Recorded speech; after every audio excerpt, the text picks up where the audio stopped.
bottom end. Biggest jumps, and he does the best now. Pushing harder than ever. Look at the speed. Plays a massive crash. Takes advantage into second place. Wow. Nice drive. So tasty. Look at this. Super close. It's a massive A crash. great comeback in this Keep one. on that top two battle. That's the one we want to see. Welcome back. Day number 3 here in Fuerteventura for the Slalom-X World Cup, and we will be going into action in about 25 minutes time. We do have a pre-show for you.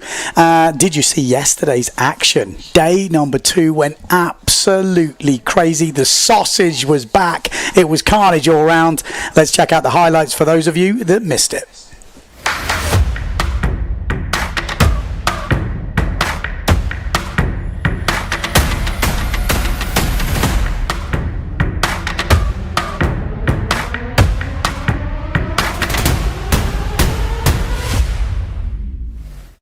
Day number 2 here in Fuerteventura for the Slalom-X World Cup.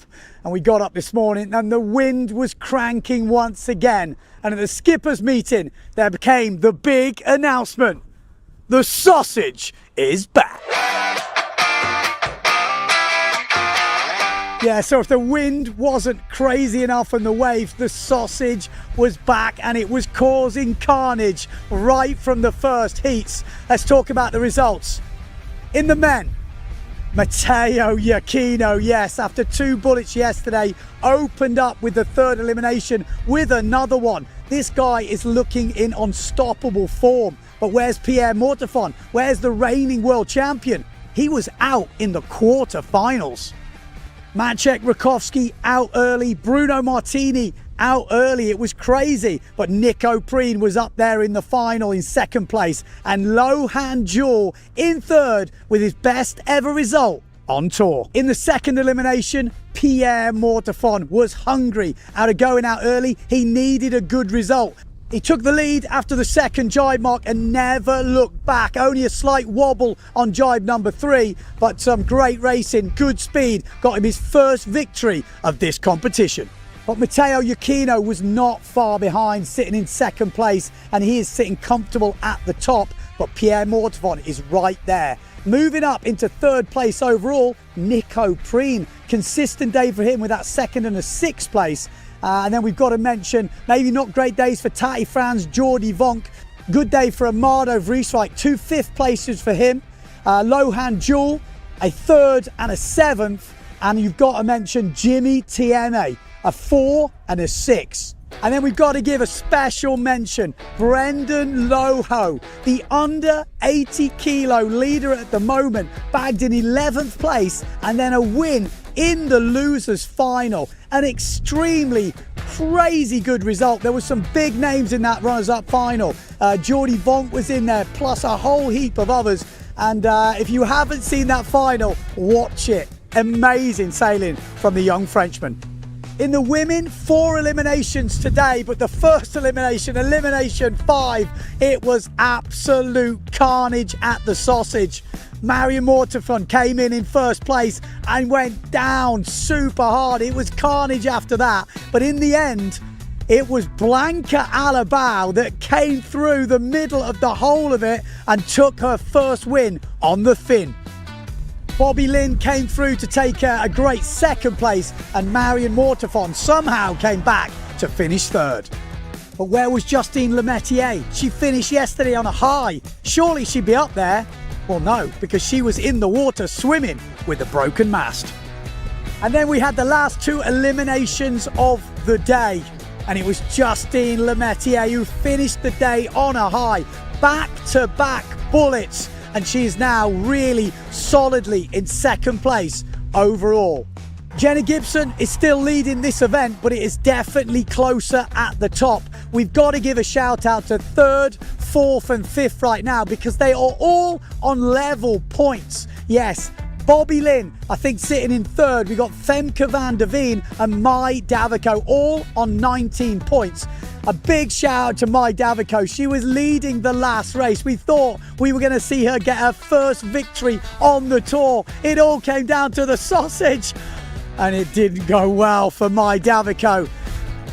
And in the end, she had to settle for third place, with Bobby Lynn getting another great result in second. So there we go. What an epic day of Slalom-X once again. And that is only day 2. We have still got 3 days left. The forecast is windier. It's wavier. It's going to be extreme. Are we going to see the sausage? Join us for day number 3 to find out.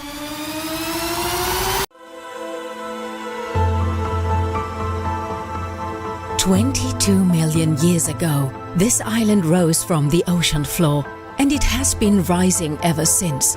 It outlived the dinosaurs, it outlived empires, and still, beneath its surface, 400 species call it home. While above the waters lies an island that time forgot, 300 kilometers of coastline, each shore different from the last, and all of them waiting for you.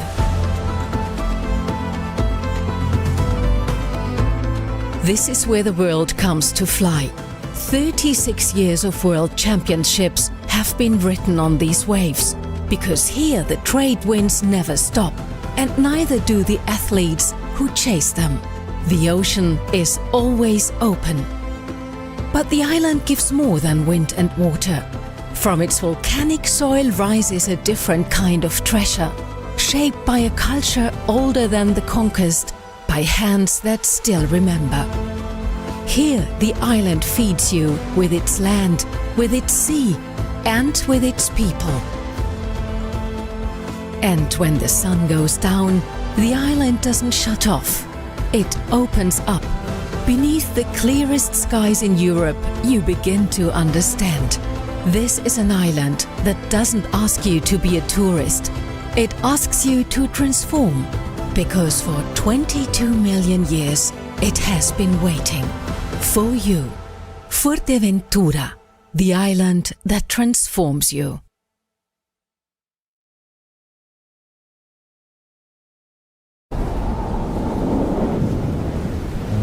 Aquí el tiempo se alarga.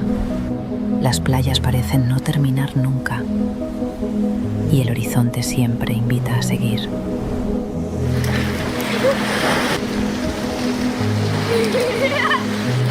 Un paisaje abierto donde el silencio y el viento forman parte de la experiencia. La luz cambia, el territorio se revela y el paisaje se vuelve inmenso.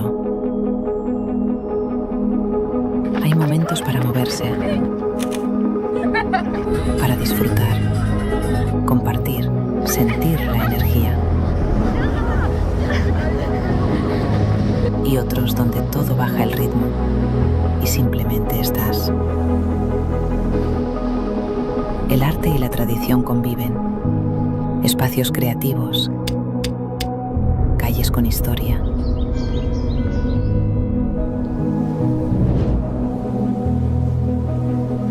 Sabores que hablan del lugar y de su manera de vivir. Y cuando crees que ya lo has visto todo, cuevas, roca, mar.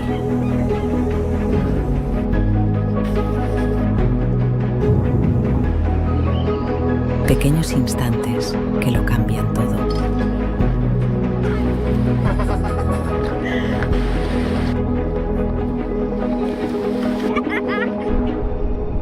Playas de Jandía no se explican. Se viven.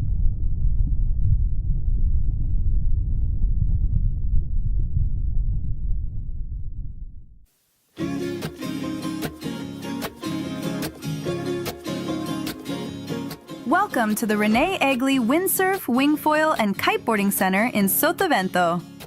It's the ultimate water sports playground with loads of space for everybody.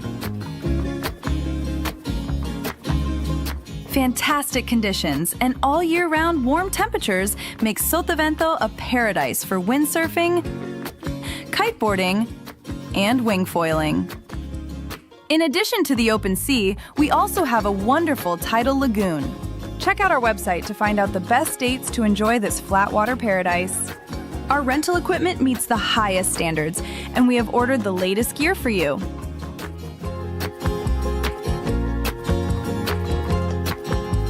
Our professional courses will help you improve your style and riding technique.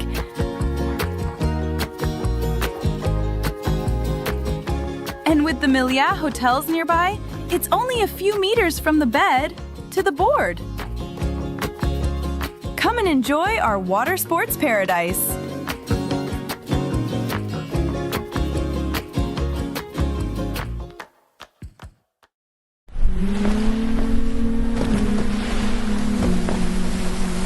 Have you ever realised that when going windsurfing, you're also going mind surfing? Is this family so relaxed because they're on vacation? Or is it because visiting the volcano is also included in their vacation? If you feel at ease while being in contact with nature, imagine being in contact with this biosphere reserve.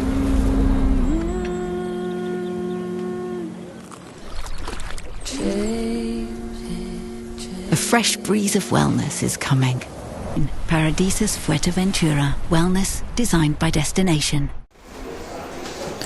Okay, we are back again, yes, and there we go. That was the highlights from yesterday, and a little word from our sponsors. Next up, we will be going pretty soon into racing. I did actually do the usual walk around the pits earlier, and spoke to a few of the riders, got a few of the stories out, so I think we're going to play that next before going into live action. So stay tuned, enjoy the walk around and the insight from behind the scenes. Day number 3 here in Fuerteventura for the Slalom-X, and we're back in the equipment tent. We're going to have a little wander around. We're going to get the preamble. What's everyone up to? We've got to have a word with this man. 0.7 boss, the walking wounded. Tell us what's going on. It's going on that we're having very nice conditions. How's your ribs? My ribs are hurting. But, you don't really feel them on the water because then the adrenaline kicks in and you just go for it. But of course, I'm using the seat harness, it's a bit different.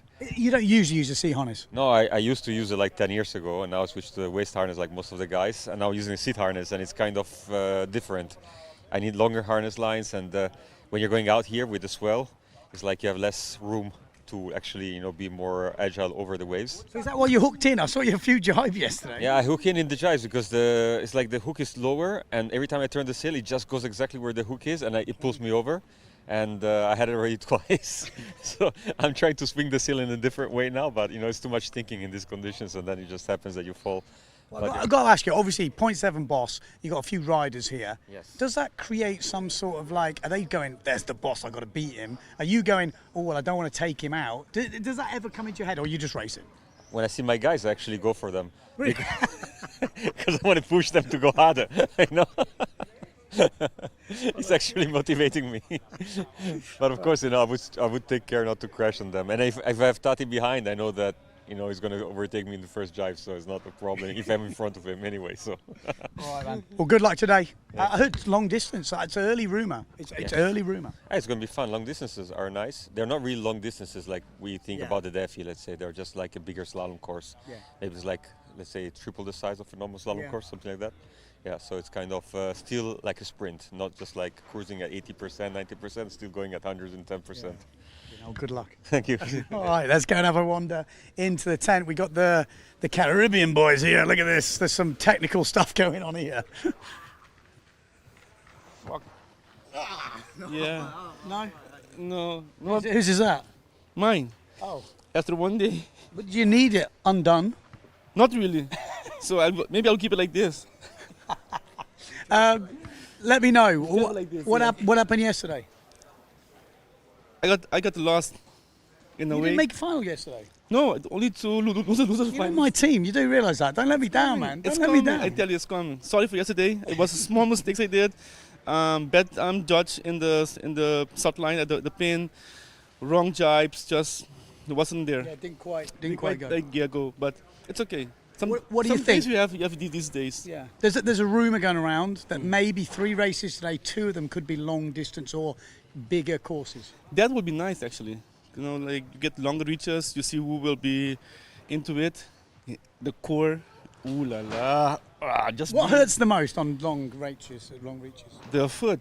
Is it? Yeah, like this. You can call this in English again? Shin. The shim. Like it's like burning, but I like it. You love it. I love it. He loves it. It's just some muscle things. Yeah. How did you find the sausage yesterday? Because we're going to have a word with the sausage king. Ask him about it.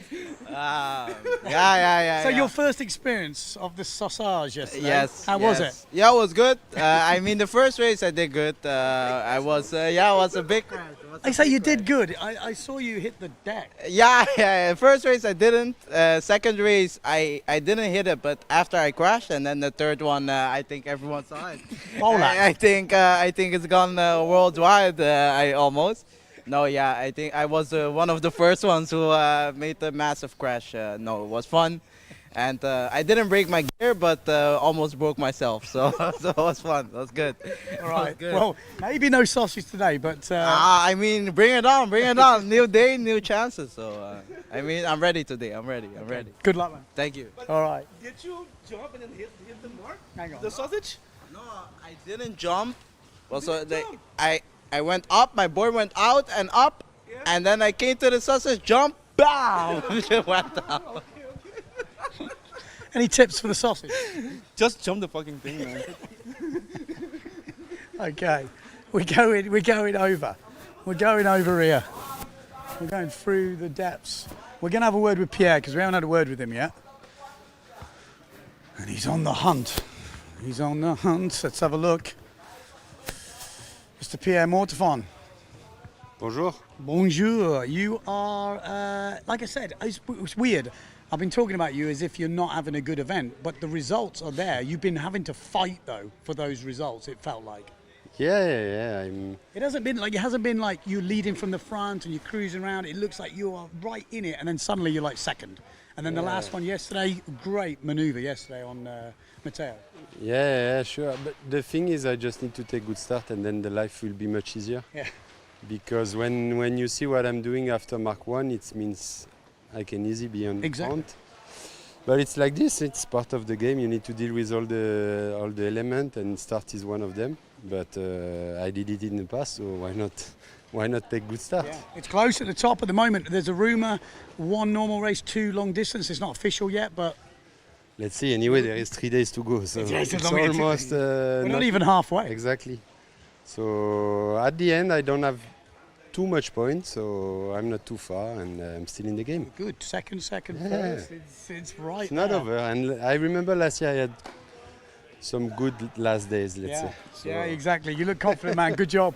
Here we go. Pierre Morfon. He's Mr. Benoit Mercer is here. How's it going? Good? Yeah, three good races. The last one a bit less, but still happy with my performance for the moment. You're racing good, man. You're racing. It looks like you're jibing so well.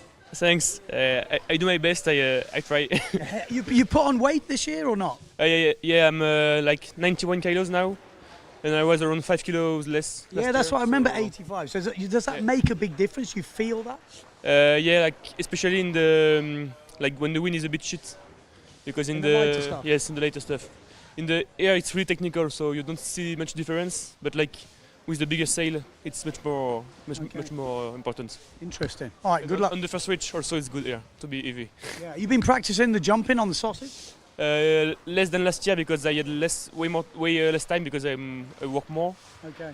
But still less. We practice with the French team and the training camp. Oh, you're looking solid. Thanks. Good luck, man. Miss Van der Veen. Femke, how are you going? A bit up and down. Not too proud of the racing yet, but yeah. You've had moments. Would that be safe to say? There's moments, but you feel I feel the speed is kind of there, but I didn't have the race where all came together yet. Broken harness lines during the race. I saw that. For example, doesn't help, but.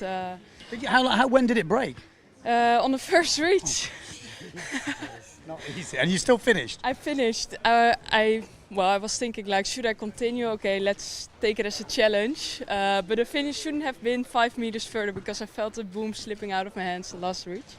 But yeah, I'm excited for today, and I will try to put it all together this race. There's a rumour they might be doing some long distance. Okay, yeah, exciting. Okay. Yeah. So you like that? I prefer Tell me jibes, but let's see. Depends also on the chop. Yeah. Yeah. Your jumping looked good. Well, I only remember there was 4 eliminations, so I get a bit mixed up. But I remember your first jump looked pretty solid. Yeah, I think most jumps were good. solid. So. That's your wave sailing background. Yeah. All right, good luck. Yeah, thanks. Okay, where are we going? Jimmy Tiame.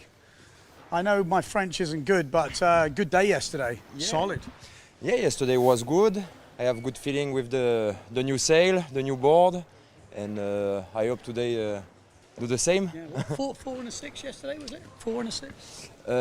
With the size of the sail? The results. 6 and 4. Yeah. Yeah.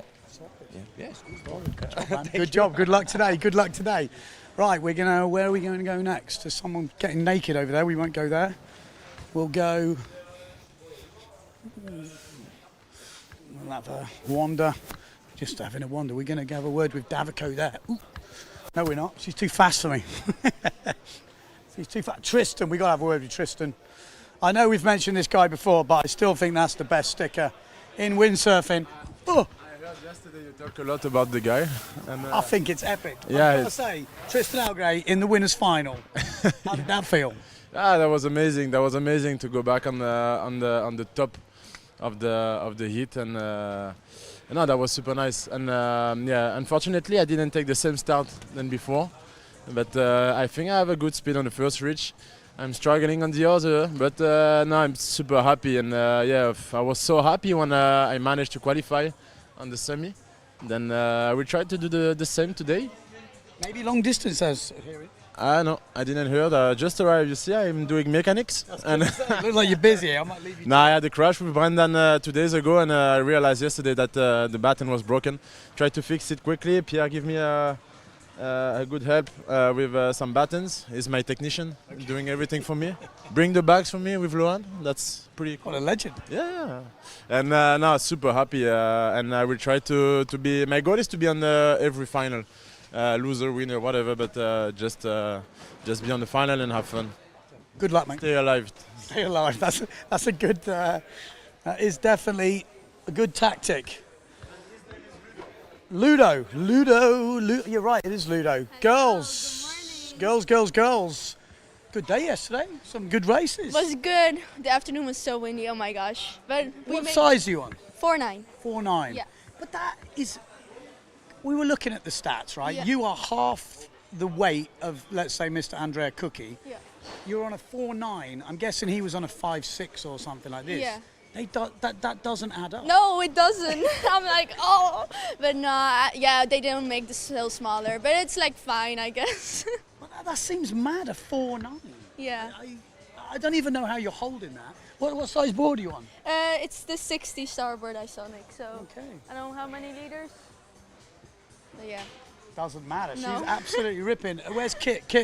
I don't know who you all are. They all look the same. You still need to know the color of our helmets? I got yellow or green. Green. I'm green. Green. She's orange. I did do my homework last night. Orange and she's purple. Purple. Okay. Yeah.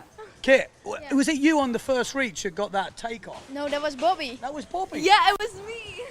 I'm getting confused. I was like, oh, so you were killing it then? Yeah, I was. That was the perfect. I was like speeding then. I apologise for not, because you need to get some better sail numbers, but now I know the helmets, I'm all onto it. So what size are you on? 4'9". How heavy are you? I'm 52. 52? Yes. That's ridiculous. Wow, good luck, man. You're absolutely ripping. Like that first reach, I was like, whoa, that's quick. So good job. And well held. That was, I was watching it, I was like, oh. No, I slipped out of my foot strap and the sail was like almost on the water. I was like, nah, I don't want to crash. Crashing on the reach is the worst thing ever. Like in the jibes, you can get up pretty quick, but on the reach, it's like, so I was like, but I made it. Well held. Good job. Good job, girls. Right, we'll see you in a bit. We're going to be hearing plenty more of them in the future. They are absolutely ripping. Mr. Nico Preen, he's up into the top 3. Oh, it's getting hot. And we got your favourite discipline maybe today. Maybe long distance. You killed it last year. Long distance, yeah, could be good. I think my speed is good enough and it counts much more in long distance. Yeah, exactly. Looking better, looking healthier, feeling better? I'm feeling better, but I'm also eating less. Whenever I eat, I get problems, so that can be good or bad. So I lost a few kilograms for sure. We have to do a weigh-in at the end. Yeah, that would be interesting. Who lost the most? It really would be. Exactly. I've put some money on you losing the moment. Yeah, could be. No, but I'm looking forward to the long distance. Yeah. It's good. Hopefully on the way out against the swell. I remember last year you were flying on the way out. It looked, because when we have the races like we have, the short course, you don't really notice that way out as much. But on that long distance with the long leg, you really saw which people had got it sorted or which equipment was working on the way out, especially with that kind of short, choppy wave. And we're going way further out, and the swell keeps getting bigger the further you go out. You really feel like you have the small chop, and then the big round swell comes bigger and bigger, and you just go flying. Just like silk. Not really, but yeah. Nothing like it. Both as well, I give you that. Okay. All right, good luck, man. Thank you, guys. Okay, I think we're coming to the end of our walk around. We have got Matt Check. He finished on a good one yesterday. Finally coming to the party. Third place in the last one? Yeah, it was fun. Finally, things slowly starting to come together. So better late than never, as they say. Yeah. You know, it's a long contest. So yeah, just do my best and see what happens. Yeah. Long distance? Yeah. We'll see. We'll see how it goes. Supposed to be howling today in the afternoon. So let's see what the judges do, and yeah, this long distance, if we're gonna start a way out, way in. Yeah. Maybe we don't do long distance, but that's the rumor. Yeah, that's what I heard, but we'll see in the skippers. Double sausage. I'd like that. Yeah, that would be fun. I think. I barely crossed it yesterday one time, so there was a few people scraping over, but it's difficult. It's not easy. It's the thing is, you come. And you're supposed to, it's way easier to jump full speed, which I always tell the girls because they always slow down. But sometimes you're like, the wave might be a little bit too early, and probably if you sent it, you would just make it over. But you're like, and then you cross that wave and you're like, shit, I'm in a low. Yeah, so you kind of go upwind and you slow down a little bit, and then you're like, you know. So I don't know, I like it. It's kind of, you know, there's a bit more adrenaline. Well, boring. Otherwise it's boring. I agree. I like the sausage. Okay. Well, we got to go back down. We're going to have live action coming up very, very soon. Stay tuned. It's going to be an exciting day. Okay, so there you go. That is how we're looking. That was the preamble, pre-talk, pit walk, whatever you want to call it. Pretty interesting in stuff. I love doing that sort of stuff in the morning. You really get some good insights, and you meet a few more of the riders. You know, when you see them on the water, you don't get to really get a feel for them. But you got to say, the De Jongs, that was like my big eye opener today. When I kind of realised. They are 50 kilos using 4.9 sails. That's insane. Insane. Okay, straight into racing. Qualifier number 1. We've got Pierre Macker in this. We've got Victor Fasquelle in this one. We've got Clayton Silva, Dietrich Lemons. We've got David. We've got Bosselli. We've got DeLello and Brunetti all in this race. This is the qualifying round, so top 4 from this will get through to the quarterfinals. And it has been official. Went to the skippers meeting this morning after I did that walk around, and the official call is 1 normal slalom race, like downwind slalom like we're used to seeing, and then into 2 long distance races for the men, 1 for the women. And there we go. Ooh, was that a good start? It looks like a good start down this bottom end. No, I was going to say someone looked early then. Yeah, that's why I wasn't quite sure about that.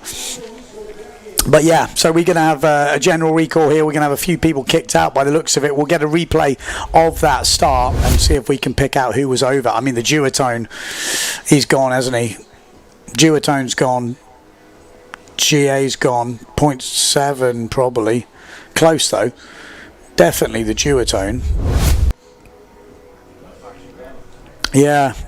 Well, let's have it again. Let's see if we can work out who's who. Is the 0.7851? That would be Bosselli. The duotone, it's really hard to see from here, the GA. I haven't got a list of that. It's not Macker, it's not Fasquelle, it's not Silva. Lemons, David, Lello, France 19. What's he on? He's on a... No, he's back there on that duotone. That's France 19. I would say it's Bosselli.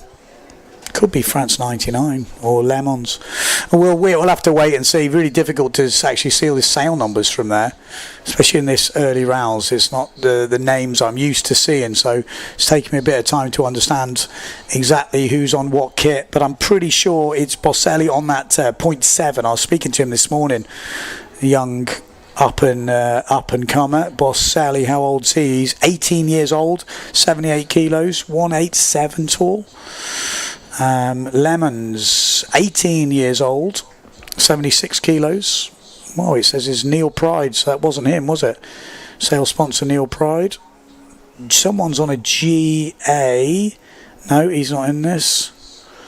I'm just having a quick kind of look through the list to see if I can pick out some of them. I haven't got a list of sale numbers for some of them. Well, we'll have to wait and see. Well, I'm sure it'll be up pretty soon on the live ticker. Let's have a refresh. Yep, just at the moment, no official call. If you are just joining us, we are starting day number 3 here. We're into elimination number 5 for the men. We've already had 4 eliminations, and this is the qualifying heat for the quarterfinals. We've got, I think I just read, did I just read 50 knots? Hang on a minute.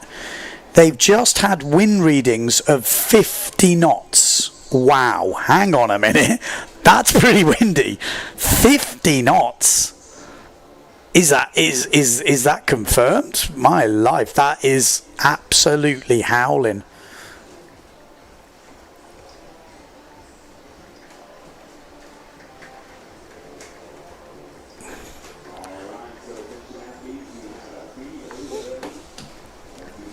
Let's have a look, see if we've got confirmation of that over early yet. Not coming through just yet. Limmy Lamal. Is that going to work? Is that going to work? Did he score any goals at the World Cup? There was all talk about him. I don't think did he score a goal? I mean, obviously Spain won the World Cup, so it doesn't really matter about his team game. But still, I was expecting him to be lethal.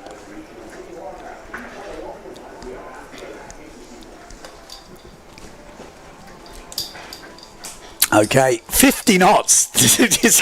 We've got some long distance racing coming up. I'm going to start slow today. We're going to build up into the commentary, but it is cranking out there. No two ways about it. General recall. Brunetti, Boselli and David all jumped the gun. So 3 guys were out. That only leaves... How many does that leave? There's 8 in this here. Yeah, okay. So we still got 5 riders left in. 4 to qualify.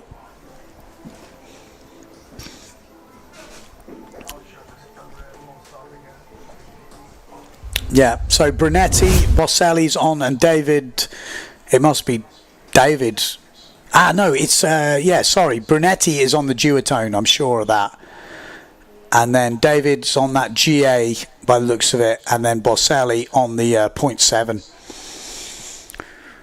Ooh, 3 guys pushing the start. Maybe they didn't fancy the 50 knots. I mean, it is crazy. A few of the young guns there. I think 15 years old, 16 years old. On the right, 15 years old. Let me just check my spreadsheet. 15 years old, which is Obin. Gaetan Obin, 15 years old. And then John-Luc Francis, 16 years old. On the, I think both of those guys on the right there. Looking like the future of the sport. 16 years old and 82.6 kilos. So he's going to be a unit, that fella, when he's a bit older.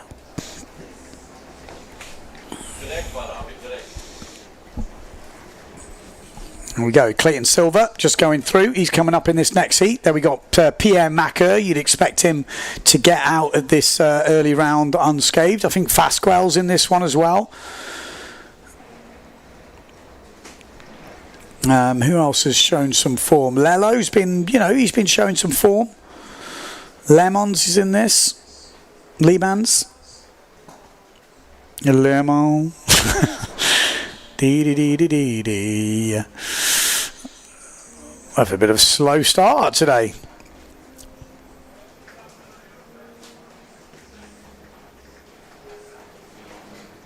Turn the mic a bit down, Ben. It's distorting. Yeah, that's not... you'll have to ask the guys about that. If it's still distorting, let me know and I can maybe have a word with them.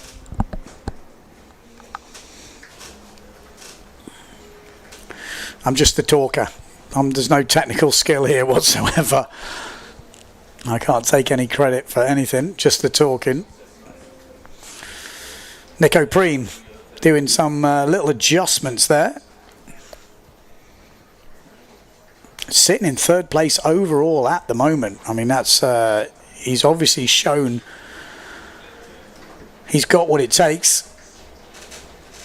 He's not been particularly 100% well, but maybe it's helping him concentrate. Sometimes I've had that. I don't want to kind of say it, but back in the day when I was hungover, sometimes I did my best sort of sailing because I was so rough.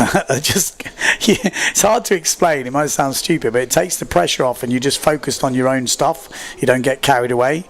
Your brain is already taken up, so you don't have all that extra stress. I know there's probably some sports psychologists out there thinking, yeah, no, the sound sounds good. A lot of people saying the sound sounds good to hear.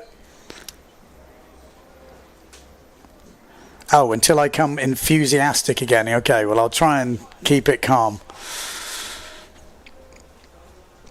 Lining up, we got 5 riders in this, 4 to qualify, so they're going to have to push. One guy's going to miss out.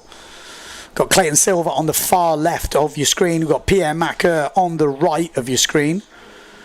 And Fasquelle on that loft sail in the middle.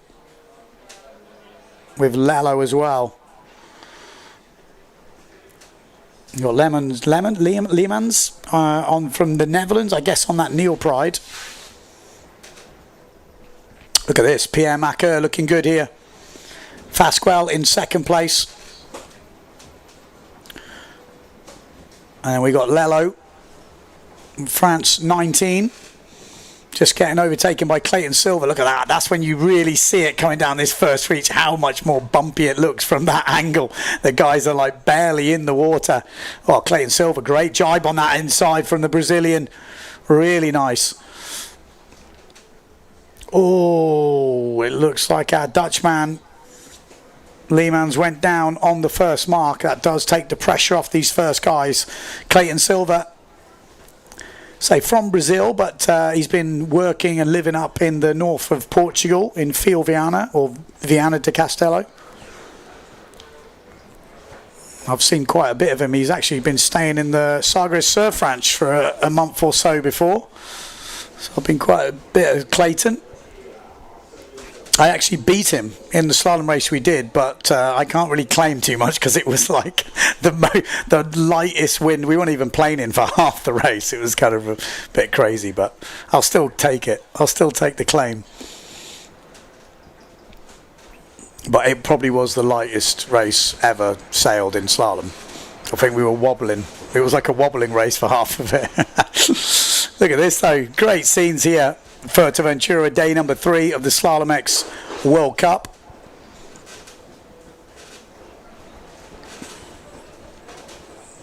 .50 gust we had earlier. 50 gust. I mean, surely the De Jongs are not going to be on a 4.9 today. I mean, probably some of the guys might be on 4.9.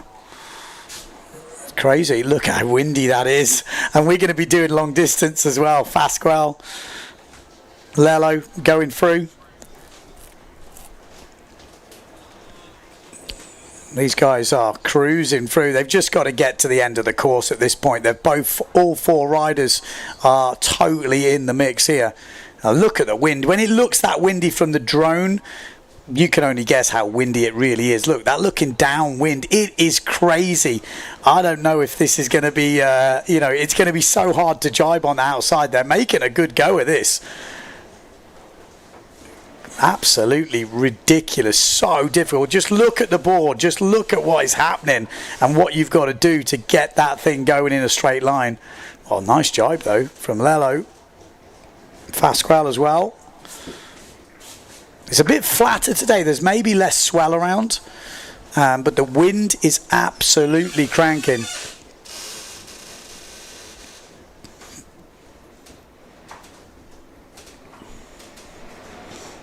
Say quite a relatively relaxed race to kick things off in the qualifier for the quarterfinals.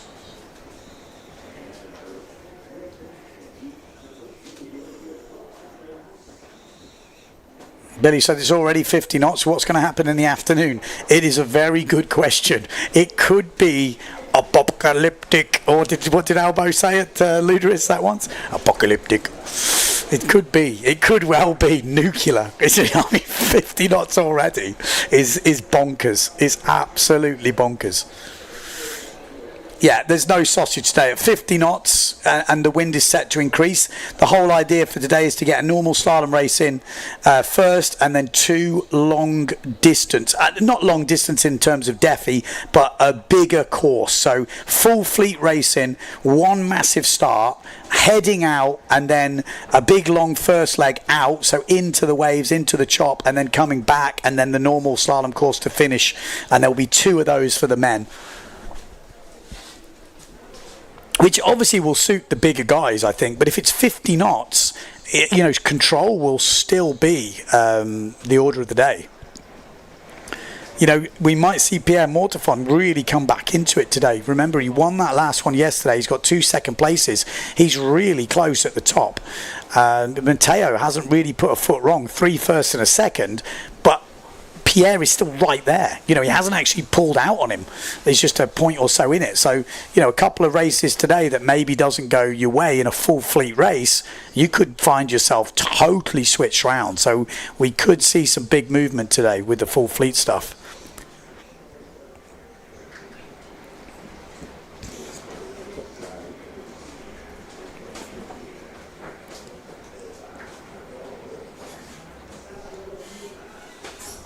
Here we go. This is qualification number 2. We've got Andrea Cookie in this. We got Buxtegus in this one.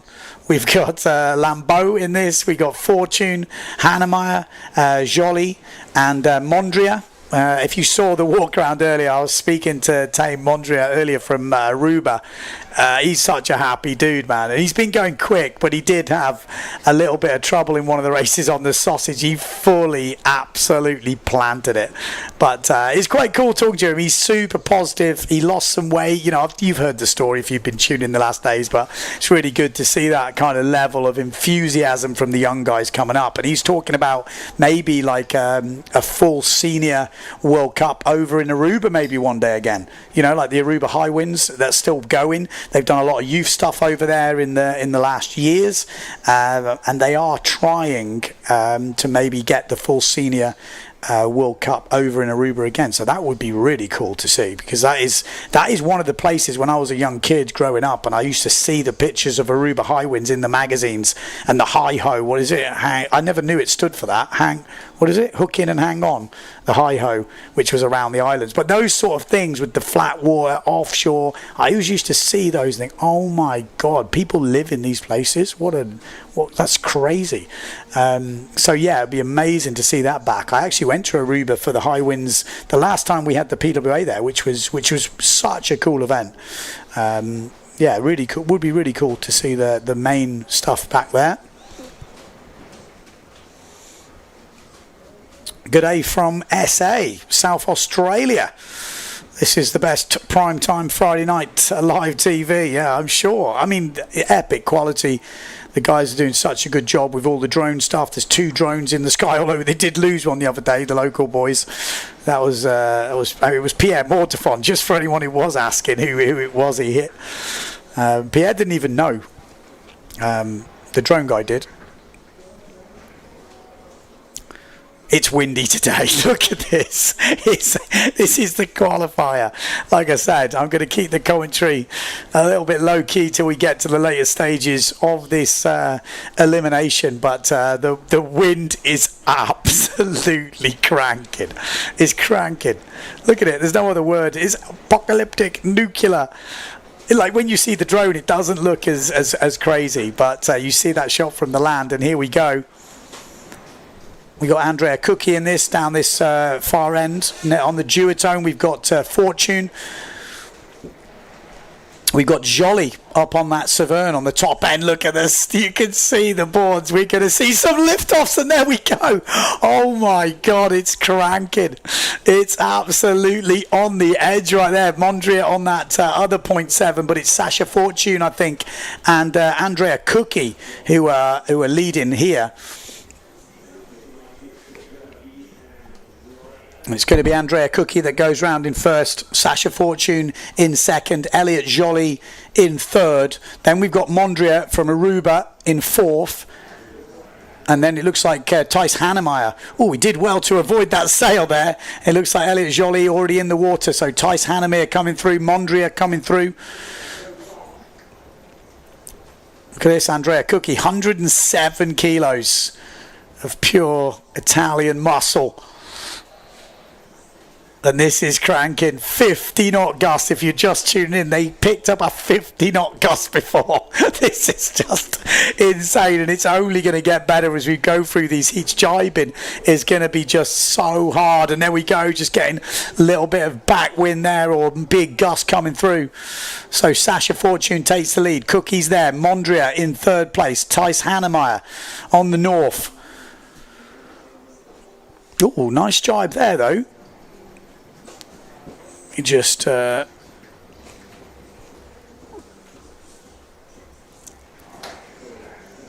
missing someone on my list. They've been ejected. This is Sasha Fortune on the duotone. This is France 350. For some reason my list doesn't have him in it, but I'm pretty sure he is in this. He's under 80 kilos by the looks of it. This is Lambeau. Okay. Lambeau's in the mix. Lambeau. 73 kilos. Go on, son. 73 kilos versus 107. And Lambeau, what a jibe from the young Frenchman. Oh, that was Andrea Cookie. I mean, Sasha Fortune's running away with this, but those other places are so up for grabs. Andrea Cookie leading that pack at the moment. You got Thijs Hannemeyer on that north sail. Plenty of wind. I'd like to see a bigger picture here to see who is where. Difficult to tell from this angle. It looks like Mondria's just behind. Sasha Fortune has got this wrapped up by the looks of it.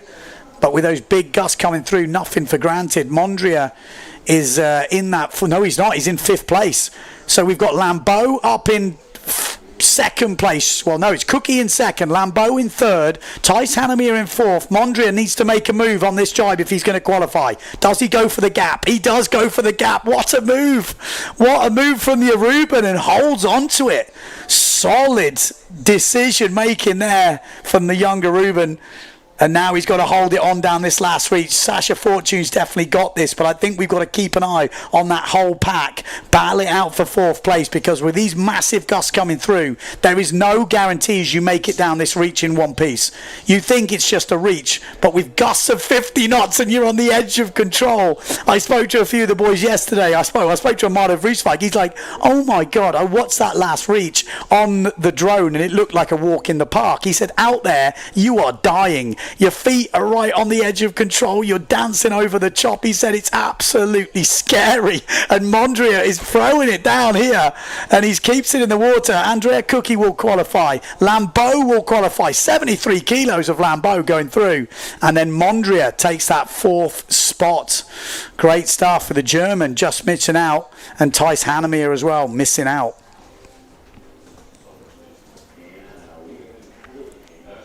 Not quite sure why Lambeau wasn't on my list there, but okay, we have got Sarah on the beach for some interviews, so let's go down to the beach to see who she's got. Is it heat number one? Yeah, just fell at the jibe. Elliot, you just did heat number one. What's it like out there today? It's really gusty. It's really strong gust, but it's really cool on the water. Did a good start, good jibe, but at the end the harness line hooked on the harness, so I fell. But yeah, condition is really good. You're from France. You guys race in some crazy windy conditions. How does today compare to like Le Jai, Lucat, those places?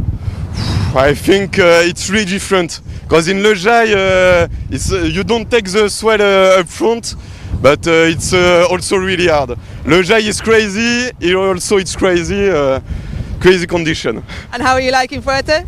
I haven't had good races, but really liking it. Awesome, well good luck in the next one. Thank you.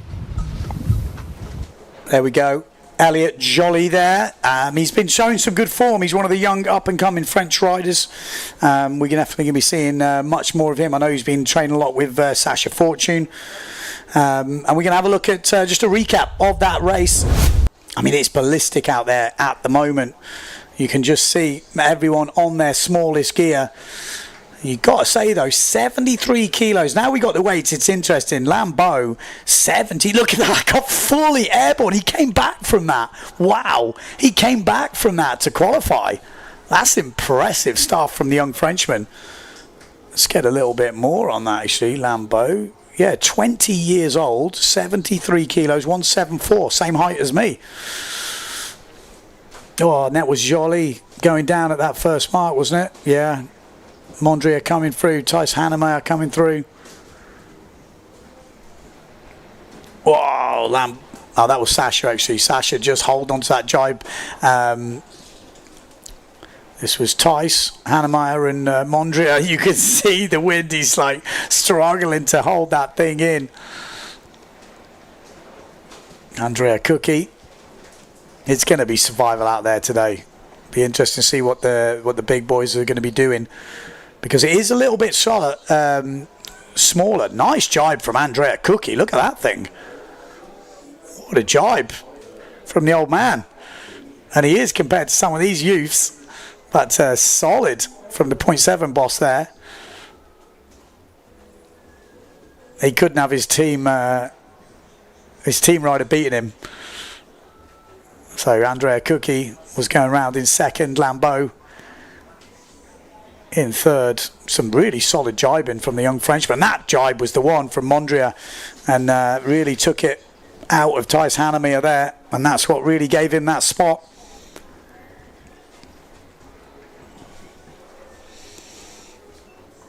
Bam. Bam, bam, bam. Okay, coming up, we've got quarterfinal number 1. Pierre Macker, we've got Lalo in this one, Rakowski, Preen, Tati Franz, wow, Daldorf, few big names here, Ginoli and Mattis. Not an easy quarterfinal, this. Someone's going to miss out. Good start, really clean start. Two of the GA boys and the Neil Pride boys with the best start. Tati Franz not with the best start, but we know how quick Tati Franz is. But there's more wind today. Look at Daldorf. Ingmar Daldorf going well. Maciek Rakowski going well as Tati Franz pushes through the middle. Got Nico Preen down that bottom end. Pierre Macker just a little bit further back of the Pride boys. But it is Nico Preen and Maciek Rakowski. Rakowski finished yesterday on a high, finishing third, and he's going to go round in first place here. He looks like he means business today. Maciek Rakowski round in first, then Nico Preen. Tati Franz is in there. Pierre Macker's right in the mix as well. Then we've got Ginoli. All to play for here. At the moment, Ingmar Daldorf not in the top 4. Joly right on the edge behind Pierre Macker on the Neil Pride. There he is. Macker in 4th. Ginoli in 5th. So this is going to be a big fight here. Tati Franz up in the lead already. Good jibe. We're going to see some people go down surely on the jibes, but maybe that flatter conditions today is making it easier. We've got more wind, but great jibes from the whole front there. This is going to be hotly fought all the way to the end. No sausage today, just out and out, downwind, full power slalom racing. Ingmar Daldorf making his way back here. Ingmar Daldorf making a charge. Ginoli also still there. Macker, Nico Preen. Look at this, Nico Preen and Macker fighting out, the two Pride boys. I think we're going to get close. We've got 2 jibe marks to go. Tati Franz out in the lead. Just holds on to that one, nice and wide from Tati. Then we've got Maciek Rakowski. Someone's gone down. Was that Macker or was that Preen? I'm sure, was that Macker? Probably Macker. I can't quite tell from this angle. Oh no, that looks like Macker. That could be Preen who's in the water. That could be Preen that's gone down. Tati Franz up in front. Looks like Maciej Rakowski in second. Fourth place is still up for grabs. It's Ingmar Daldorf and Ginoli that are fighting it out for fourth place. Look at this. Full blast in here. Tati Franz goes round. That does look like Macker. Maciej Rakowski. Around. Oh, actually, I can't see the sale numbers. It's difficult to see. Ingmar Daldorf, though, looks like he's done the business here. Can we have a look at those Neil Pride guys just ahead of Daldorf? Daldorf looks like he's got fourth place wrapped up. Yeah, that is Macker there. So Macker's done it. It was Preen that went down on that jibe mark. A disaster for Nico Preen, sitting in third place in the overalls coming into today. And he's had a shocker here out in the quarterfinals. Ingmar Daldorf is just going faster and faster through this race. And he's pushing here. Does he need to push? No, but sometimes it's safer to push. Tati Franz with a solid race from the Bonarian. Maciej Rakowski very solid in second. And then Pierre Macker in third. And Ingmar Daldorf in fourth. I told you someone was going to go. It was a pretty stacked quarter-final. We know Pierre Macker is a solid sailor when the wind comes up like this, and something had to give. And in this point, it was Nico Preen. We'll have to have a replay of that whole heat, and we'll see exactly what happened to Preen at that third mark. There we go. That was the start. Great start at this top end from Daldorf. Also Maciej Rakowski was looking good. Maciej went round in first. Tati Franz and Nico Preen at this point was looking good. Ginoli was always putting the pressure on. So at this point Nico's in third. We got Maciej in second. Tati Franz leading. And this is that third mark. So there's Maciej. Preen. Oh, so Preen had already got overtaken. Yeah, Macker had already gone on the inside, and Preen goes out the front door. See you later. Daldorf with an amazing jibe on the inside to get ahead of Ginoli. And then it was looking really solid after that.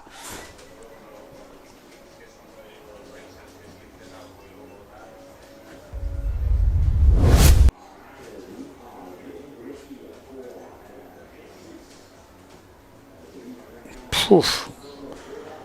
I'm just having a quick look. People watching in from the South Island, New Zealand.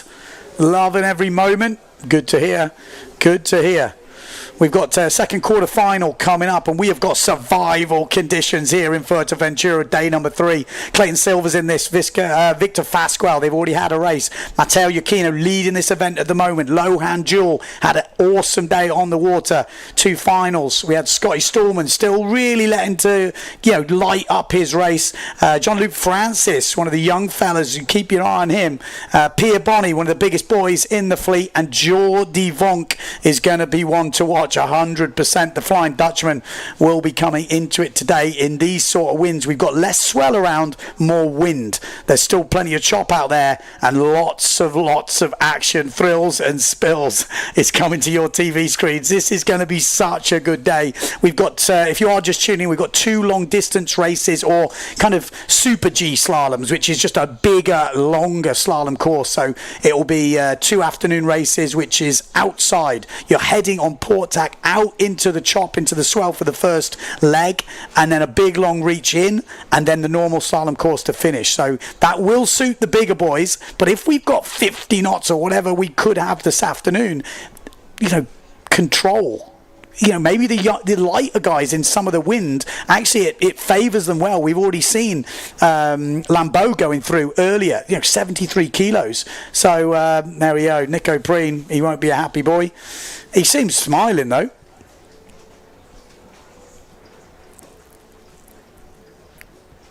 What can you do? You make a mistake, and at this level, they're around, they're gone. You're not coming back into it.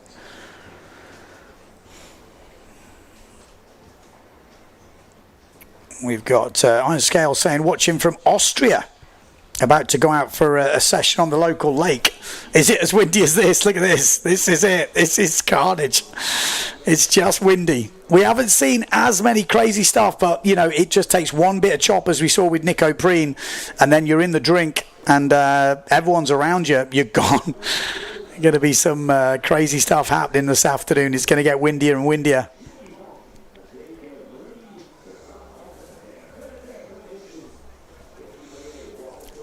We're going to see some big lift-offs, I think, on the first reach as well. We've already seen a few people taking off. It'll be interesting if anyone's, you know, registered a very small sail. And will it come out? You know, most of them on 5.5s, but will we see the same size as Bobby Lynn's using, which is a 4.9? I mean, how are the girls going to handle this sort of stuff? Crazy. Here we go. Quarterfinal number 2. Where is everyone? Usually Matteo Iachino right down that pin end. Well, good start at this top end from the young Frenchman. He has been looking so good, Jean-Luc Francis. He's been really taking it to the big boys, pushing. We got Matteo Iachino looking good down this bottom end. Jordi Vonk as well, obviously. We've got Lauren Jules, Clayton Silver fighting out. Look at that, the young. Is he 16? I still have to keep looking. I should remember after all this time, but he's 16 years old. That's ridiculous. And he's up there challenging with the big boys. But it will be Matteo Iachino rounding first, then Jordi Vonk, then Lohan Jules, then we got Scotty Stallman, and then the 16-year-old right in the mix with the big boys here. He is right there. Keep your eye on the name, Jean-Luc Francis, 16 years old. That's crazy stuff. 82 kilos, 186 tall on the duotone. This is Lohan Jules and Scotty Stallman in third and fourth. So these are the qualifiers. Out in front, Matteo Iachino, Jordi Vonk. Then we've got Lohan Jules, Scotty Stallman, and then Jean-Luc Francis, 16 years old. Look at this. What a jibe. Yeah, he's got some talent, this fella. He's got big cell numbers as well. We like that. Much easier to check out. Find out who it is. Matteo Iachino, though, just looks so solid at the moment. Looks really comfortable. New sponsors this year with Neil Pride staying on starboard. And it looks like he's kind of always been on them. He looks comfortable. He's got a tough task ahead of him, though. Pierre Mortefon is coming, charging. Jordi Vonk looking good. Lohan Jules looks like he's right in the money. Scotty Stallman has to be careful. He's got the young Frenchman behind him. Clayton Silver just behind him. So Scotty in control of fourth place at the moment, but just needs that one jibe mark to go. You can see that swell is not quite there today, just the chop and the wind, and it does seem to be making the jibes easier, but we are seeing a few crashes, just not as many as the last days. They're not going into the back of the swell as we saw, which is really tricky. Oh, Jordi, that's not a great jibe from Jordi Vonk.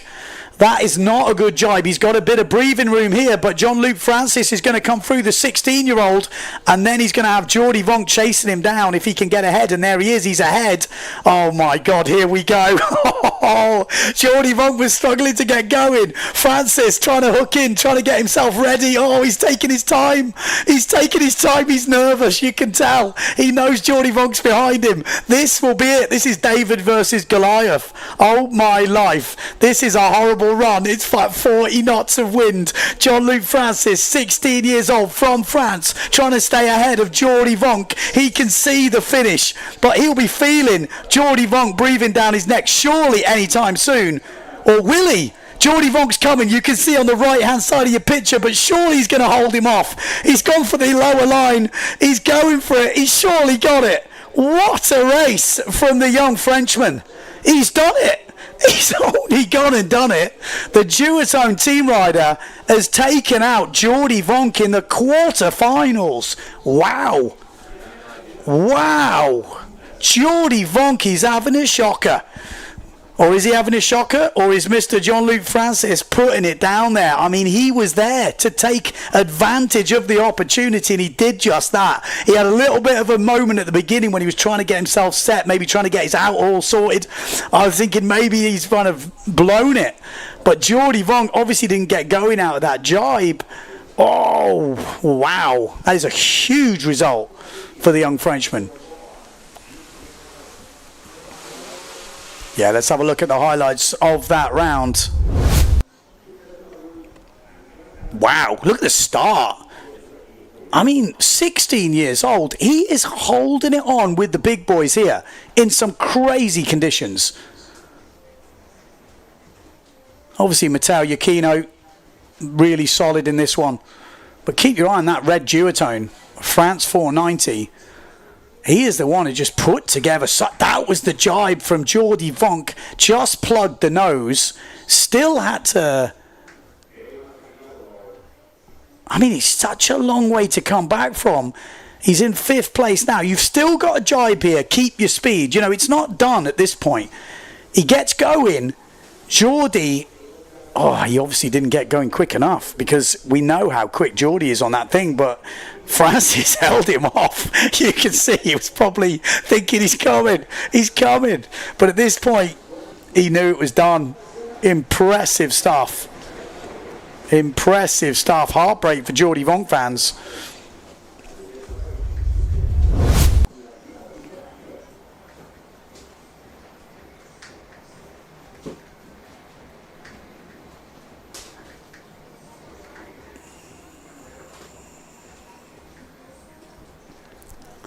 Whoa, it's okay. We've got an interview on the beach coming up with one of the De Youngs. Purple helmet. That's Kit, isn't it? No, it's not. Lone, we're down here on the beach. It's super windy. How are you feeling? I'm a little bit scared. They say it's like 50 knots, so I'm hoping it will go well, but we'll see. What's the goal for today? I think just finishing the races. Yeah. You're half the weight of some of the big boys. You're on almost the same size gear. How do you manage? I don't know. I make my harness lines long and just hang in my sail and hope for the best. I remember when I was first on tour and we raced in Portugal and it was like 50 knots and I was on a bigger sail than Antoine Albo, and I used to tell myself, just channel your inner Antoine, be heavy, think heavy. Do you have the same kind of mentality? Yeah, I do, yeah. And your sisters are doing super well as well this week. What's Bobby going through right now? Bobby's doing really great now. I'm really proud of her. Yeah, she's super nervous, I think. It's really windy, so yeah. And for you, this is your first time on the pros. How have you found it? I find it really nice to sail, of course, with all the pro women. But it's a little scary out there, especially with this wind. Yeah, you're only 14 years old. You're doing super well. Good luck today. Thank you. Yeah, crazy. That is Lone De Jong there in her first ever main fleet competition. 14 years old, like about 49 kilos or something ridiculous on a 4.9 when some of these boys are on 5.5s, absolutely dying, and they're 100 kilos. Incredible, really incredible. I'm wanting to see some of these girls and some of the boys racing on the no cam. I'm going to say it. I'm telling you, it will be like amazing to see that. I don't think they'd be slow. It might actually be even easier. Be really interesting to see. That's Lohan Jules there getting ready. Okay, let's see where we're at. We're on quarter final number 3. Lining up for the start, we've got Cookie in this, Lambeau, TMA, Vrieswijk, Board, Mercer, Delarue and Obin. Looks like a good start. And it looks like it is, is it a good start? No, it's not a good start. There's a general recall flag up, and if I'm not mistaken, that looked like... it did look like Cedric Board was doing well there, but I didn't. I got the start a bit late, so we'll have to have a replay of that start and see if we can look who was over. Let's have a look at a replay here. Oh, is this? Maybe the duotone. Let's have a look. Oh, wow. Well, Cedric's gone.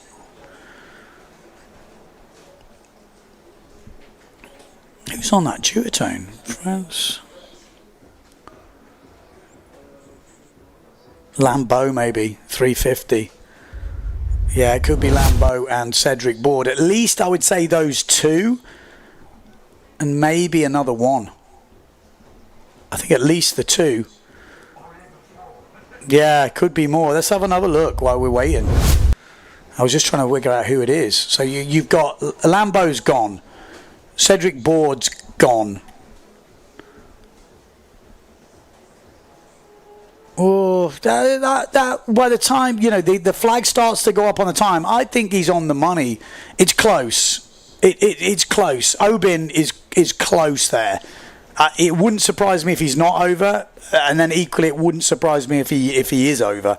It's kind of right on it. He's 15 years old, Obin, so it would be cool to keep him in it. But definitely Lambeau and Cedric Board are gone. They're 100%. They're 100% out of here. Let's have a little refresh here.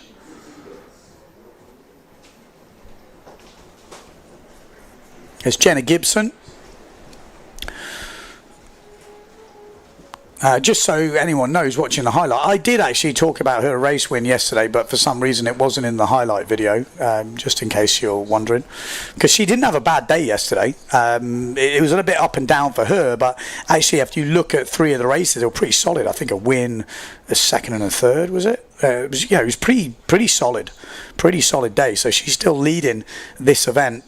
Justine Lemaitre had a slightly better day yesterday, finished on those 2 bullets, but she's got a 4-point lead. We've got some long distance race which should suit her as well today, less swell around.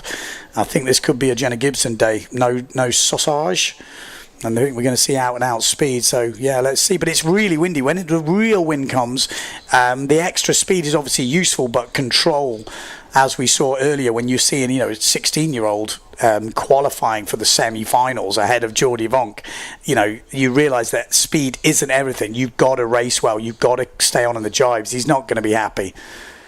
Not quite going his way at the moment in Fuerteventura. Obviously, last year it was looking like he could be getting his best result ever, and then obviously had that crazy crash coming into the first mark, like knocked him out, and he was all disillusioned and concussed, and it was pretty terrifying actually to watch. He's come back strong. He said he feels good. Okay, we've got to go down the beach and have a word with Jordi, see what he's got to say. Go. Jordi, out in the quarterfinals, what's going on? Stupid, just stupid. I was second, easy, no problem. I don't know if I hit some kind of chop or just 100 stupid personal mistake. And then, yeah, fifth. Yeah. Nico's also gone down. What's it like out there? Honestly, I was getting scared when they said it was 50 knots. I don't think it's that windy. Like, it's windy, it's nasty, it's all that Fuerte is, right? But it's, you know, I'm on 5.7. I think it's gusting 30-35 knots. It's definitely hard. I don't know what happened to Nico. I don't know if he also made a personal mistake, or, I mean, we've seen plenty of people making big mistakes, right? But this one just felt stupid, just stupid. Got taken down by one of the 16-year-old Frenchies. That French crew are coming in hard. What's it like with them? Yeah. Again, no, I didn't have to see them, no, but it's cool, you know. They're fighting hard. They're good. It's the next generation, so of course it's awesome for the guy, no, that he is in the semis now. Commiserations, Jordi, and good luck in the long distance. Thank you. Looking forward. Or not. Let's see. So maybe we have a gust of 50, but obviously Jordi there saying, yeah, but it's like 35. It's solid, but it's maybe not as crazy as the gust led us to believe earlier. But the wind is meant to increase, and maybe that 50-knot gust we had earlier is kind of a sign of things that we're going to get this afternoon. So we are definitely in for some crazy windy racing. The wind has picked up every day. We've already got 35 knots at this time of day, so we are going to see some absolute brutal conditions, and that's what we want to see. You know, when you're sitting here in the commentary booth, you're sitting at home watching on the TV, it's like, yep, turn up the heat, bring it on. When you're racing, it's a different case, but for us, I think for the neutral who just wants to see hardcore racing, you know, the harder it is, the more mistakes that can happen, and the more unexpected things happen in the race, and that's kind of what makes it interesting to watch. You know, it's not like it's like a 400 meter race. You know, when someone's ahead, you want someone to get that chance to catch up. And if there's a chop and swell and all that sort of stuff, or you know, like in a race, if there's a hurdle or somebody falls over, it makes it quite exciting. So that's kind of what we've got. We've got it's not a level playing field out there. There's movement all over the place, and any one bit of chop caught wrong at the wrong angle or the gust at the wrong time, it's not easy. It really is not easy. And I know there's a few, I was speaking to a few of the guys earlier, it's quite funny, and they're like, oh my god, you wouldn't believe, and this comes from all the riders, they're like, you wouldn't believe the messages I get from friends at home maybe who are, you know, not at their level, they're way lower, and they're like going, why didn't you just do that? Why didn't you jibe it? Why are you leaving such big gap? You know, like, and they're like, I don't think you understand. Or someone said, oh, it's like this place at home. Andrea Cookie said one of his team riders mentioned it, oh, it's just like this place in Poland, I think. And he's like, my god, it is nothing like it. It's like 10 times choppier, this much harder, this much wind. He says, you know, times everything by 10, yeah, you might be there, but this, don't kid yourself, this is extreme racing. This is absolutely as hard as it gets, with the toughest guys in the world all around you. Don't forget, you're not sailing on your own out there. There is a lot happening. We get that aerial view from the drone, and it really does make it look kind of easy. You see all the gaps, you see all the moments. You're like, it's like when you're surfing. If you've ever been surfing, when you get the drone view, you're like, oh, catch that wave there, put yourself there. But when you're in the water paddling around, it's not that easy to position yourself. You don't see it from the aerial view, remember. You're seeing everything way quicker, way harder. The chop is moving around, the gusts are coming. It is brutal. These guys are doing an amazing job, and the girls as well, like crazy. When you think of the weight differences, it's kind of bonkers that they're able to hold on to what they're doing. Okay, here we go. Restarts. Who did we have over in the end? I never actually read it out, did I? General recall, Board and Lambeau. Yeah, Board and Lambeau jumping the gun. So big one with Cedric Board being out. He's looking pretty solid. Benoit Mercer looking really solid coming down this reach. We've got obviously Andrea Cookie there. We've got obviously Pierre Mortefon, I'm guessing. No, Amado Vrieswijk. Amado Vrieswijk on the north. Jimmy Tieme. Benoit Mercer. All the four sort of riders you'd expect to be there or thereabouts. Amado Vrieswijk had a better day yesterday. 2 5th places. Looking, he said he's got more to give. He's still not happy with how it's going, but definitely a step in the right direction yesterday. Nice jibe on the loft sail there. I mean, on the Patrick sail there from Delarue, Victor Delarue. They have updated my list now, which I'm glad to say. He is 72 kilos and 1.7 tall. I was reading out his stats yesterday. I'm like 90 kilos and 1.9 something. I'm like, that's not right. Delarue, 72 kilos. Look at this though. You know what I mean? This is about control, boys and girls. This is about control. They've got the speed, but this is about control and putting yourself in the right spot. And that's not good from Cookie and Delarue. What a jibe on the outside. Another young Frenchman, 20 years old, 1.74 tall, 73. Oh no, that's Lambeau. Delarue. I don't have his age, but he's 72 kilos, and he's right up there. Benoit Mercer down that bottom end on the Severn. We've got Amado Vrieswijk in the lead. Jimmy Tieme in second. So it just goes to show, when that wind picks up, the lighter guys are definitely closer. In the lighter stuff is where, when we spoke to Benoit Mercer earlier, actually, he was saying the same thing. He's put on 5-6 kilos this winter, and he said the biggest difference is in the lighter winds with the big sails. In the windy stuff, he said it didn't really make so much difference, but in the lighter stuff is where it's huge. Look at that. Great jibe again from Delarue. Benoit Mercer doing good as well. Delarue is looking solid here. We're having a couple of the lightweights qualifying in these quarterfinals if he stays there. He's in 4th place at the moment. He's getting charged down, I think, from Andrea Cookie from behind. So, you know, we know how quick Cookie is. We've still got that last leg to go. One more jibe mark. But Amado Vrieswijk looking good at the front. He's going to want a win maybe today. Jimmy Tieme in second. Benoit Mercer in third. And Delarue in 4th place. He's got Andrea Cookie, still got quite a bit of ground to make up, and Delarue's looking good for the qualification here. Seeing a lot of the light riders turning on today. I mean, 72 kilos, that's a proper lightweight. He's well in the 80 kilo category. And look at the speed. You can see he's on a smaller board, got lots of control. Benoit Mercer just downwind of him. They just need to stay in those positions. Again, we don't need any heroics. Oh, and there's a big spin out there from Delarue as I say that. So Marta Vrieswijk will qualify for the semi-finals. Jimmy Tieme will get second. Benoit Mercer third. And it will be Delarue taking the 4th spot ahead of Andrea Cookie.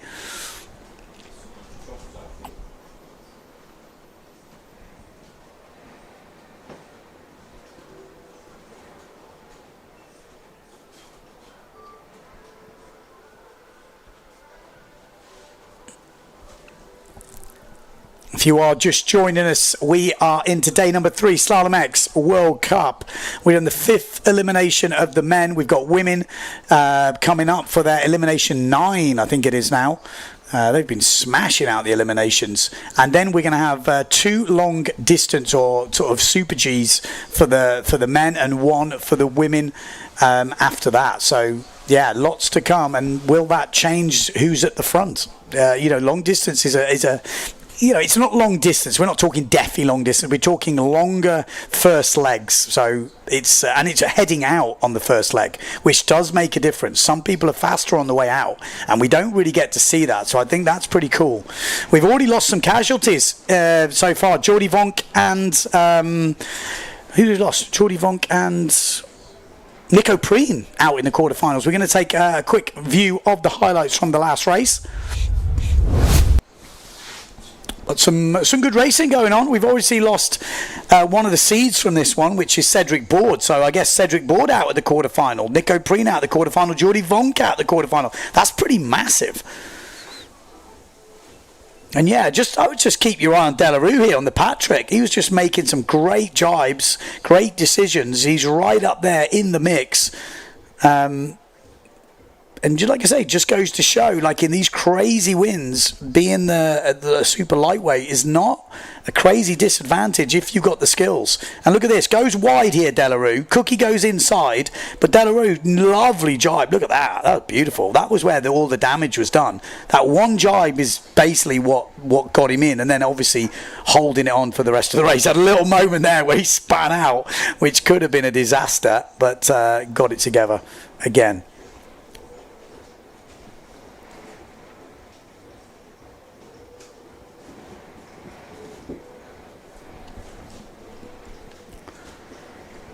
Jimmy Tieme keeps up his run of good form. Easy qualification for him. Say he had one of the best days yesterday with a 6 and a 4. Yellow flag up. So next up we've got quarterfinal number 4. We've got Sasha Fortune in this. We've got Tame Mondria, Pierre Mortafon, Bruno Martini, Brendan Loho, William Hooper, Tristan Algray and Tom Balanka.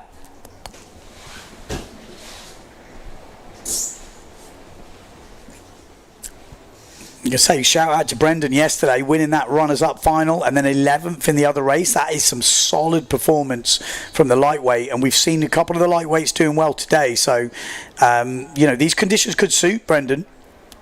He's definitely been throwing it down with the big boys. He's leading that under 80 kilo category at the moment, which is a new category. So any of you youths out there watching the slalom, or maybe some of the lighter slalom racers from around the world, if people do support the PWA and they are underweight, that category can get bigger and maybe become his own category in its own right. With enough people doing it. So this is kind of just the start. I have heard a few people asking, is it the same in foiling? I don't know, actually. That is one question which I've not had answered yet, but I'll be trying to find out.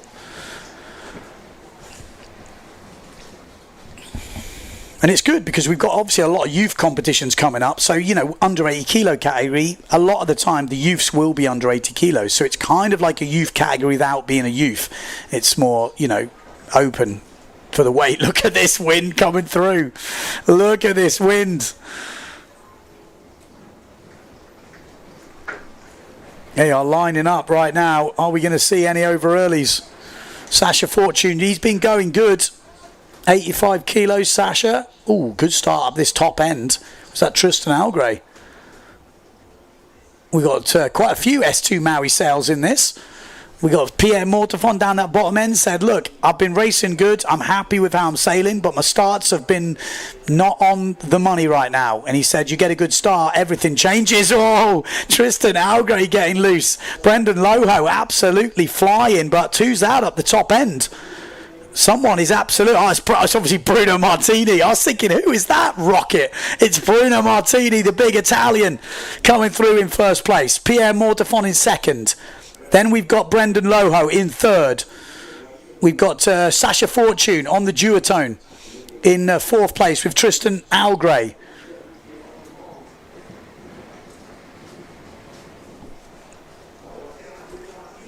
Pierre Mortefon takes the lead now. Sasha Fortune, you've got the Patrick of William Hooper in there. Tristan Algray just behind them. Plenty of wind out there. Look at this. He wants to make every final. Tristan, we spoke to him this morning. Fourth place is hotly contested right now. Bruno Martini round. Great jibe from Loho. Good jibe from Tristan Algray. What a jibe from the Guadalupian. That has really gave him some meters now. What a jibe. Oh, a little wobble there. What happened? Did he stay on? That looked, yeah, he's still on. He's still on. He's a big fella, Tristan Algray. He's always been tall. He's put on a bit of timber since the last time I've seen him, and that is definitely helping him. He has got some weight. He's got some speed. He's still got the technique. He said he's here on holiday. Does this look like your sort of holiday? Love to see it.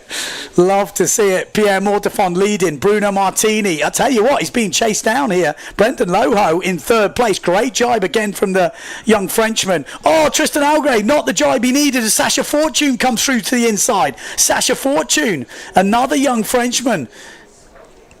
I think from Guadeloupe as well. These two must have raced together quite a bit in the past. I think he's living in mainland France now, but correct me if I'm wrong in the comments. But Sasha Fortune, what a jibe from him, putting the pressure on Algray as he's jumping around on the way out. That's the battle we're looking at. There's so much wind on the course right now. This is quarterfinal number 4. Pierre Mortefon leading. We've seen some mistakes at this last jibe mark. No one can afford to go down here. Bruno Martini safely round. Pierre Mortefon round.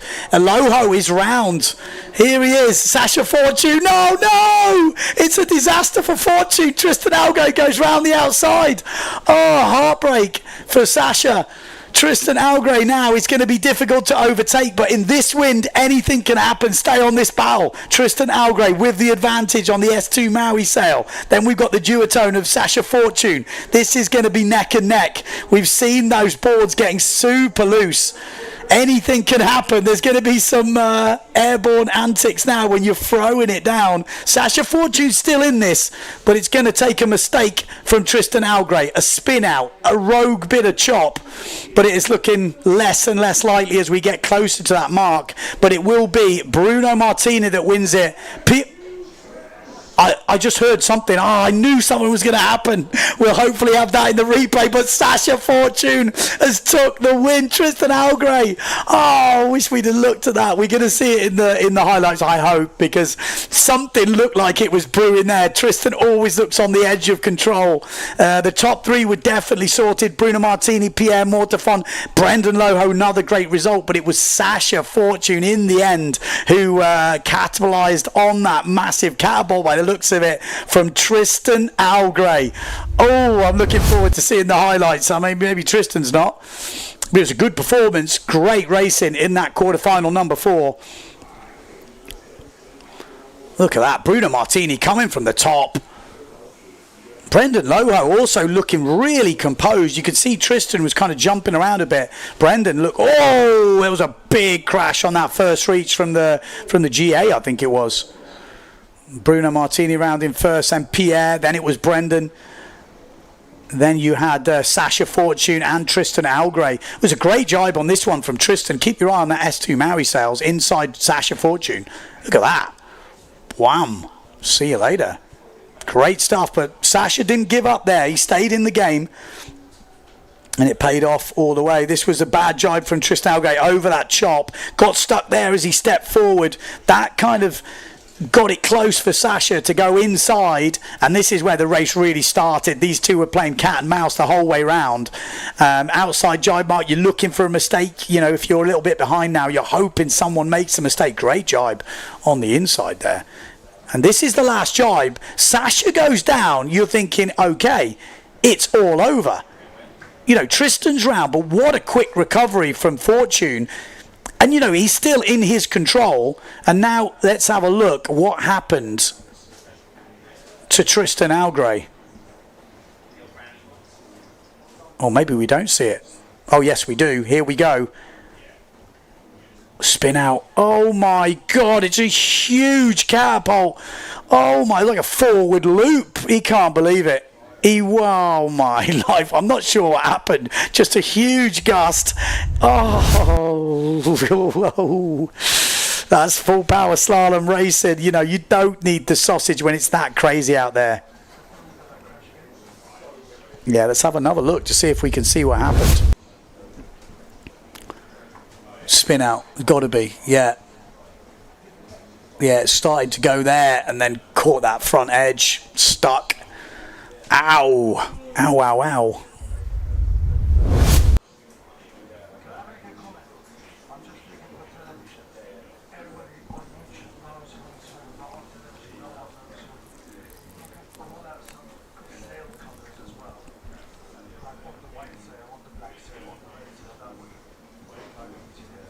Okay.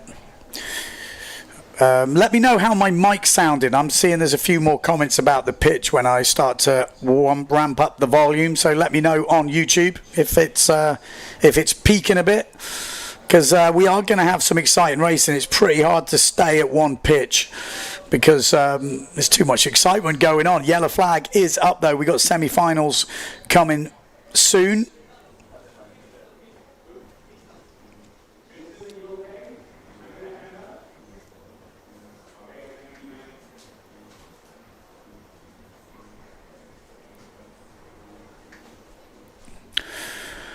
Whew, I'm going to get my breath back here. We've had some great racing so far, and we've seen a lot of those lightweights and youths really putting some of the bigger names to the sword at the moment. So we've had some, I mean, as soon as we've seen that wind pick up, it has changed.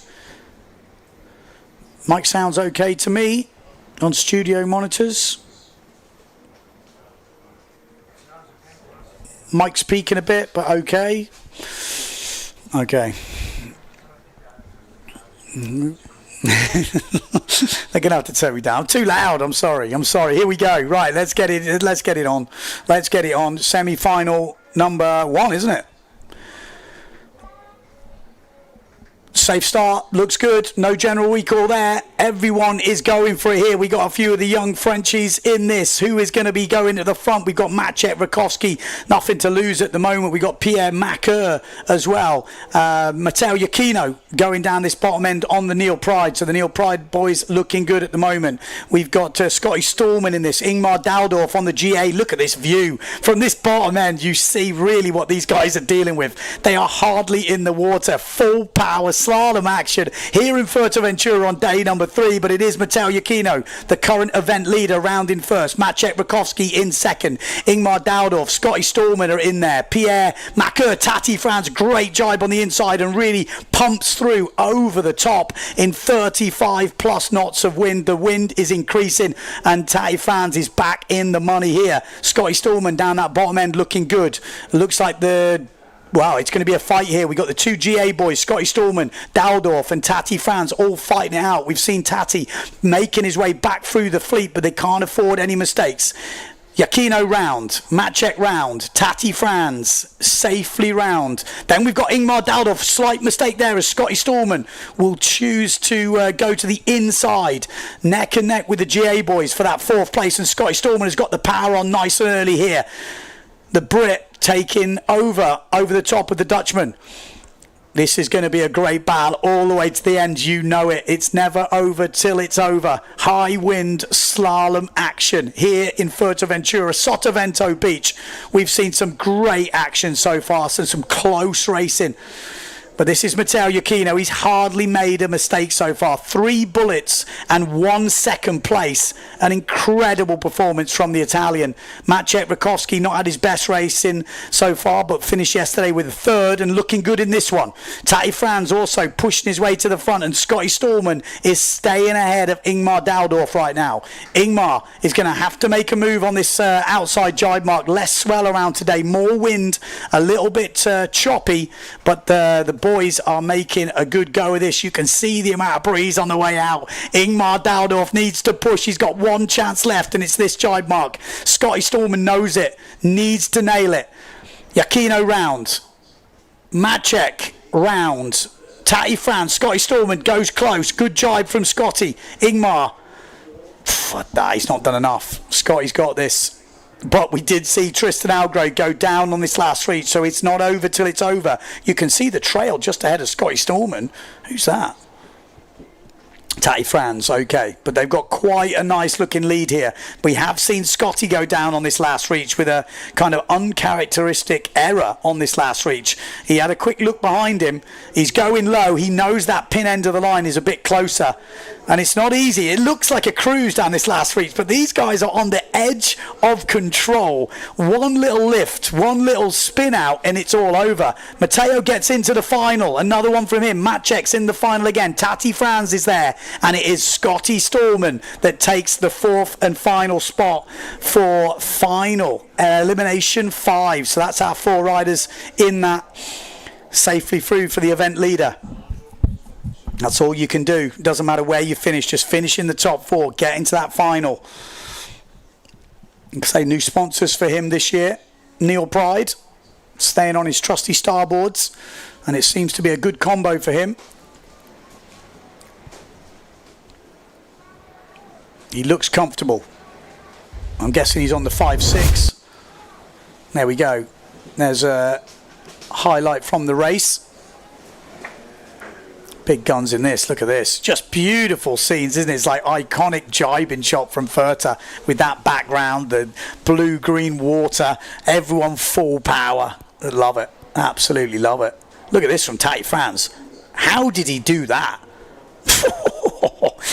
That was, you know, that's how he's one of the best in the world. Now that tight space to come out with that much speed, impressive stuff. Didn't have his best day yesterday, didn't make a final in the 2 eliminations, but he has already opened up his account. Good race from Scotty Stallman as well, getting himself into the final.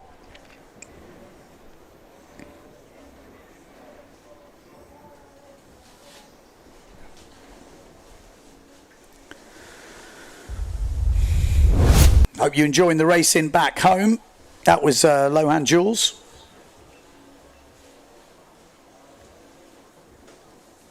Say good day for him on the water yesterday. 3rd and a 7. And this is the second semi-final. We got Brendan Loho in this, leading that under 80 kilo category. We've got Pierre Mortefont, second in this event at the moment and reigning world champion. Bruno Martini looks angry today, and it looks like his conditions. Keep your eye on Bruno. Jimmy Tieme, good day for him yesterday with a 6 and a 4. Sasha Fortune with a great race last time to overtake Tristan. We got Benoit Mercier, who's right up there in the top 10. Vrieswijk, again, another guy who had a good day yesterday, and he wants to make this final. And then Victor Delarue has been pushing hard. So yes, this is looking good. It's going to be hotly contested like all the semi-finals. Let's try and pick your top 4 riders. Who do you think is going to make it?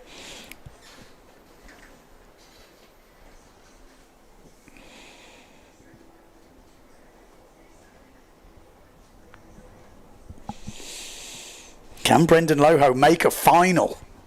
Can he make a final? I mean, he's been looking good. He has been looking good. He's jibing well. He's got speed.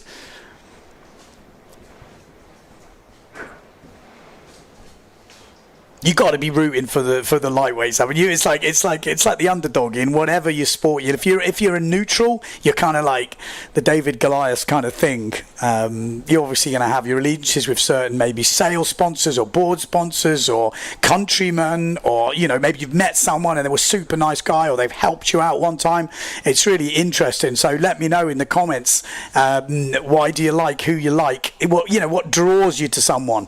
Because it is like that. I think you know, the fantasy league. I keep mentioning it, but it is like that thing that gives you this kind of extra interest in a few of the riders that maybe you've not paid much interest in before. I think it's pretty cool. Look at the wind out there. It is crazy. Someone say no sausage today, as if like, trust me, this is hardcore enough. This is hardcore enough. There was a few, not complaints from the riders, but a few of the guys were saying, look, the sausage is meant to be in, but it's not meant to be in every race. It's meant to be Slalom-X, where you add different, you know, elements. And windy slalom is an element in itself. You know, when you're out there racing, this is hardcore. This is as hardcore as it needs to be. It's exciting. We've seen mistakes. We've seen really good performances, and that's really what we want to see. We want to see, you know, commitment levels through the roof.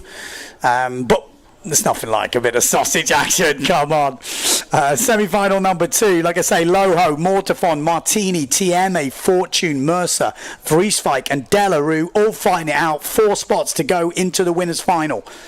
Can Brendan Loho make his first winners' final here in Fuerteventura? Wow, great start at this top end from Benoit Mercer. What a start from him. Really good start from, looks like Jimmy Tieme in the middle on the 0.7. Wow, Jimmy Tieme, like I said, really good day for him yesterday, and he means business today. We got Sasha Fortune down this bottom side on the duotone. Oh, he got a bit loose there. Looked like he hit the nose, but Jimmy Tieme is absolutely flying. He's from down like where Almanar, isn't he? Super windy down there. They get these crazy conditions, and Jimmy is a bit of a hell man. He loves this shit.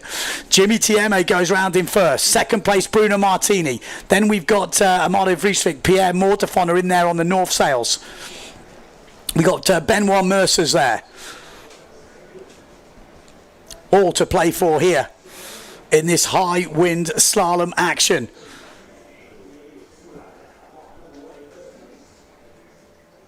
I'm just trying to pick out who's who at the moment. But it is Bruno Martini. Yeah, it's Bruno Martini on that leading S2 Maricel, but Jimmy Tieme holding on to the lead into this second jibe mark. Tieme goes to the inside. Nicely jibed from Jimmy, and not a good jibe from Bruno Martini. And who else is down on the north?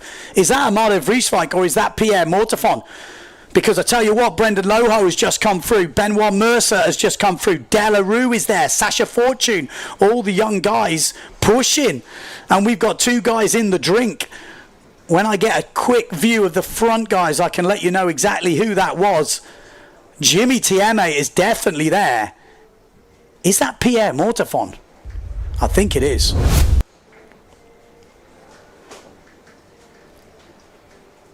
Ooh. Wow. Where we go. Down and out. So Jimmy Tieme, full there. Can't quite see, but Brendan, stay on that shot. Tieme looking good. Brendan Loho's there. Benoit Mercer. Let's have a look at that second North Sail on the white sail. Look at this from Jimmy. He's loving this. Absolutely howling. Like being back home on a windy day. Let's stay into that second North Sail, but look at the North catching up. It was Pierre Mortafon that went down, but he's somehow come back. This is what I was looking for, and Brendan Loho's gone down. Pierre Mortafon's gone wide. Benoit Mercer on the inside, and Pierre Mortafon has somehow come back from going down at that second mark. What a comeback this is. I apologise, I was still trying to work out if it was Pierre that went down. It was Amado Vrieswijk that's up in second. Jimmy Tieme with a great race here in the semi-finals. Benoit Mercer is going to take third. And Pierre Mortafon is going to take the 4th spot and get into the final. But he didn't make it easy, that is for sure. So Pierre's on the red board. Apologies. I got confused with the Future Fly. They've changed colours, haven't they? But Jimmy Tieme, good win from him. He's loving the wind. So Tieme in first place. Second place, Amado Vrieswijk. Pierre Mortafon will finish third in the end, with Benoit Mercer also making that final. Sasha Fortune just missing out. And Brendan Loho is in that top 4 all the way to the last mark. In the end, doesn't make it. But some good racing Good high wind action.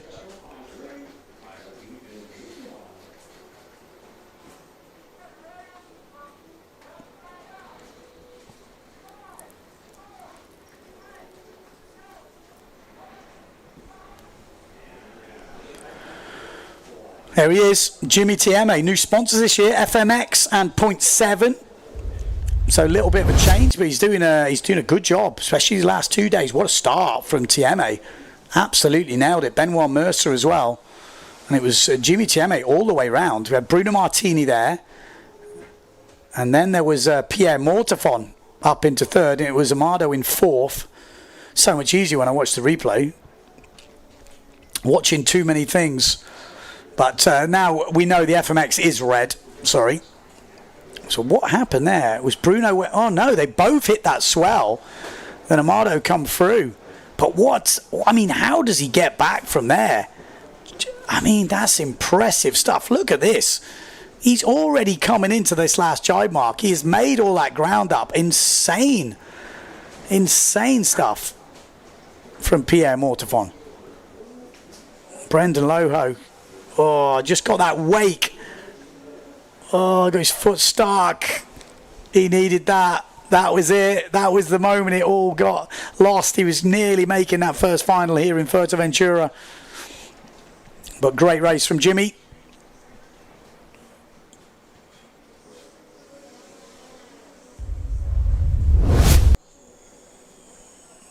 Here we go. Amado Vrieswijk, Tati Frans, Andrea Cookie.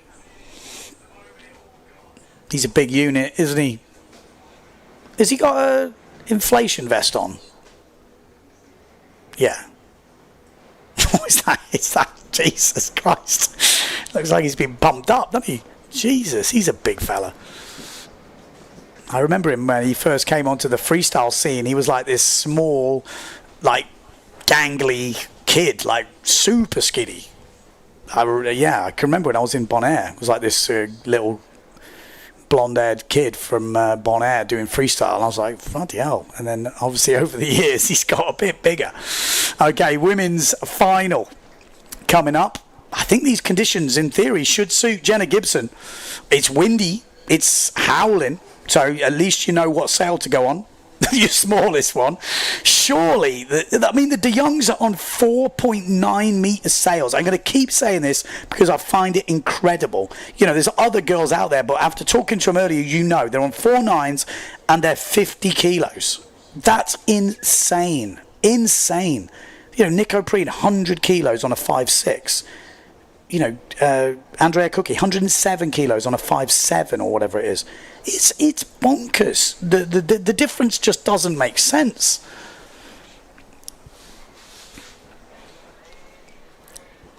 Shout out to all the women out there racing in these crazy conditions. You know, the level of these girls you probably can't quite comprehend. If you've done the Defi, you might be able to comprehend because it's the race you get to race against them. I didn't see Jenna Gibson in the Defi. I generally didn't see her. I was racing on all sorts of different kit, but I generally didn't see her. It's kind of ridiculous. I saw my Davico. Definitely. A few close reaches. Okay, here we go. Can my Davico get her first race win? There's no sausage today. It's just out and out, flat stick, proper hardcore, windy racing here in Fuerteventura, Sotavento Beach, for day 3 of the Slalom-X PWA World Cup. This will decide the world champion this week. And here we go. It's going to be a good start. Good start, nice and clean. Oh, Lemaitre hit that thing and she was in the air right there. We got Van der Veen flying down this reach. We got my Davico. Here she is once again. This could suit her. Absolutely hanging on here. My Davico. I'm sure she's got a few people at home rooting for her now. So close to her first win on tour yesterday, but the sausage foiled her once again. And here we go, Jenna Gibson. She's going to have all the support from the UK. She's still leading this competition. Fastest woman in the world, and she has shown that plenty of times this week. She's on the small gear, this gear, but it is going to be Jenna Gibson who goes round in first place. So Jenna Gibson in first. My Davico, and Gibson's gone down. Davico makes the jibe. Advantage Davico. We got Van der Veen also in there. I spoke to her this morning. She sort of seemed really revved up for today. She's like, I've shown moments, but I haven't got it. Oh, spin out from Davico. It looks like Bobby Lynn up into third place, and my Davico takes to the sky as she gets a huge gust, and Van der Veen goes to the front. Great racing from the girls here. Van der Veen from the Netherlands out in the lead. Look how windy it is. You can hardly sheet in. Gibson coming back strong. Oh, and Blanca Alabao getting loose. Davico getting loose as Gibson goes underneath the other two girls. Van der Veen, she loves it windy. Goes through in first place. Then we've got Bobby Lynn.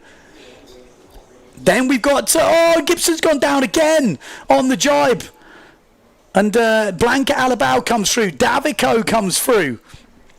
This is ridiculous windy racing right now. Femke van der Veen looking solid as a rock right now. She has just been jibing like an absolute queen.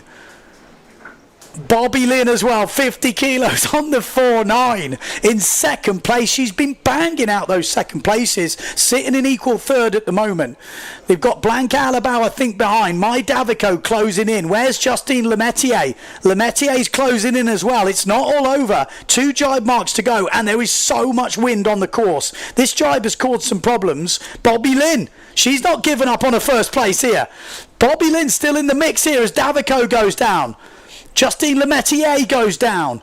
Blanca's not had her best jibe, so the top 2 are going to get away from the rest of the pack. Bobby Lynn, De Jong, could she get her first win, or is it going to be Van der Veen? Femke van der Veen looking for the win. Here in Fuerteventura, we've got 1 jibe mark to go. Keep your eye on that outside jibe mark, because that is where we could see someone hit the deck. Femke van der Veen, just 1 jibe mark to go, and then she's home and free. Well, she's got to go down the last reach. It's not easy, this last jibe mark. Needs to keep it together. She's got a lovely line there. Femke van der Veen is through. Bobby Lynn right behind her. Any mistakes, and Bobby Lynn is there. And it's a good jibe from Bobby Lynn. Justine Lemetier, not given up just yet. Not a best jibe as Blanca Alabao goes down. It's survival conditions at the moment, but out in front, Femke van der Veen from the Netherlands, and Justine Lemetier's body dragging at the beginning of this reach. Let's have a look at the front runner. Look at this, Femke van der Veen. She looked fired up this morning. She said it's not been going her way. She's had up and downs, but she's had moments that show she's still got it. She's happy with her speed. She likes jibing.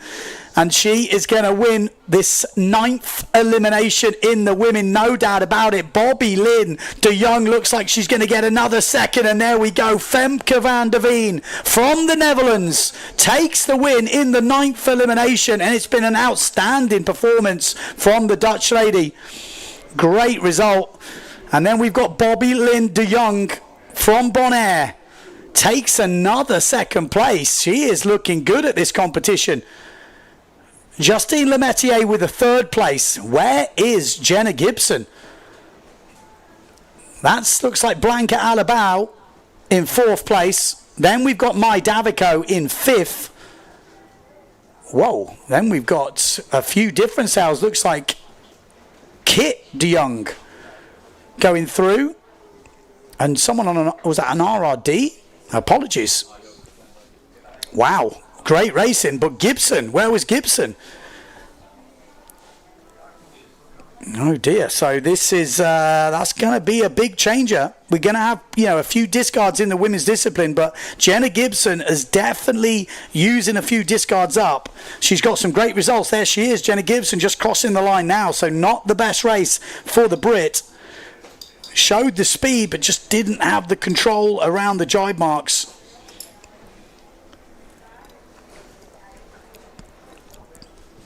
A few of the girls just crossing over the line now. Some hardcore racing in that division. Like I say, a lot of them with pretty big sails. I wonder what size Femke van der Veen's on. I have a feeling last year she was racing on a pretty big sail. I remember listening and thinking, how is she holding on to that? Can we see? My eyesight's not great. I'm sure a couple of you kids out there will be able to see that. But great race, really solid from Van der Veen. Really good wave sailor from what I've seen as well. So obviously that is definitely helping with the control. She said she loves jibing. I mentioned the long distance to her in the walk around this morning. She was like, well, I quite like jibing. And it showed in that race. She absolutely stomped every jibe. Great showing. Great showing. So next up, we're going to have a runners-up final for the men, which will settle 9th to 16th place. So a win in this losers final or runners-up final will give you 9th place. Obviously last in this one, 16th place. So that's what you're fighting for. Who have we got in it? Well, we've got Ingmar Daldorf in this. We've got Jean-Luc Francis. We've got 16 years old he is, so in that top 16, impressive stuff. Lohan Jules in this, Pierre Macker, Sasha Fortune, Bruno Martini. We got Victor Delarue and Brendan Loho. Loho leading that under 80 kilo category at the moment. Victor Delarue, he's also in that under 80 kilo category, 72 kilos. So we got a couple of the lightweights in this. Good to see. Jean-Luc Francis is actually not in under 80 kilo category. I think he could have made it, but he's 16 years old, 82 kilos. So still a lightweight by any stretch.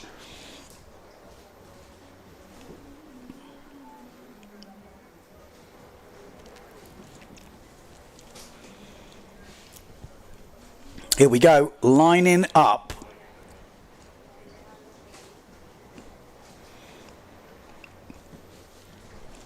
Who's your money on in this one? Bruno Martini's got to be a solid bet if he can stay on the board. We know how quick he is. He's a bit of an all or nothing type of character. It's the kind of guy you kind of you love to cheer for. He's going to bring you drama, that's for sure. It's not going to be an easy watch if you're a Bruno Martini supporter. You're going to have highs and you're going to have lows, but you're going to have excitement, that's for sure. Here we go, what a start, look at that. And nailing the start, the boys there. It looks like Daldorf down this bottom end.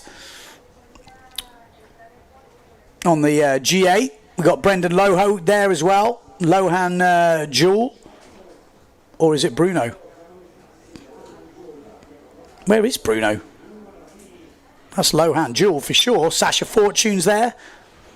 In fact, I don't see Bruno Martini. We've got Pierre Macker on the Neil Pride.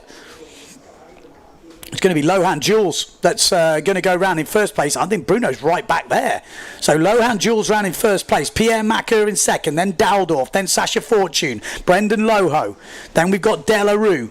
Jean-Luc Francis. And Bruno Martini is on the wrong side of that jibe mark. He's having a shocker. Lohan Jules looking good though at the front. Pierre Macker looking solid. Sasha Fortune, Brendan Loho. It's all about the jibes. We've seen that already. Speed is good, but jibing is what is putting out the results. So Lohan round in first, solid. Pierre Macker, Sasha Fortune, Ingmar Daldorf. Good jibe from Loho as well, but Delarue was right there. Lohan Jules looking for a single digit here. A win would be a 9th place. So Lohan Jewel on the S2 Maui Sails, orange and blue. And we've got the purple and orange Neil Pride behind from Pierre Macker. And the gold of Sasha Fortune on the duotone. Lohan Jules. Browned in first, solid. Pierre Macker, Sasha Fortune, Brendan Loho's not given up on getting a few more places here. Tries to jibe to the inside. Daldorf right behind him. Sasha had a good jibe, good acceleration. Still all to play for with one jibe mark to go. We've seen mistakes happen. Definitely flatter today. We've got more wind, but I would say it's flatter, still choppy, still not easy. Oh, getting loose from Brendan Loho, trying to chase down Pierre Macker. Here we go, last jibe mark. We might see a change here if he goes to the inside. Sasha Fortune's trying to hold it on and Brendan Loho shuts the door on him. Oh, he got a bit of a sketchy one and Sasha managed to hold his line. And it's Brendan that misses out because Daldorf comes inside. He had to go for it. Every place counts. But out in front, Lohan Jewel has sailed an absolute blinder here from start to finish. Really good performance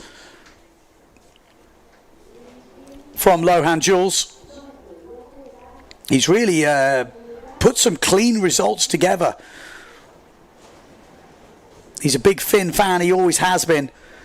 And this is the chase in pack. This is first, second, third, fourth and fifth. Lohan Jules will win it though. That'll be a 9th place for him.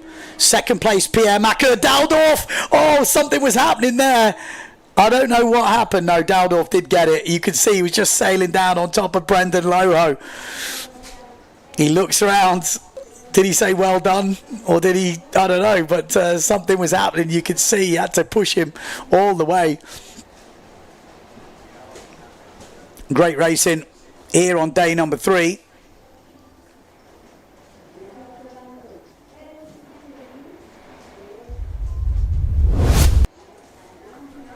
Here we go, recap of that race.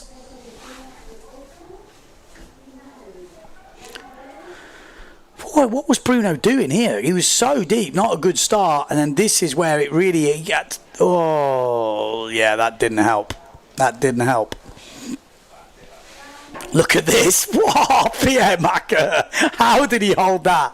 That's why they've got those long lines. He was still hooked in and able to do that. You know, people say, why do they have such long lines? It's for control. Look at this. Brendan coming through here. How did Sacha Fortune hold that? Really impressive stuff from the Frenchman. I mean, he was fully laid into it, almost back-winded in that type of wind. Managed to hold it. Some really good board skills there. And that's what gave him an extra couple of places ahead of Brendan in the end. So really great sailing from Sacha. Red flag is up for men's final. Elimination 5. Who wants to make some predictions? You know you do.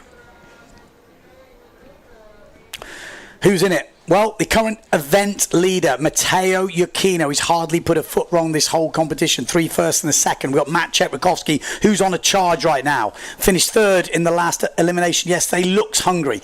We got Scotty Stallman from the UK, finally up to speed. The Brit, you know what Scotty can offer. We've got Tati Fans, who's having a better day today. He's been racing really well. I would keep your eyes on Tati. Jimmy Tieme has really put the hammer down in the last couple of eliminations, and he looks like he means business. Amada Vrieswijk, another one who started to find form with 2 5th places.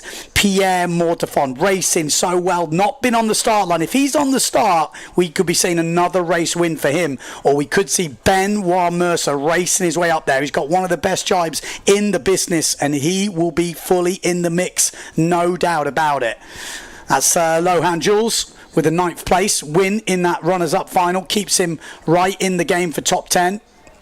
Like I said, if you don't make the final, you win that runners-up final, it still feels pretty good. There's a bit of frustration because you think, well, I won the runners-up final, so I could have done well in the final. That's pretty much how it is. But if you're in that runners-up final, it's damage limitation. A win is still single digits, means a lot. There he is. Ingmar Daldorf got a yellow fin. So it's, what is that? Anyone want to hazard a guess what a yellow fin is? Is that a softer fin? G10 maybe? Yellow. Interesting. Freaking hard going, isn't it? It's hard going, and you realise where the equipment tent is. It's up the hill. You know, it's not an easy day at the beach. This, I can tell you that much. Sandbag, for anyone who doesn't know what that is, just a bag full of sand. Very useful in these crazy windy conditions. Come on, any predictions on there? Give me your 1, 2, 3. Oh, someone has. Arthur saying Pierre Matteo Matchek.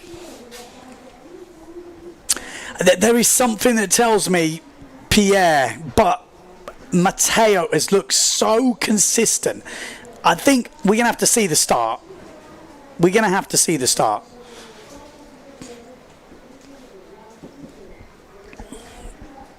And there's a 16-year-old.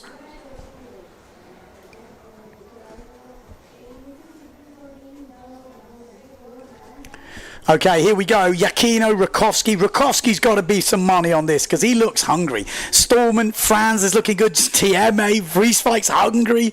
Mortefon, Mercer. It's going to be a great final. I think everyone's firing on all cylinders. I think it's so hard to pick this. But Matteo Yakino has looked good. But Pierre Mortefon is on the hunt. He usually comes into form towards the latter stages of a competition. We're at the halfway stage now, and it's time for Mortefon to kick into gear.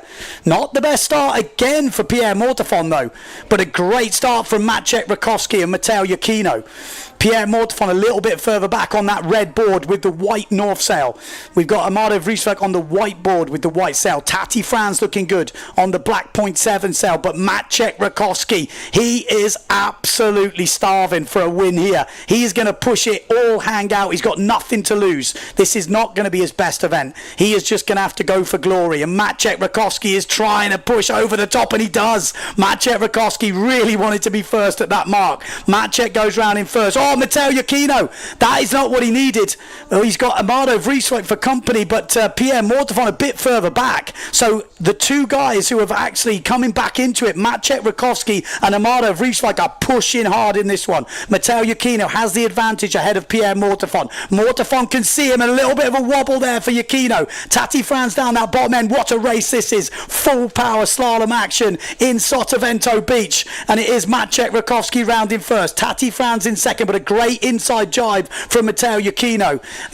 Amado Vrieswijk is there, and Pierre Mortefon, an uncharacteristic wide jibe from Mortefon, and this is not going well for Mortefon at the moment. Tati Franz, Amado Vrieswijk ahead of him. We've got the current event leader Yakino in second place, but out in front the Polish rider. He's took a while to get going, but he is absolutely charging right now. He has got the bit between his teeth. He's put on a few more kilos for this event. He's just not had it all his own way, and now he looks like he's fully come to the party. Maciej Rakowski looking for his first win here in Fuerteventura in 2026. Not the best jibe from Maciej though, a really good jibe from Yakino. Yakino is back in the game here. I wouldn't count Yakino out because he is right on the tail of Maciej Rakowski. Tati Franz going a lower line. He's going to let these two fight it out. Amado Vrieswijk up the top end, and Pierre Mortefon is back in fifth place. This is playing into Yakino's hands. Needs to keep it together though. A solid second would be solid. Maciej Rakowski will want the win, and there's no way he's going to let it slip. Surely, with one jibe mark to go. He's going in low. Yakino trying to take the inside line. Maciej. Solid jibe from the Polish rider, and oh my god, Amado hits the deck. He opens the door for Pierre Mortefon to take out Tati Franz now. Surely Mortefon's got the inside line. He's got a drag race with Tati Franz. Up in the front though, it is the Polish rider Maciej Rakowski going for his first win. Tati Franz trying to hold off Pierre Mortefon. Yakino will want Tati to keep ahead of Pierre Mortefon as they come down this last reach. There's a right battle going on, but at the front, it is Poland is going to take the win. Maciej Rakowski finished yesterday with a third, and he's going to look like he's going to open day 3 with a bullet. Bang! Here he goes. This is the start of Maciej Rakowski's campaign here in Fuerteventura. Second place, Matteo Yakino keeps the run alive, and it will be Tati Franz that takes third. Pierre Mortefon having to settle for fourth, and a disaster for Amado Vrieswijk on that outside line. What a race from Maciej. It might be a question of what could have been at the end of this race, but he's still got time. We're going to have 2 discards. Maybe he's not out of this just yet. Oof, top racing. Anyone call Maciej for the win? I think a few of you might have. Like I said, he's racing. He's got nothing to lose. He's not having his best to race. He knows he's got the speed. He's been up there, and he just needed to put it together, and he's slowly starting to build into this competition in Fuerta. Let's have a look at the highlights of that race. Great start from all the riders, right on the money there. Not a good start again from Pierre Mortefon. It was Maciej that really pushed to go round in first ahead of Yakino. And then at this point you're thinking Yakino's in trouble, but it almost didn't pay off. He still got lots of acceleration somehow underneath Amado Vreeswijk. Tati Frans as well, we got to say, racing so well at the moment. Maciek really controlled this race. This was a great move from Giacchino to the inside. Same with Amado. Pierre Mordafon tried to stay out of trouble and out of the dirty wake by going wide. Let the others kind of fight it out, but he was sitting in 5th at this place. And then this is the last jibe mark. Tati Frans going right in front of Amado Vreeswijk. I didn't see that clearly before, but Amado might be upset with that. Tati going in that low line, just jumping over the chop. Oh my life. Well, I don't know if he had much option. I mean, Amado was super high and wide. Oh, well, I think that was a racing instrument. I don't think it was, well, I'll let the judges see what happened there, but that was pretty well, that was full on, wasn't it, to your teammates, well, not teammates but countrymates. Wow. Well, impressive racing. You don't get better than high wind slalom action. Surely let me know what you think in the comments, but we have seen some crazy good racing. Yeah, it did look savage, that, didn't it? When you look at it, when on the highlight, at the real time, I didn't quite actually comprehend what's happened. I was looking at Matteo, I was looking at other things, but you see it in the highlights, like, ooh. But he came in out of control. Like he couldn't really do anything. He's bouncing over the chop. I think there'll be a few choice words said at the end of that, maybe. Let's have another look at it. I mean, it did look pretty savage. Like, Amado's here, but he's look at the gap Amado's left. I mean, but then I think Tati wanted to get the rail in, but he came in and he's bouncing through. He couldn't get the rail in.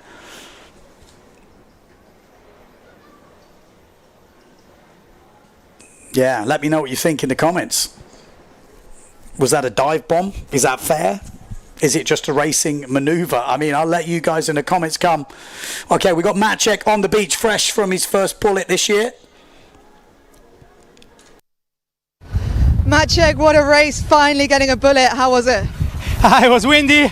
On the semi it dropped, so I kind of backed the sail for the final just to make sure I have all the power I need. It was a bit too much, but yeah, it was a big fight down the first reach with Matteo. I think, I have much less to lose, so I went for it and he didn't shoot the inside, and from there it's, stay on the, keep pushing and stay on the board. Super windy today. You look hungry. Are you just chasing now? It's so windy I can't really hear you, but yeah, it's nuking. Yeah, I think it's going to be hard to interview, but well done, Maciek. Thank you. Maciek is in the game. He looks much happier now, and that's what you need. Put a run of results together. As he said, he had no pressure. He could really push, and that was the difference maybe between him and Matteo Giacchino. But solid result again for Matteo Giacchino. He's looking in unstoppable, consistent form at the moment, just not making any mistakes. Yeah, a few guys asking about, there are no rules in the PWA apart from dangerous sailing. So that is the big one. If it is dangerous, then they have to review it. But apart from that, there is no rules. No one wants to end up in the water. So that's the kind of theory behind it. And I like it. I came from a background of rules, and we're straight into women's final. Here we go. Yes, look at this. Femke van der Veen. She is hungry for another win here. But so is Justine Lemaitre down that bottom end. I don't see Jenna Gibson anywhere at the moment. Where is she? Wow, this not good news for Jenna Gibson fans, because I don't see her on the course. We got Mai Davico down this bottom end, Justine Lemaitre in the middle, Femke van der Veen up the top end, and Blanca Alabau getting it all wrong there. We've got, looks like Bobby Lynn up on the top. We've got the orange helmet of Kit de Jong, who she's been racing really well. Like you say, when you see a Neil Pride, you think of Bobby, but Kit's been sailing super well and definitely one to watch coming up. But Justine Lemaitre goes round in first, Mai Davico in second. Then we got Femke van der Veen, the jibing queen of this fleet, and look at that jibe from Femke. She's right in the game again. Oh, and there's Jenna Gibson. I just saw a glimpse of that gold duotone from Jenna Gibson, so she is definitely in the mix here. We know how fast she is. Fastest woman in the world. Absolutely crazy. She's been over 50 knots. Yes, there's not many men in the world who have been over 50 knots, but she has. She is an absolute speed machine. If you've ever sailed with her, you've been embarrassed by how fast she is. Well, not embarrassed, because she's the fastest woman in the world. And look at this, she's already up inside Femke van der Veen on this jibe. And maybe Maciek said it had dropped a bit. This could help her. She just needs to get round the course. Just get round the course and she'll put a solid result in. Femke van der Veen coming back. Mai Davico's there. Justine Lemaitre is at the front though. Jenna Gibson trying to hold off Davico at the moment. But Justine Lemaitre out in front. Jenna cannot afford another discard, really, if she wants to win this competition. It will definitely help settle the nerves. A solid result here. 2 jibe marks to go. 2.5 reaches to go. The Brit is right on the limit. You know what I mean? It's just, you've seen it with the top boys. She's getting almost pushed downwind here. Justine Lemaitre leading. She's finally getting into this competition. She's putting in some solid results. She's got some bullets. But Jenna Gibson up into second place now. Really windy on this inside jibe mark. Just holding it together. Just needs to make it round nice and safely. A great jibe from Femke van der Veen on the inside. Jenna Gibson still in the game here. Oh, and a big gust just got her. Pulled her off over her toes. And Femke van der Veen is now going to pull away from Gibson. Oh my life, it's not easy being a Jenna Gibson supporter. The Brits will have their head in their hands right now. She's doing a good job, but it's not easy racing out there. At the moment, though, Justine Lemaitre is definitely getting back into this overall title race. This is the World Championship. The world champion will be crowned at the end of this World Cup, and Lemaitre is in the water. Lemaitre is in the water on the outside. Femke van der Veen's going to come through. Oh, it's going to be a little bit too late. Lemaitre had such a lead that she's able to get back on and stay in control. Femke van der Veen is going to put together another good result here. Mai Davico as well. Is that Marion Mortafon coming through? I can't see Jenna Gibson at the moment. The wind is absolutely cranking. It's nuclear out there. The girls holding on to some pretty massive sails. 5-0s, 4-9s. We'll get maybe we'll get some interviews and try and work it out. But Justine Lemaitre is definitely in this title race. She has not given up. She's put together a solid run now. What was it? First, third, and now another first. So 4 great races in a row. She is back in the hunt for the Slalom-X World Championship. There we go. Lemaitre punches to the sky. She knows how big that is. She knows where Jenna Gibson is, and she is further back. Gibson trying to get her way back into the game. Femke van der Veen, a great race from her again. Davico up in third, and then Marion Mortafon looks like she's going to take 4th place, or a big spin out there as we come through. Bobby Lynn looks like it coming through. Yeah, Gibson nowhere to be seen. The wheels are coming off the Gibson wagon at the moment. Couple of long distance races coming up. Is that Kit de Jong? Again, very difficult to tell. We're just looking at the sails, and there's Gibson only just coming down now.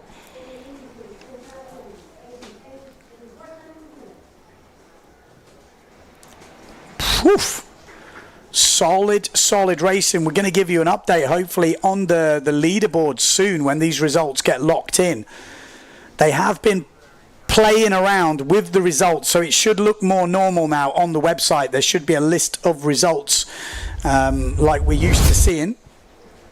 There is some stuff going on in the background. Here we go. That was the start. Real solid start from Kit de Jong there. And it was Justine Lemaitre rounding first. She really much led from the front. And there was Gibson. Came back into it after a kind of late start, so to speak. And look at this. This was when Gibson, you're thinking, okay, it's on here. Absolutely flying. And then it all went wrong. Not actually at this jibe mark. She made this jibe mark. She was up into second here.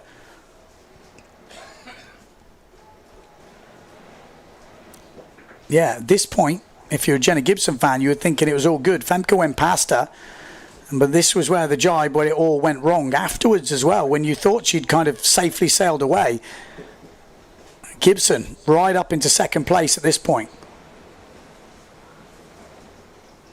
Yeah, look good. Oh, a little bit of spin out, and then there was just a big gust, like you see it, like, oh, ouch. But Femke at this point might have thought, hang on, maybe another bullet, 2 in a row. But Justine Lemaitre managed to get back on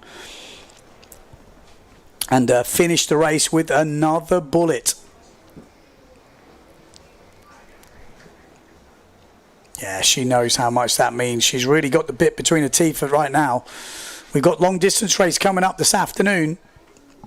And that, you know, we might see different riders up in the long distance race. You've got to remember, it's going to be nuclear. It's going to be absolutely cranking. Look at wind. It's white.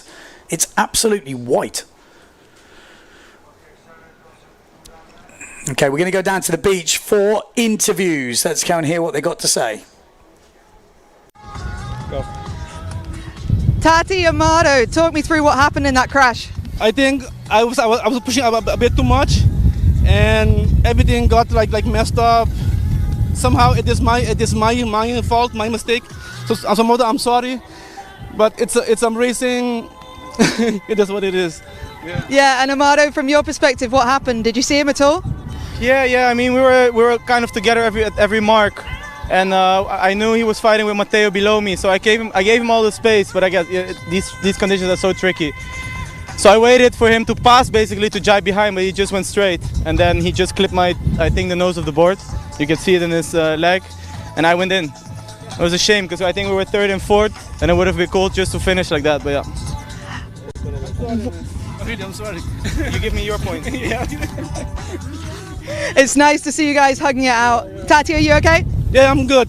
Maybe in the night I will feel a bit sore foot. I mean my leg, but it is what it is. I will see what I can do about it. Good luck to both of you in the next one. Yeah, thank you. Bloody hell, you got to be good mates to be laughing it off like that. You know, this is the World Cup, and that was a big one for Amado Wieswijk there. I mean, yeah, like you said, he was sitting in 3rd and 4th the whole way round. It would have been another good result for Wieswijk, but in the end, that didn't happen.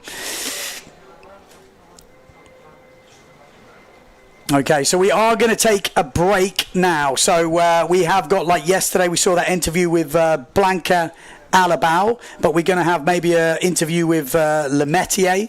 We've got the commercials for the sponsors that are keeping this whole event going and keeping this live stream happening.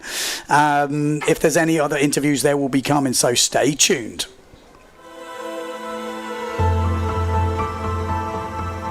"22 million years ago, this island rose from the ocean floor, and it has been rising ever since. It outlived the dinosaurs, it outlived empires, and still, beneath its surface, 400 species call it home. While above the waters lies an island that time forgot, 300 kilometers of coastline, each shore different from the last, and all of them waiting for you.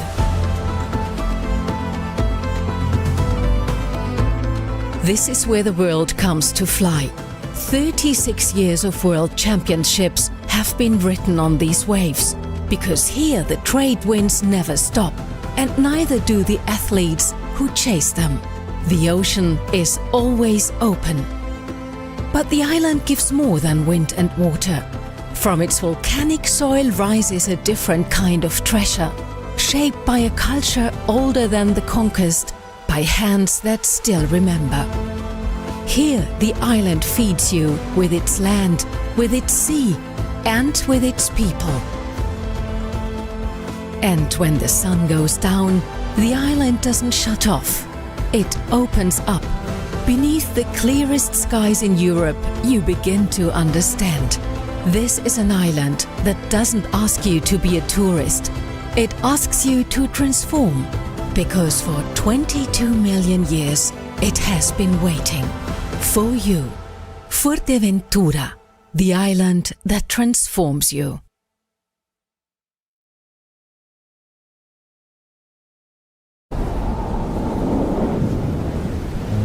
Aquí el tiempo se alarga. Las playas parecen no terminar nunca. Y el horizonte siempre invita a seguir.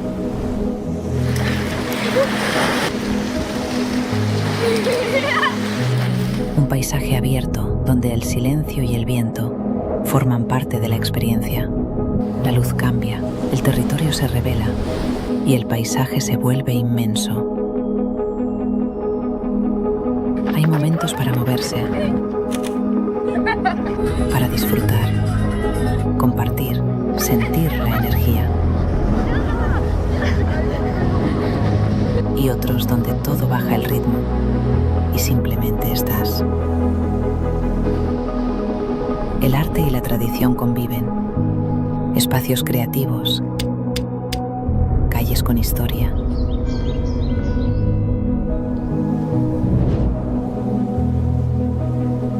Sabores que hablan del lugar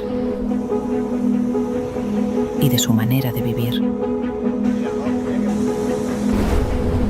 Y cuando crees que ya lo has visto todo, cuevas, roca, mar.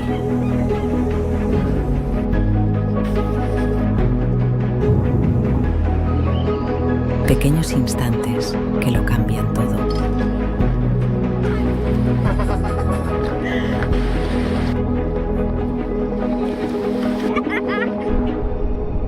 Playas de Jandía no se explican, se viven.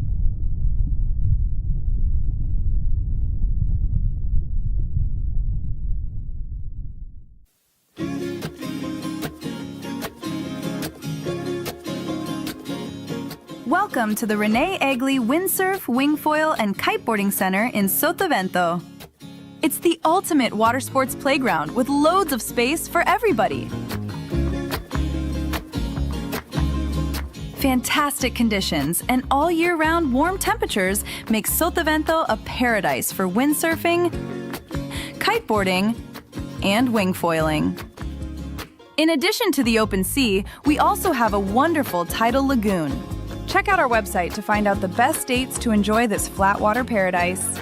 Our rental equipment meets the highest standards, and we have ordered the latest gear for you.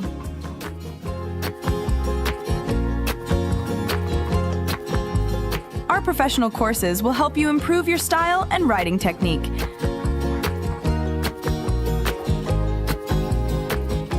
And with the Milliat hotels nearby, it's only a few meters from the bed to the board. Come and enjoy our water sports paradise.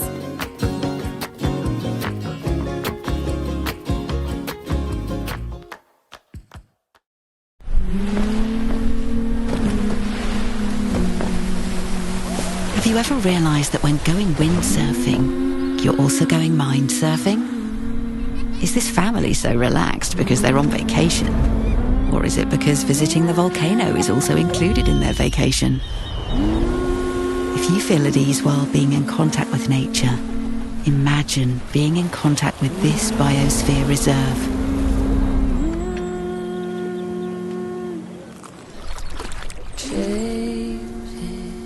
A fresh breeze of wellness is coming. In Paradisus Fuerteventura, wellness designed by destination. My name is Justine Lemétier. I'm from France. I'm a PWA World Champion and I ride for Patrick. Fin or foil? Foil. Pain au chocolat or chocolatine? Pain au chocolat. There's no question. Who's your favourite person to train with? Mai. Do you pee in your wetsuit? Yeah.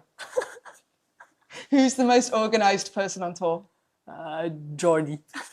Who's the least organised person? I'm not so organised sometimes. I would say me, let's say. What's your favourite discipline?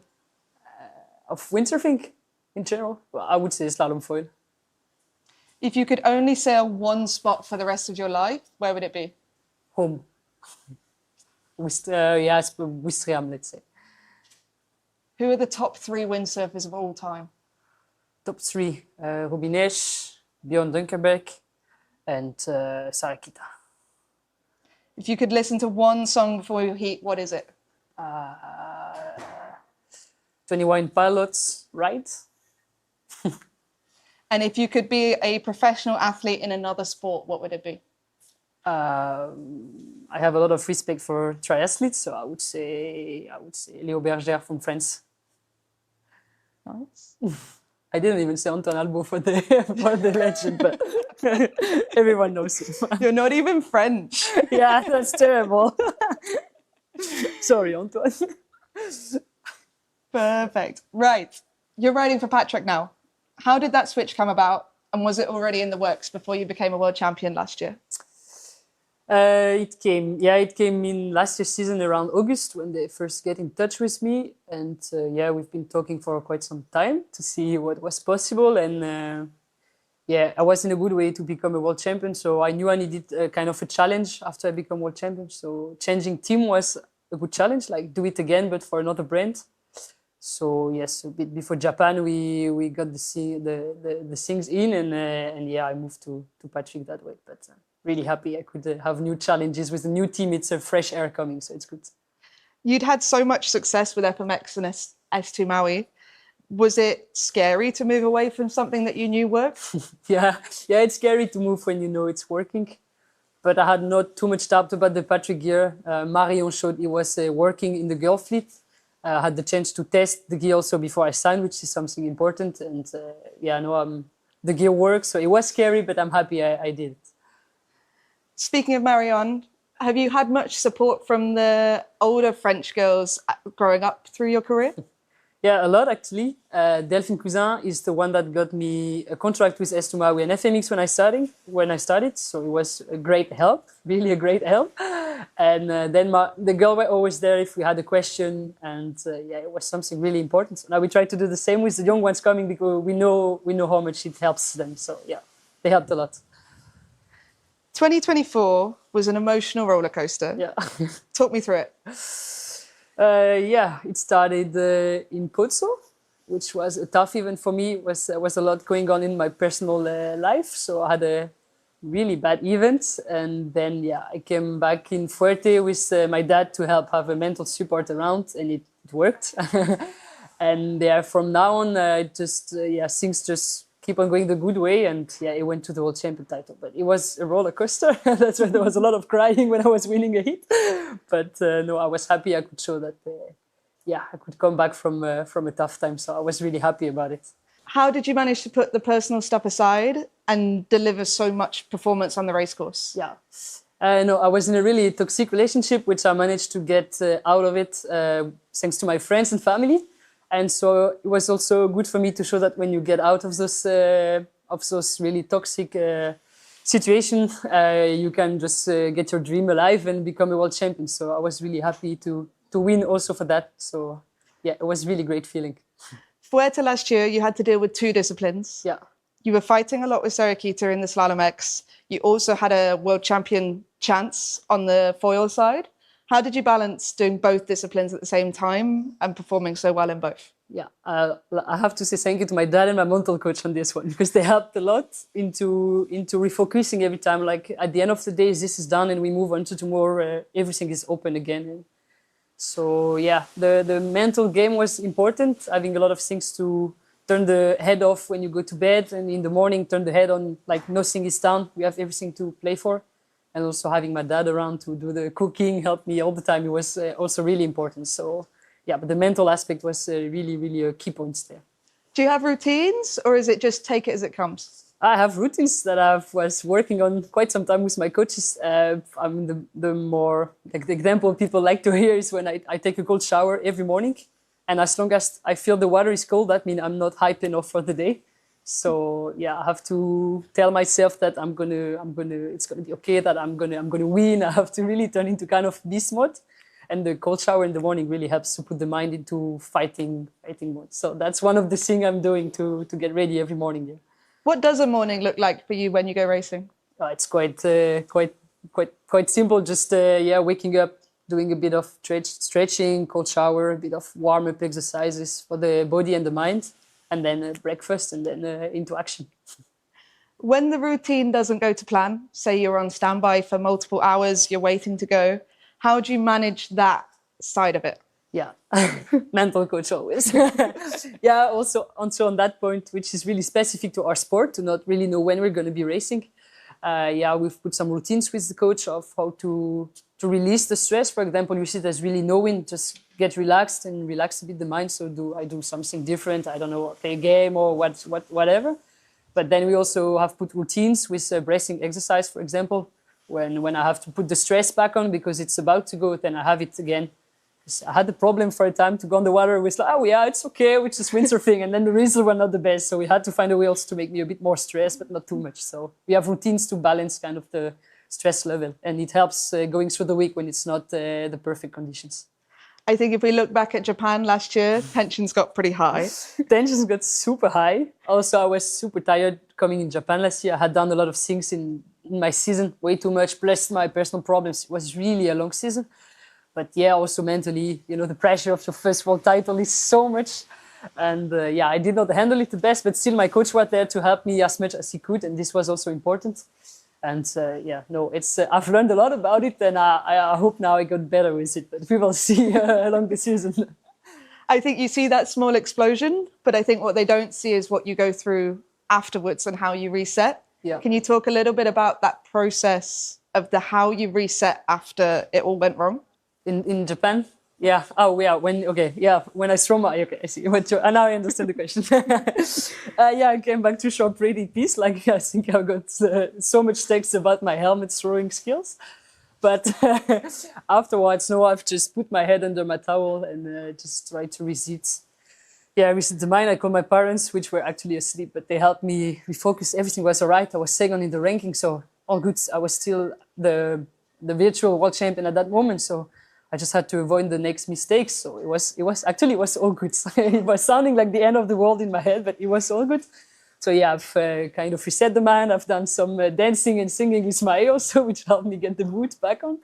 And yeah, and then I felt ready again. Unfortunately, we didn't race afterwards, so I didn't have the chance to see how I was feeling. But I was feeling good if we could race again. And yeah, I had kind of more nothing to lose now. I just had to do good. So I was feeling good, but it would have been nice to see how it goes. But that's life. How is it traveling the world with one of your best friends? We're so lucky.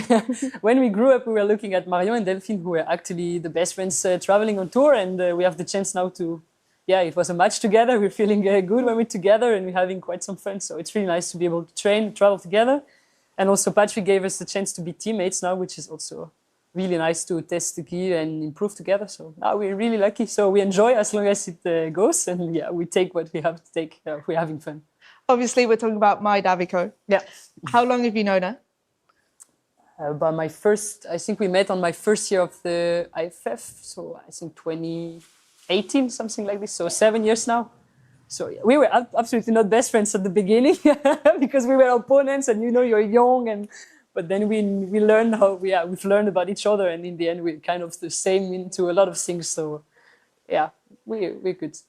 How do you find the balance of separating that she is a rival on the water, but you are such good friends off the water? Yeah, we have to learn it from time to time. We had some times where we actually kind of have been fighting a bit because, yeah, it was going good for once, bad for the other. And when you get together in the room in the night, then sometimes it's a bit tricky.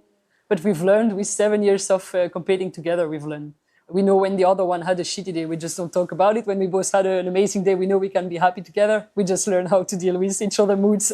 But now it's all right. I'm sure there's been some arguments. Yes, there has been for sure. Going back a couple of years, you've got 3 Vice World Champion titles. Did they all feel the same? I don't know. The first one was really a surprise, coming to Japan for the first time, having a real chance to the general classification for the first time. And yeah, I was hoping, I would have been happy with the top 5, but the week kept going and I was third and then second, and then we're coming to the last day and I was still second. And no, that was so, yeah, I really didn't expect it. So that was a bit like the surprise. And the second one was the Slalom-X last year. Yes, no, yeah, wait, no, 2023. Mm-hmm. Yeah, 2023. I was actually happy I could come second because it was a tough fight with Marion. So Blanca was already well ahead, so I was happy with that second place in the end. And then, yeah, 2023, the Slalom-X was also yeah, this one was happy because I was coming back from what we talked about the hard personal life. So like second was really feeling like a victory. Interesting, because like from a personal experience, I had 2 instances that's similar, and I found the second one really disappointing. But actually, for you, they were all little victories. I mean, the second one is the one that I'm probably the most disappointed about because I had won the first event of the year in trouble with quite some lead, and then we came to more high wind location, and then I was struggling a bit more. But in the end, Blanca was just better that year, and yeah, with Marion we had a close fight. I was happy. I mean, yeah, I was only 22, 20, yeah, so I was already happy I could have another PWA trophy at home. But I have to say, yeah, you won the world champion title, but I knew it could come later on, so I was also taking it. I was happy. Do you have a first memory of being like, actually, I could do this, I could become a world champion? I think the first year where you come second on your first year, I struggled a bit when I came back home because I did second. I mean, I'm so close to my dream. Was it only that my dream? So I had mentally it was hard when I came back. You know, you go back to your student life and the routine. But then I also got the motivation of, but I came second on my first year. So there's a real chance of getting it. And also the support of the brands, of my partners. It was helping a lot into believing I could get it, yeah. You've now got that goal. You've achieved it. Yeah. You are a world champion. How do you stay motivated? I'm going for another one. This helps. Yeah, the fact I signed with Patrick to get to some more world champion title is also a great motivation because I want to do it for myself, but also for them, for the support they're giving me. And also, I'm also competing a bit on the Olympic class next to it, and it's kind of a challenge also with a completely different kind of racing, but it's so hard to race on the Olympic kit that it's also a great challenge on the side, and doing both is really challenging. So I don't get bored at all by doing both. So that's also a way to keep on the motivation going. Talking about IQ foil, do you have ambitions to go to the Olympics? I mean, why not? I'm trying. If I don't go, it's okay. If I go, it's amazing. So I'm just putting my energy also a bit into this. And France is a big nation. The level is high, so it's hard to be the best one to go. But I want to be, when I retire, I want to know I gave it a serious shot, so I don't have regret if I didn't try that IQ foil Olympic class. So that's the main reason. As you said, only one girl gets to go to the Olympics every 4 years. Yet there's so many girls on this pathway, and guys as well.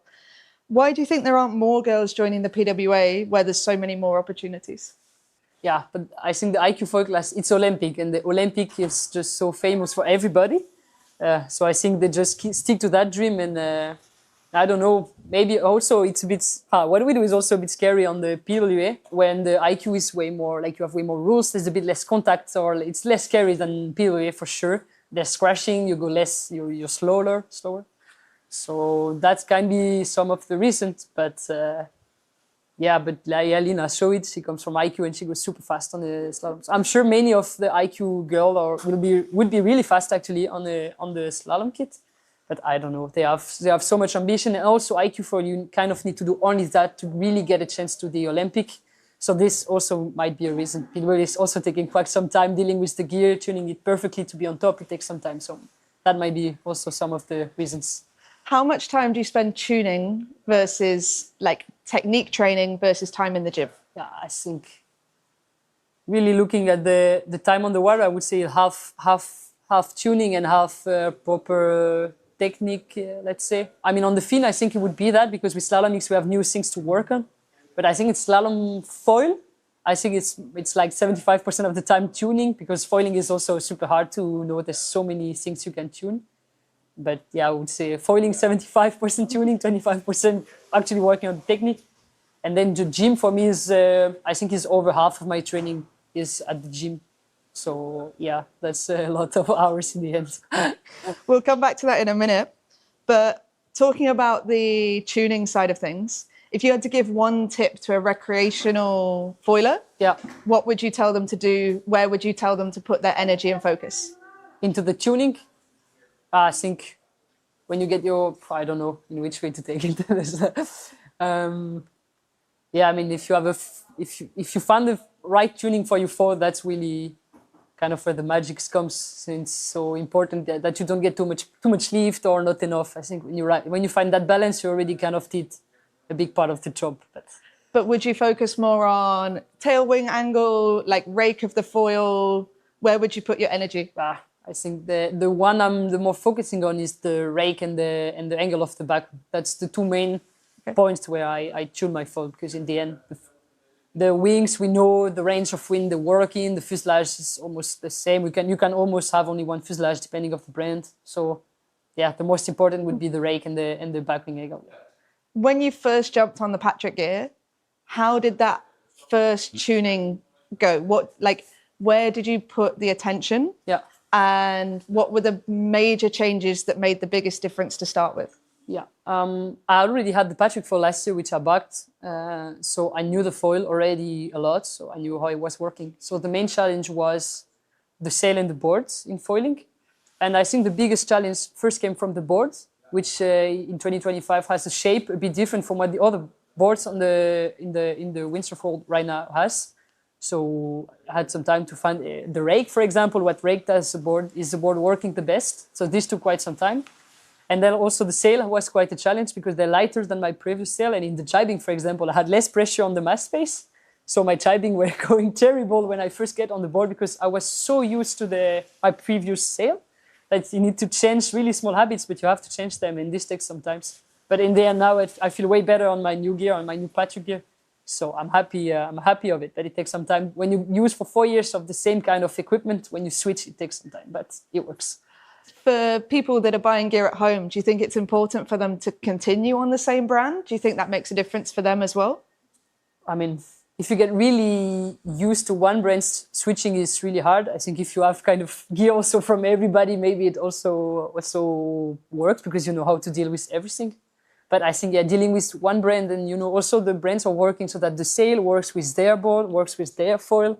So in the end, I feel like the balance on my Patrick foil is even better than last year when I have the board that they worked on it and the sail that is good for it. So having the whole setup in the same brand, I think helps also. Let's go back to the start. Yeah. Do you remember the first time you ever went windsurfing? The first time I ever went windsurfing? No, I don't remember. Because my parents had a sailing club when I was born. So I probably was not even old enough to remember when I first got on a boat or on a board. I don't know. Around 8, my parents told me it was around 8 years old, but I don't have a clear memory of that's my first time on a windsurf board. Do you remember when you wanted to become a world champion? Yeah, quite young actually. I think I was 10 years old, something like this. Yeah, I was just looking at the magazine that my dad had at home and it was looking epic. So I was like, this is something I want to do. I did other sports afterwards, but I always had an eye on what's going on with windsurfing because that was the family sports. But I remember, I think I was 10 years old when I told my grandma, when she asked me what I wanted to do when I grow up, I said, I want to be a PWA world champion. So, and she told me, I'm going to be scared, but it's all right. I mean, now I did it, so it's good. How did you navigate that family pressure of, windsurfing isn't always looked as a real career potentially? Yeah. How did you navigate that of them pushing you into other jobs? Or did they not? Actually, I didn't feel any pressure at all from my parents, which is something I know I'm really lucky about. So, but no, they were just like, because they kept pressure, of course, to keep on studying, but this just makes sense. So I validate some degrees. But then we saw after my Vice World Champion title, we saw that it was working, that I was getting contract, that I was starting to gain a bit of money with it. And actually my parents are the one who told me, you should stop the studying because it's too much with windsurfing and just take your chance, go ahead, windsurf. And afterwards, after your windsurfing career, if you want to go back to studying, just go ahead. But now they are the one who told me, like, take your chance, it looks good. It looks like it's going good. So no, they helped. Actually, they helped a lot. They're really important into my career, yeah. It's amazing to have such supportive parents. Yeah. I'm sure you're very grateful. But you're also one of the riders with the most outside sponsors. Yeah. How do you go about getting them? It's not my parents' contacts. They're just they had a sailing club. Now they're repairing sails and boards. They don't have the contacts to have those companies. But someone that knows someone that knows someone, and that way we actually find sponsors.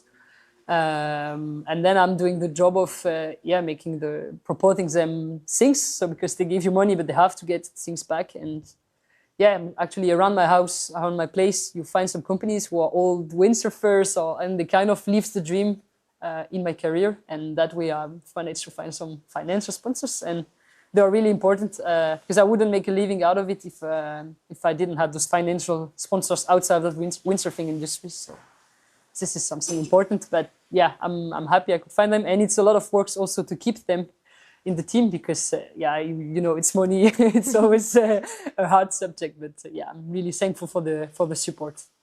What advice would you give to other youngsters coming up on how to navigate that journey of finding outside support? Yeah, the advice I had first is just start with like the bakery of your city or whatever small shop, and slowly you get the contact of bigger stuff and everything. But yeah, activate your how do you say in English? Network. Yeah. So yeah, just activate your network, and there's always ways to make it happen. But it takes a lot of time and energies. I think that's where you have to focus on. It takes time. So you don't get Leclerc on your t-shirt straight away? No, no, I didn't start with Leclerc. I started with way smaller local business. And then, yeah, actually Leclerc is the one who helped me get to Japan in 2022 and get my first Vice World Champion title. But yeah, he's in tears when I win a World Champion title with his logo on the t-shirt. And yeah, we're just living the dream kind of together. And this is something really amazing and important also, so the partnership can last. It's amazing to see you have these such close networks with your sponsors. How much support do you get from the French Federation? We don't get financial support from the French Federation. There's so much discipline, and we're not Olympic. So most of the energy goes to the Olympic, but we are already really lucky that we get support for the French Federation with PWA, because that's something I think pretty unique in the windsurf world. So we're lucky about that. No, but we get a lot of supports, mostly into training. We have a lot of training camps happening along the year. For example, in Guadeloupe, we had the coach with the boat who was there, and we had a training camp before in Guadeloupe. And we have two coaches, one for the younger riders and one for the older ones. And they are just here on the phone when we need between the competition. They watch the live stream. They're here to help us. So it's not financial support, but it's also a really important support. And that's, I think, also one of the reasons there's so many French riders on the tour, is because this support from the federation motivates a lot of the young ones. And yeah, there's a lot of great things going on in France for slalom with the IFF, the French tour. So yeah, all of this together makes a great support for the French slalom sailors. I think the French have probably the best club network. Yeah. How does that actually work? Like, explain it to me, like I have no idea, because I don't. About the French training camp and all that stuff. And the clubs and how you go from being a junior and how that works. Yeah, so in France, first you can learn windsurfing by yourself, but most of the kids just go into a sailing club. They take a license there, and they train all year long with other young riders from a local level, let's say, that's what I did, for example, when I take a license at Wistriam. So I first trained with the boys. I did some departmental regatta, we call it in France, and then a bigger step was the regional regatta. And then with that regional group, we were going to the French championship together, French championship.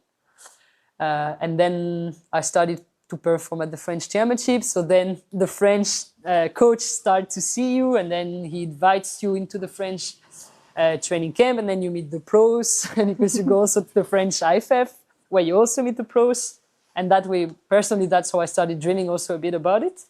And then from the IFF, you start to climb up the ranking, and then when you find the money, you then go to PWA. But we have a nice way of, you can do it really step by step into in France. And this is, I think, really nice. And that's why there's so many top riders coming from France. I think we have, that's working good. When we both started on the tour, there was a lot more French women. Why do you think it's dropped off, and how do we get them back? I think there's something about the generation, because there was a lot of girls, the generation just before Mai and I, there was a lot of girls, but now they move on into having a job or whatever, but they moved into something different, which I think also COVID kind of ended a bit their career, because they had to find a job. They couldn't do only windsurfing anymore. And the generation before us is like Mario and Delphine, and now having babies, which is really nice.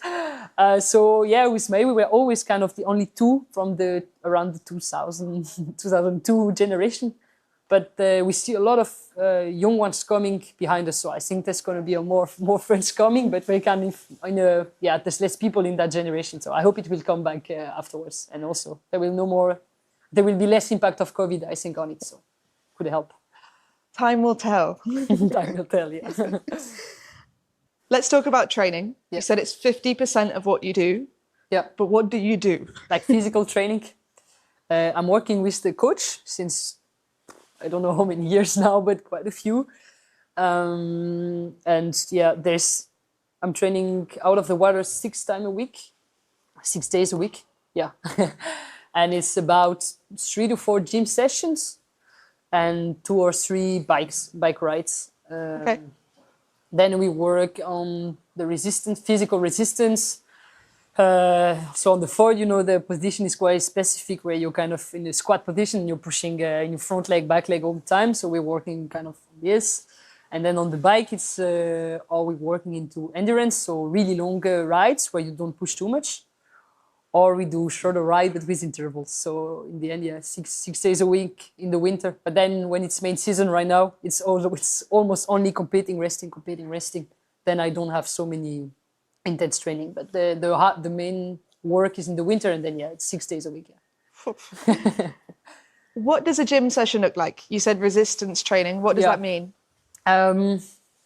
It's about, it's between 45 minutes and an hour, 30. We don't want to make it too long. There's no really point of having it longer. I mean, according to my coach. I don't know that much about it, but my coach said don't do it too long.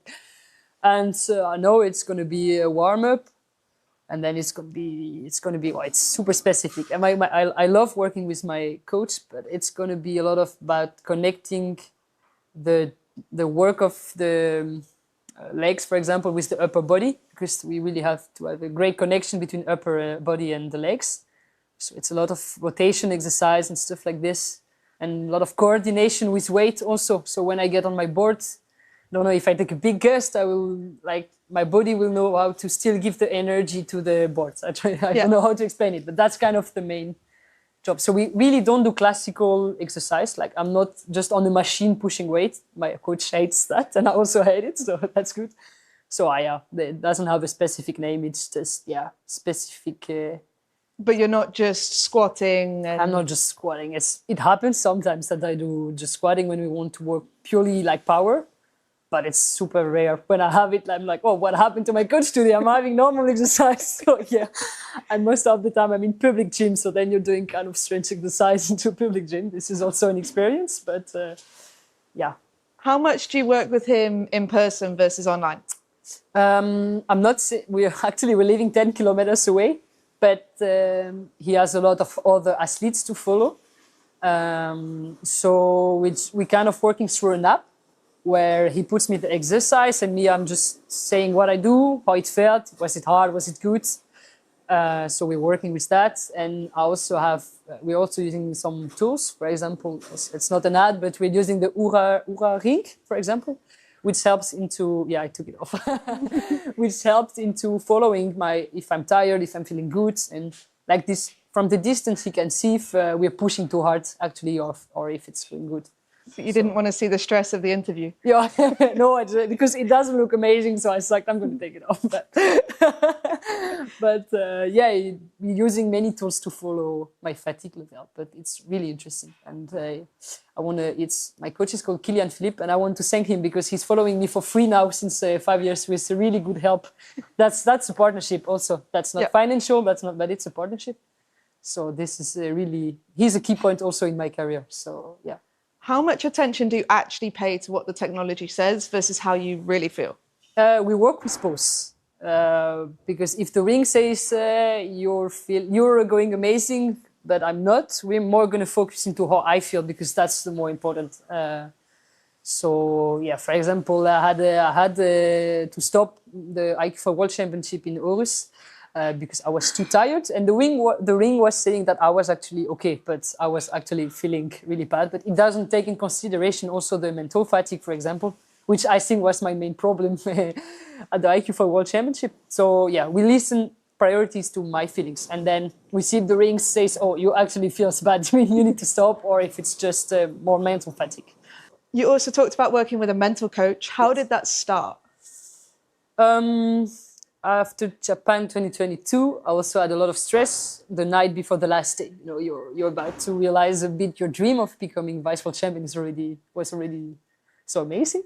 So I know the night before I couldn't sleep, I couldn't eat. So when you get into the day, then you're not good. You don't have enough energy for the day. So at that moment, I said, okay, I need someone to help me with mentally. My physical coach had his friends because they are both firefighters in the job. So he had a friend, also a firefighter, who is doing mental coaching. So he put us in connection and we started working together. So yeah, that's how it kind of happened. So he was happy because he was starting his company of mental coaching and I needed somebody. So we kind of had a deal together like that. He's also doing it for free. It's Beam Performance, the company. And yeah, he's helping me for free also. So that's another partnership. But it's a really important help. He also changed my way of seeing how the things are going around me. And it's only competition, but yeah, he helps really into seeing the world. Is he a windsurfer? Does he understand the windsurf life? He's not a windsurfer. No, he's not.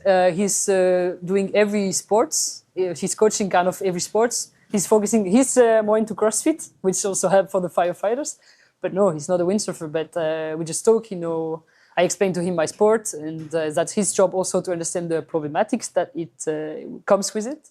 And yeah, and that way we find solution. But in the end now, I'm not calling him so much. For example, before Guadeloupe, I just called him and said, I feel all right, I'm good. And we called again at the end of the week and yeah, okay, you were good. So now I'm okay. If I'm really struggling, I would call him, but now he gave me the tool and now I'm kind of just have to use them.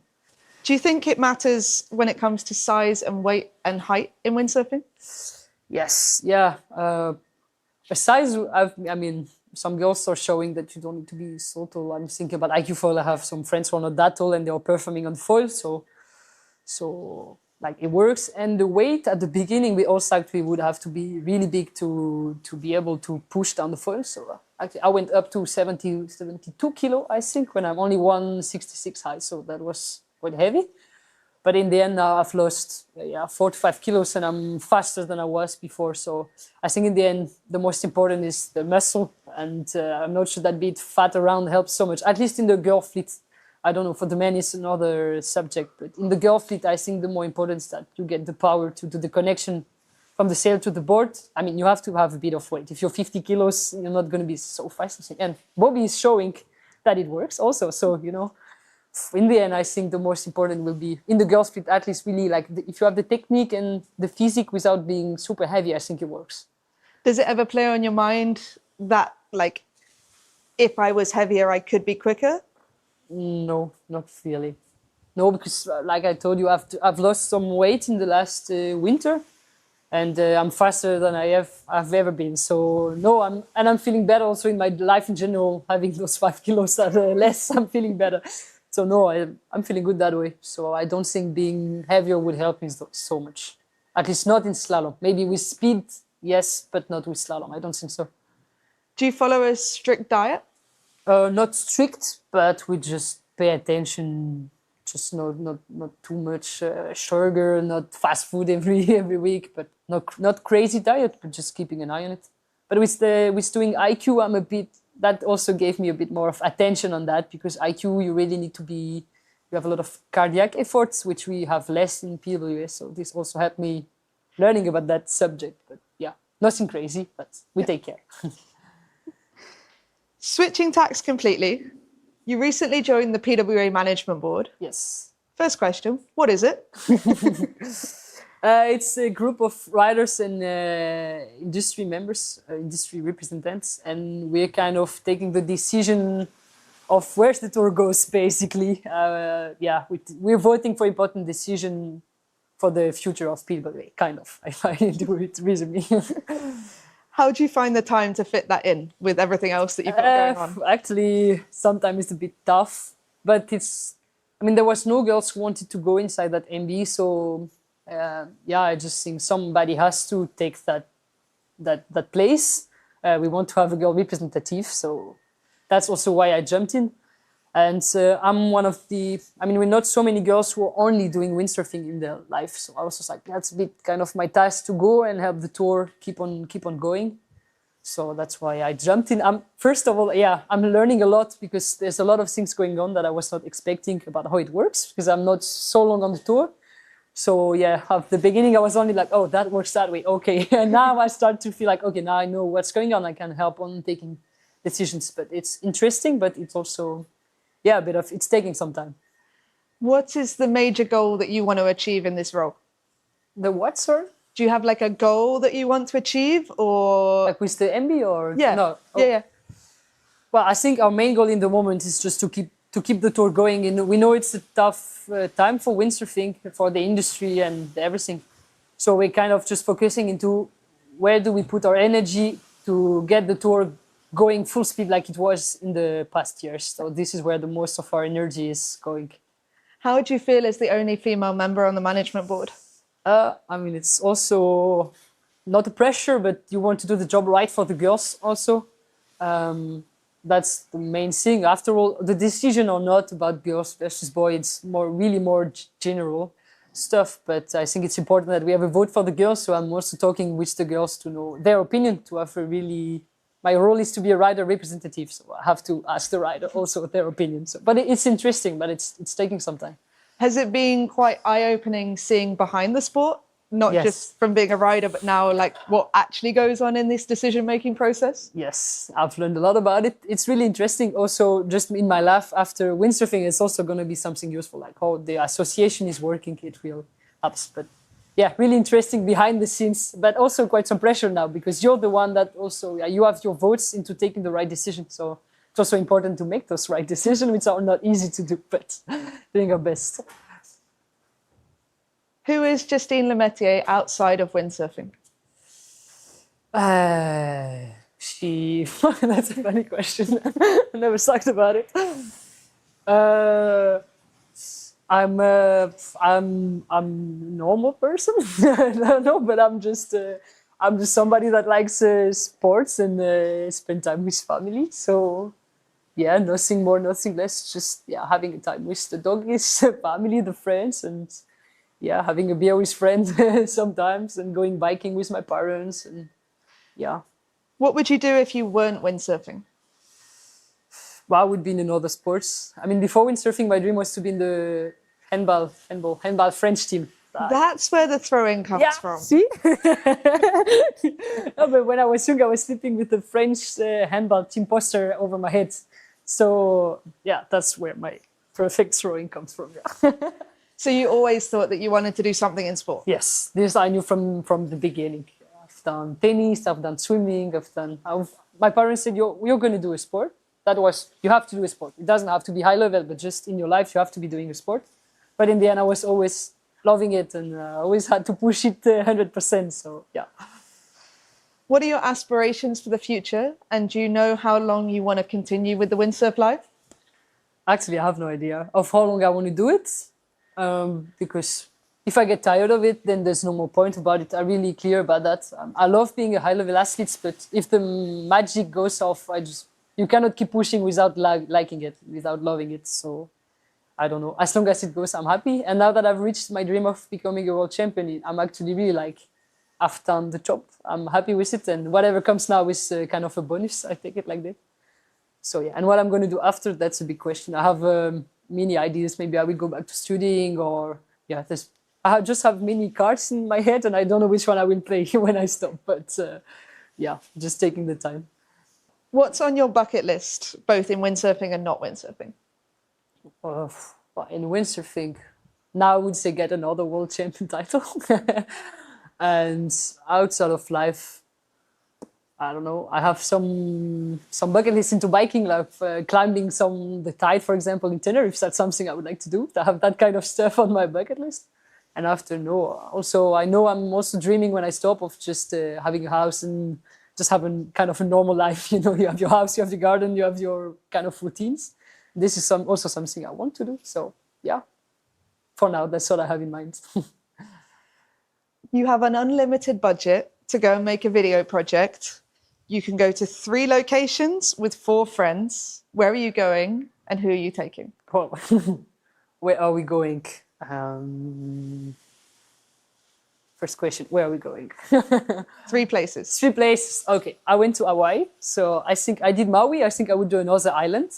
That would be amazing. Where would we go? We would go. I think I would like to see a bit like of northern countries, Norway, for example, looks amazing. And last, I don't know, South Africa looks epic. I think I would take those 3 destinations. And with who? I would say, of course, I would say my Davico. And then other friends. I will take some childhood friends, but there's more than 3. Sorry for the others. I will take childhood. I will take Josue, which is also a windsurfer, and the childhood friends. I will take Laura, which I grew up with at school, and I don't know, for some. Who do I let on the side? I want to take so many people. I know. I will say my sister. I would go with my sister also. Yeah, we would have a nice trip. Do you have a best moment on tour? A best moment on tour? I mean, emotionally wise, I would say when I learned I was a world champion, but I think last year Fuerteventura was the best one. Performing in the post discipline in 5 days and getting that win on the foil and that vice world champion title on the fin was really epic. So I think I have really good memories from Fuerte, and also sharing that moment with my dad was great. So I would say Fuerte last year was quite magical. A worst moment? Wow.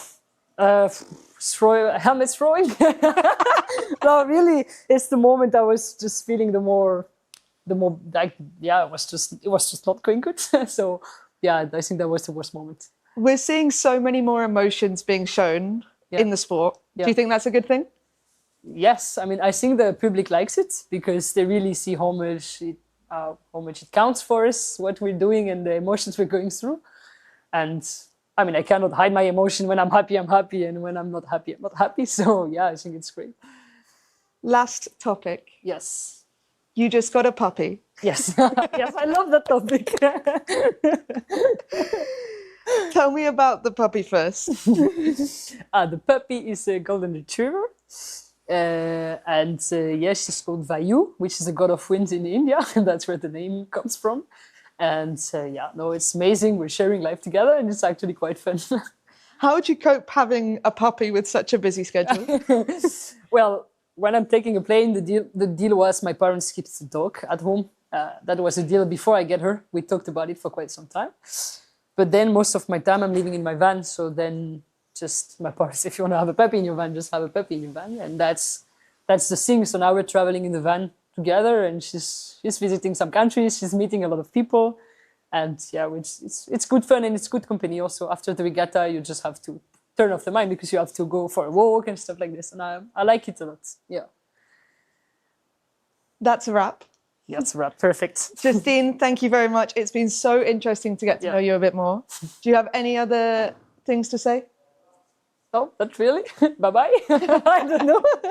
Thank you. You're welcome. And yeah, it's been great to get to know you and we'll see you on the water. Yeah, see you next on the water.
down this bottom edge. Biggest jumps, and he does the best now. Pushing harder than ever. Look at the speed. Plays a massive crash. Takes advantage into second place.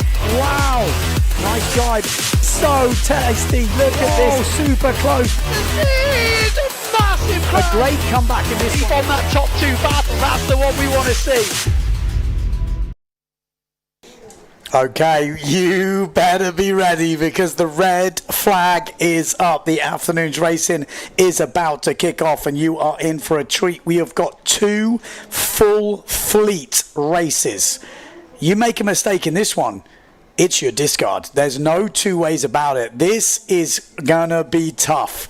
The wind is absolutely cranking. If you've tuned in earlier, you would have heard me say that a few times. It's blowing old boots out there. And I found out something really interesting before. So I'm chatting with Andrea Cookie from the tower. I'm like, you know, we're talking about stuff and whatever. I'm like, what size are you on? He's like 5'4".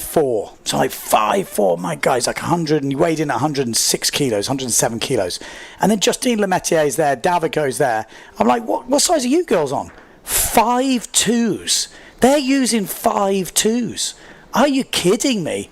I mean, how incredible is that? It really gives you an idea. There they are. Speak of the 2 ladies. 5'2". They're like... It's incredible, like 40 kilos difference, and they're on nearly enough the same size sails. Let that sink in.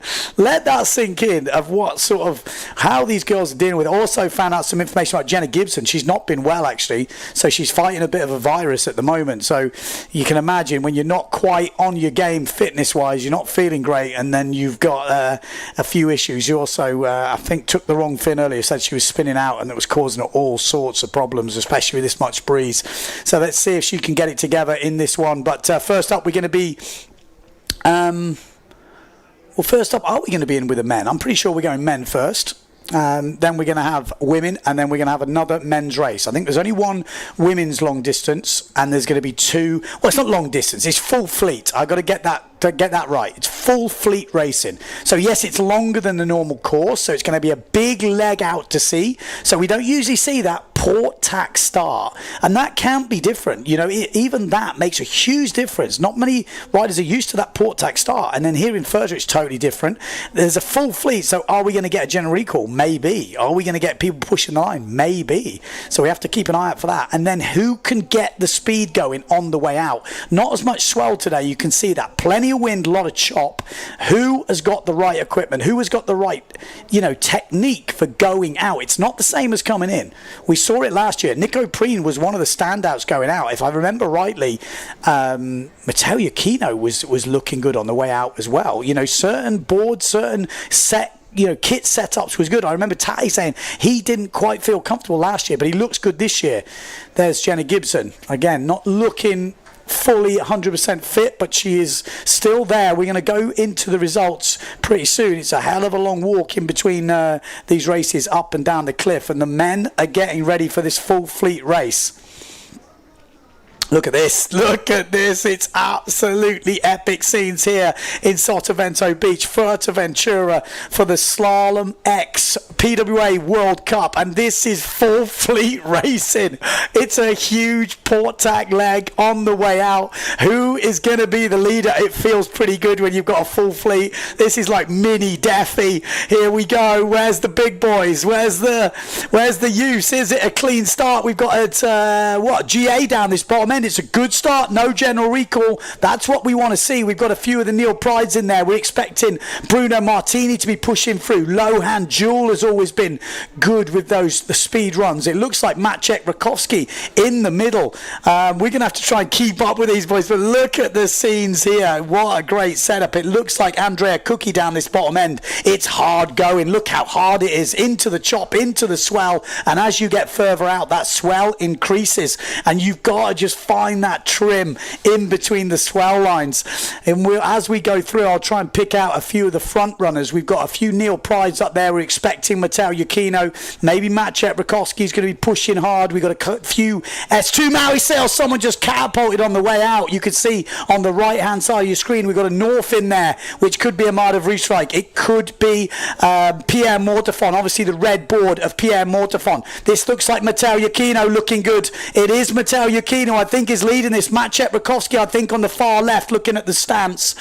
We've got a GA in this. Is this Daldorf or maybe Scotty Stallman? Daldorf's got the black helmet, but one thing's for sure, the Italian, the current event leader, is looking comfortable on this opening reach. It looks to me like we might have a Bruno Martini down that bomb end who takes off into the sky, but it is the Italian, I think, who's going to go round in first place. Matteo Iachino round in first. Looks like Bruno Martini in second. Then it looks to me like it's Maciej Rakowski.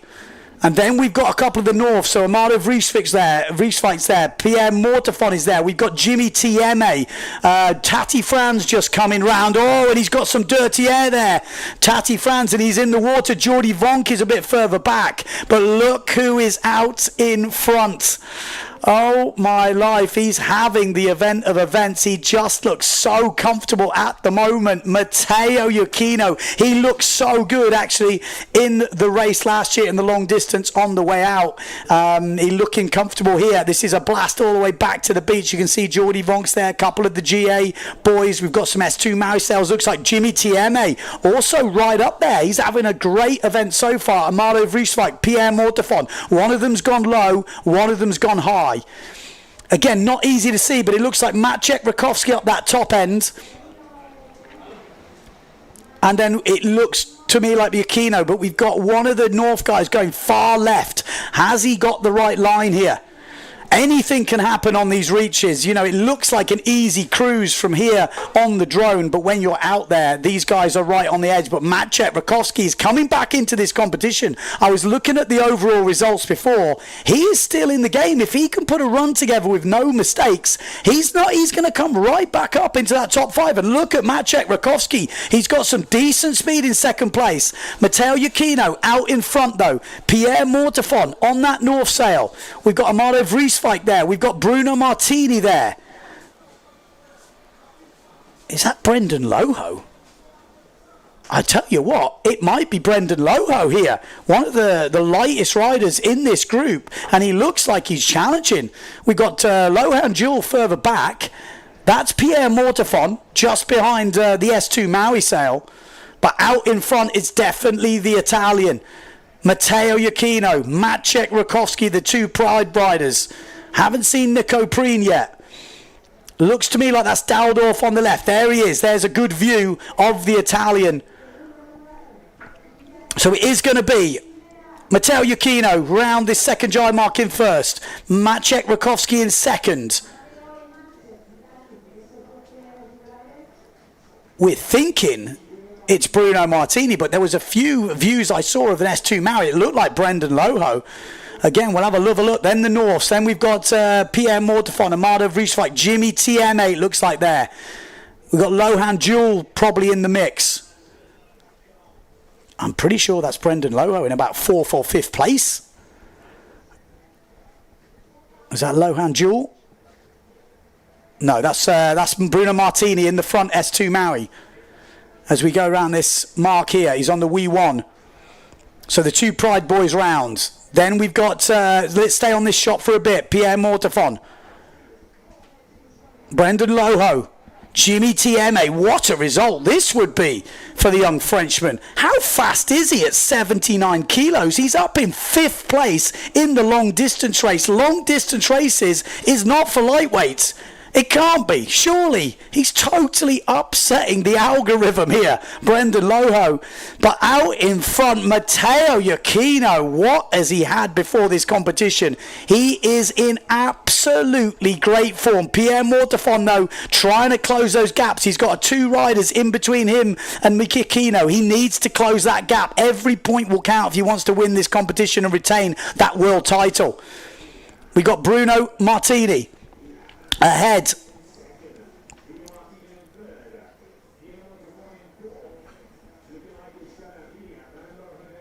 Well, actually, that is not Pierre Mortefon.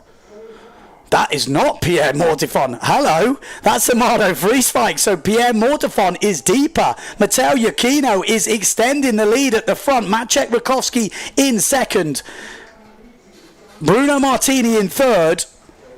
4th place is Amado Vrieswijk going for the inside line.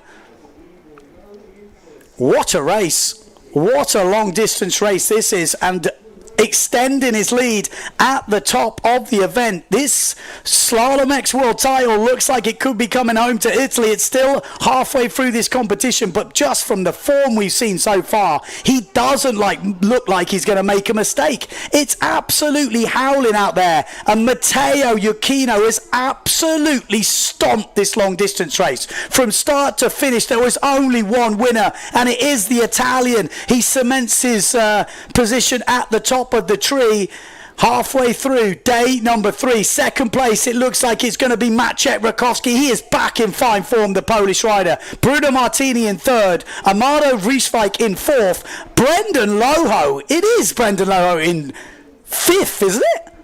Wow. We'll confirm that pretty soon, but that's a huge result for the lightweight. And then we've got Pierre Mortefon in 6th. It looks like Nico Preen in 7th. Maybe Benoit Mercer, Jordi Vonk, Jimmy TMA, then the 2 GA boys, Daldorf, Stolman, I'm guessing a bit here, I won't lie. Then there's a Patrick, then Tati Franz. Then we've got another Neil Pride rider. Not easy. Lohan Jewel just going over. Again, pretty difficult to spot each one of those riders, so we'll have to do some checking. That looks like Sasha Fortune just coming over.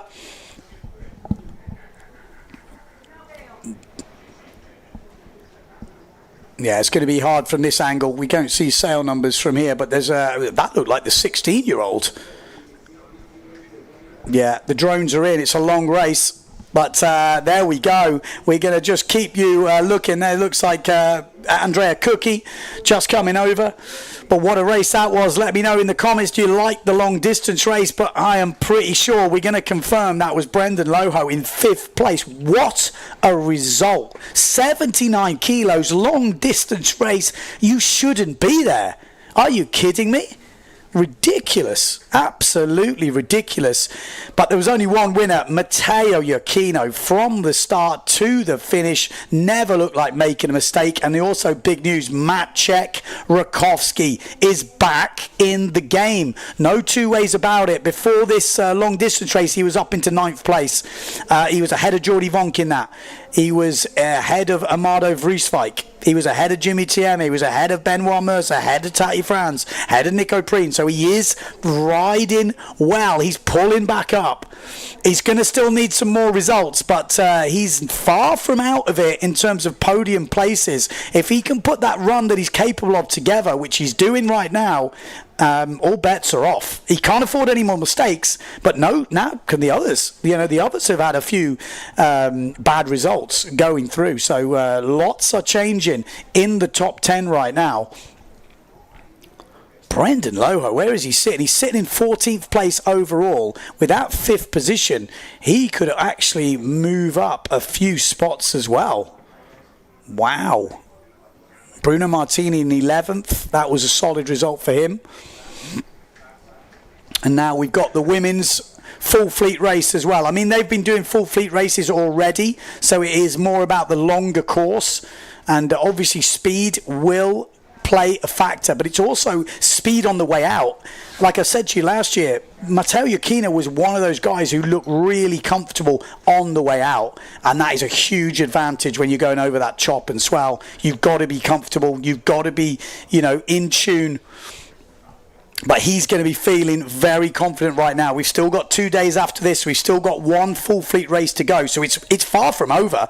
But the consistency this guy has shown. He's not been outside the top 2 so far. Oh, and he chucks up buckets. That's what I love it. When you know you're a wave sailor, you can't not ride a wave when you see it. No matter what gear you're on. Okay, we got Brendan Loho on the beach. Let's have a word with the absolute lightning quick lightweight.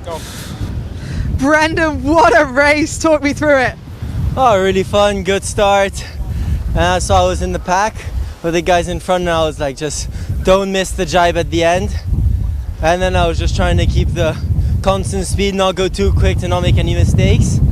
And then in the end, after the second jibe, I was like, I'm not going to try to overtake, I'll just try to keep my position. It's not like I could overtake Amado, but still it's insane to race full fleet like this, and yeah, I'm really happy with the race, the jibes, and yeah, I just try to keep the jibes clean to not fall. What was it like on the start line?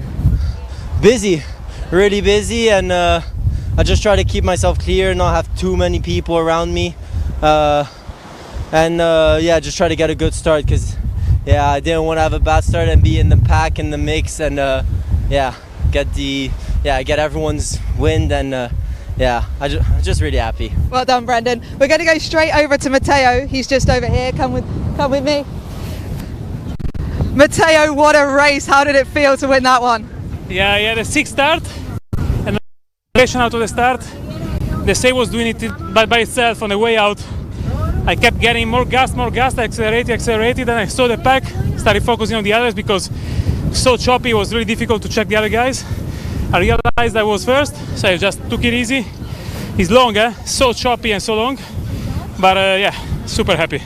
Yeah, it looks really long. What's it like compared to the Defi? That's kind of the only other long distance full fleet we see. The Defi, everything burns because it's really long. It's like triple the size. But here is more intense because you have to push actually full on the first reach. On the Defi you go half conservative, it's flatter. It was really windy and really choppy, so it's demanding on. It's more of a strength race than in between endurance and strength. Well done on another win. Thank you. Yeah, absolutely killing it at the moment. Pretty difficult to see another winner. Pierre Mortefon is still there. You know, one proper bad day. To be fair, one proper bad day, he's still be in it because they're going to have 2 discards if he has a bad day. He's looking more and more the champion here in Fuerte. We've still got 2.5 days to go.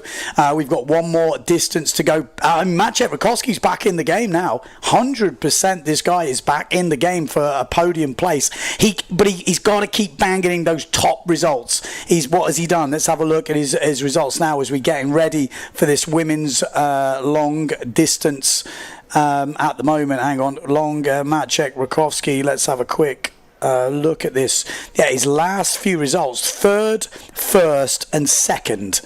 That's the kind of form that's going to get you back to the top. He's had some shockers before that. He can still discard a 16th. So if he can get to 7 eliminations and get that 2nd discard in, it's pretty huge. Okay, Sarah is going to Maciej. So let's have a word with Maciej on the beach. Maciej, talk me through the race. Well, that was bumpy.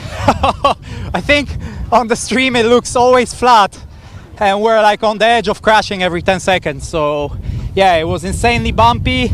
I got a good start and actually came on Matteo a little bit. Oh, that didn't sound very well, but yeah, I will go closer to Matteo on the way in and then the short way out. Sorry, and then I got stuck. Somehow I managed to get stuck 10 seconds without planing on the back of a swell in 40 knots. Like the sail was full, but I just kept being in the back of the swell, moving the same speed. So then he was gone. But yeah, I wouldn't want to risk it anyway. You know, it's like it's a long race. And now we've got another one. Yeah, I hope to do the same thing, and yeah, counting down the minutes to go home and lay on my bed. Rest up and recover. Yeah, it ain't easy. It ain't easy out there.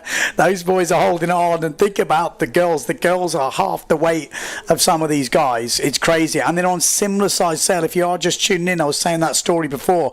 My Davico and Justine Lemaitre, the Patrick girls, are on 5.2s. That means I'm pretty sure Femke van der Veen's on a pretty big sail. Spoke to Andrea Cook, he's double the weight and he's on like 0.2 bigger. He's on a 5.4.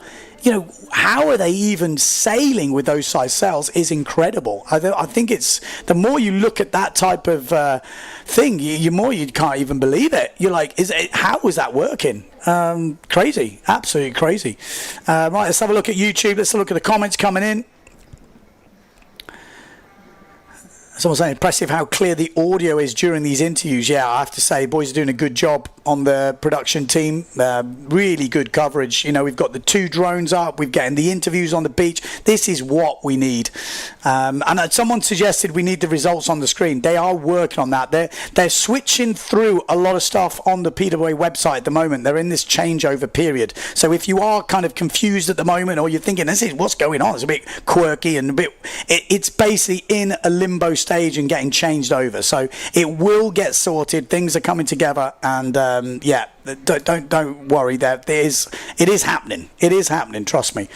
I've seen the guys working on it. We're still fighting a little bit for certain things that I want to see, but let's see. But yeah, great production. And you got to remember, these guys are quite far away. I think if we slowly zoom out, you will kind of see how far away these girls are actually starting. I don't know if maybe we can do that just to give you a bit of an idea of how actual far it is, because the cameras these boys have got, they have got massive lenses. They're a good way upwind.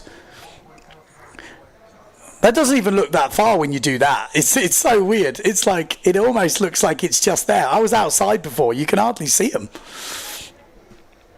At the beach, I mean, that's the beach at the top end of the beach. We're already quite far back from the beach. So it's, yeah, it's a long way away. Trust me. It's a long way away. But yeah, there's plenty of people, you know, playing in the playing on the beach in like 40 knots of wind or whatever it is, 35. You got Bruno Martini there. A better one from him. That should pull him up the leaderboard. Actually, I might have a little refresh. I don't know how quickly these results are actually coming in. I mean, how many eliminations? We've had 6, I guess, with that long distance race. It will be, yeah, yeah. So it's not in yet. The results not quite in. One thing's for sure, Matteo Iuchino still leading at the top. Pierre Mortefon will still be in second. Nico Preen, we didn't see him much in that. I think he might be counting one of his. Oh no, he will count that result. So he will go to 24. Tatty fans. Yeah, it'll be interesting. Red flag is up, so 4 minutes to go till the start.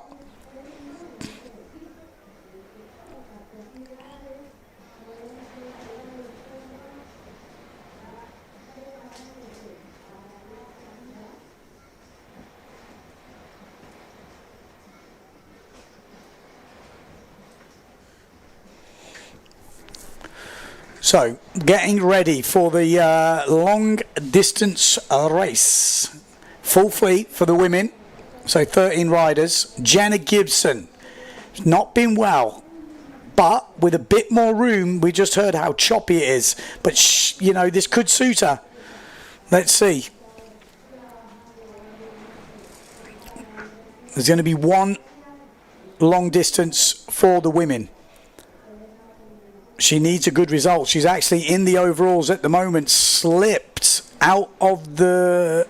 Well, she slipped out of the top spot. But where is she? Let's have a quick recap for you guys. So Justine Lemaitre now is leading. 16.8 points. Femke van der Veen moves up into second with 21.7 points. Jenna Gibson in third, 22.8 points. And then Bobby Lynn in fourth with 26. And Mai Davico in fifth place with 28.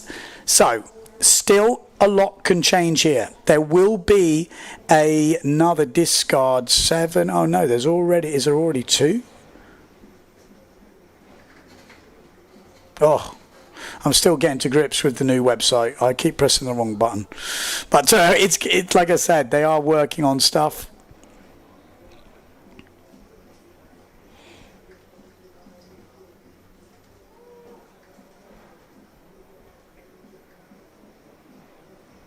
Actually, it looks like there's only one discard in at the moment, maybe.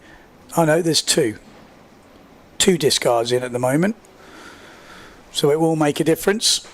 So it looks like Justine Lemaitre will be still leading. I think the third discard comes in at 11. Would that be right? So still a way to go. How many eliminations have we had in the women? We have had...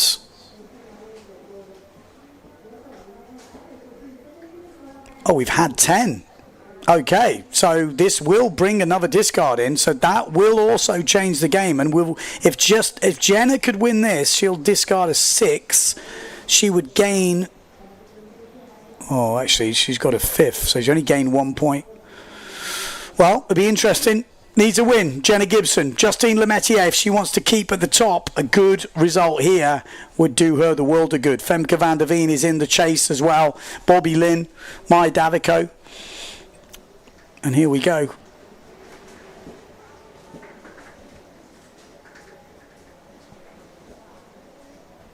Oh, looks like no, we're lining up for the start here. We're lining up for the start. Trying to see where everyone is. It's going to be quite tricky. There's quite a few Patricks, isn't there?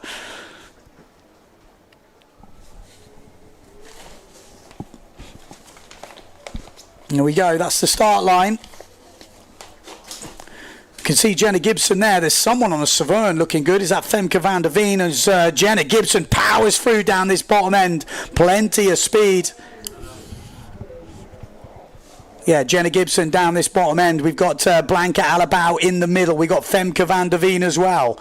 Jenna Gibson, though, powering her way to the front. We've got Davico, I think, in the middle. Justine Lemaitre right up the top end. So she's gone for a more downwind approach. We'll have to see how that affects her, because sometimes going downwind in this chop is not as easy as going slightly cross the wind. So we'll have to see. But Jenna Gibson definitely got a good lead here early in this reach. Anything can happen. As they get further out, the swell and the chop get more and more difficult. We saw a couple of the boys jumping and get, well, not on purpose, just getting smashed out of the water. And when the boys say it's choppy like they do, they know how difficult it is when you're bouncing from chop to chop. But look at that top end. Justine Lemaitre right up this top end. We've got Blanca in the middle. Femke van der Veen are just a bit further back. Jenna Gibson leading, though. You can see there Blanca just getting a little bit of air as Justine Lemaitre is powering through. She's got a good line here, Lemaitre. She looks good. But just Jenna Gibson, there's what we saw from the boys. It was around then. A big air from Jenna Gibson. Couldn't hold it. And Jenna Gibson is dropping back now as Lemaitre comes through. So Lemaitre coming through to take the lead. Mai Davico coming through. Blanca Alabau. So Jenna Gibson now got some work to do. We saw that with Bruno Martini right at the top. He got kicked out of the foot straps. Board took off. And there's Blanca Alabau. Mai Davico. Femke van der Veen, Justine Lemaitre out in the lead at the moment. Look at this, great lead for Lemaitre. Just survival conditions here in Sotavento Beach on the outer limits as they jibe around the boat. Justine Lemaitre already round. Jenna Gibson is already back to the pack. Just needs to get that jibe right as she just goes over that swell. Oh, we've already seen someone hooked in on the jibe. Jenna Gibson trying to get inside. She makes it round nice and clean. Femke van der Veen is round. Justine Lemaitre. This is going to be a good reach for Jenna Gibson, you'd imagine. She's super fast on the way in, but it's still super windy. Anything can happen on the edge of control. Femke van der Veen dropping back. Blanca Alabau just ahead of Jenna Gibson now. Look at the wind, and this is the force. You just adjust the harness. That's always bad news for the opposition. When that harness gets adjusted right down to the hips and they put the power on. Jenna Gibson, fastest woman in the world, but look at the gap Justine Lemaitre got. Surely she's not going to be able to reel her in. But if anyone can do it, it is the Brit. We know how fast she is. Look how long that leg is. That is a leg burner. Oh my life. Your shins are going to be absolutely killing. Your quads will be pushing out your legs. But Justine Lemaitre out in front at the moment. Just hammering down whatever it will be. If she can stay there or thereabouts, it's going to be a great result, and she will be leading this women's fleet after day number 3. But Jenna Gibson needs a bullet here. Every point will count if she wants to win this Slalom-X event. We've still got 2 days left. I think they can only do 15 races if I'm not mistaken. So there's 4 races after this one to go. But Jenna Gibson is reeling in Justine Lemaitre.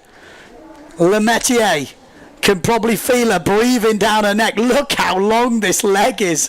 This is an absolute leg burner. You'll be feeling everything here. Then at the end of this leg, you have to jibe. It will feel absolutely alien trying to get round this corner, but Justine Lemaitre is holding on at the moment. Jenna Gibson is coming back strong after getting airborne on that first reach, and she is coming in fast on the duotone. Jenna Gibson on the black and gold duotone. Ahead of her, Justine Lemaitre has had a good race so far, but speed is what it counts on this big long leg. We've still got 2 legs to go after this one, 2 jibes to go. It's definitely not all over. They will absolutely be burning right now. Lemaitre still in control of this race, but Jenna Gibson is reeling her in. She is absolutely coming close, but Lemaitre pulling out a little bit now. She's got a lower line coming into this jibe mark. It's all about this jibe. Lemaitre from France, Jenna Gibson from the UK.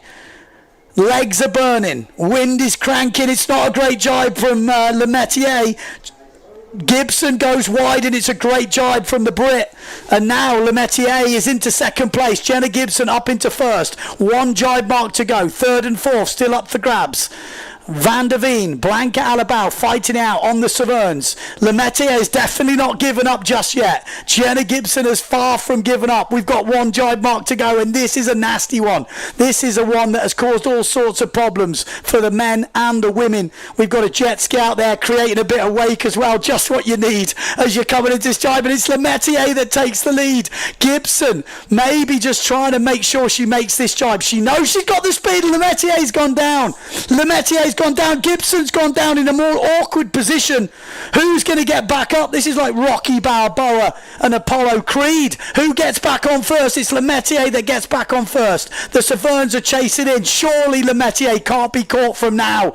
Oh no, heartbreak for Gibson. She's getting caught by the Saverns, and Lemaitre has pulled out already. How quick did she get back on there, Justine Lemaitre?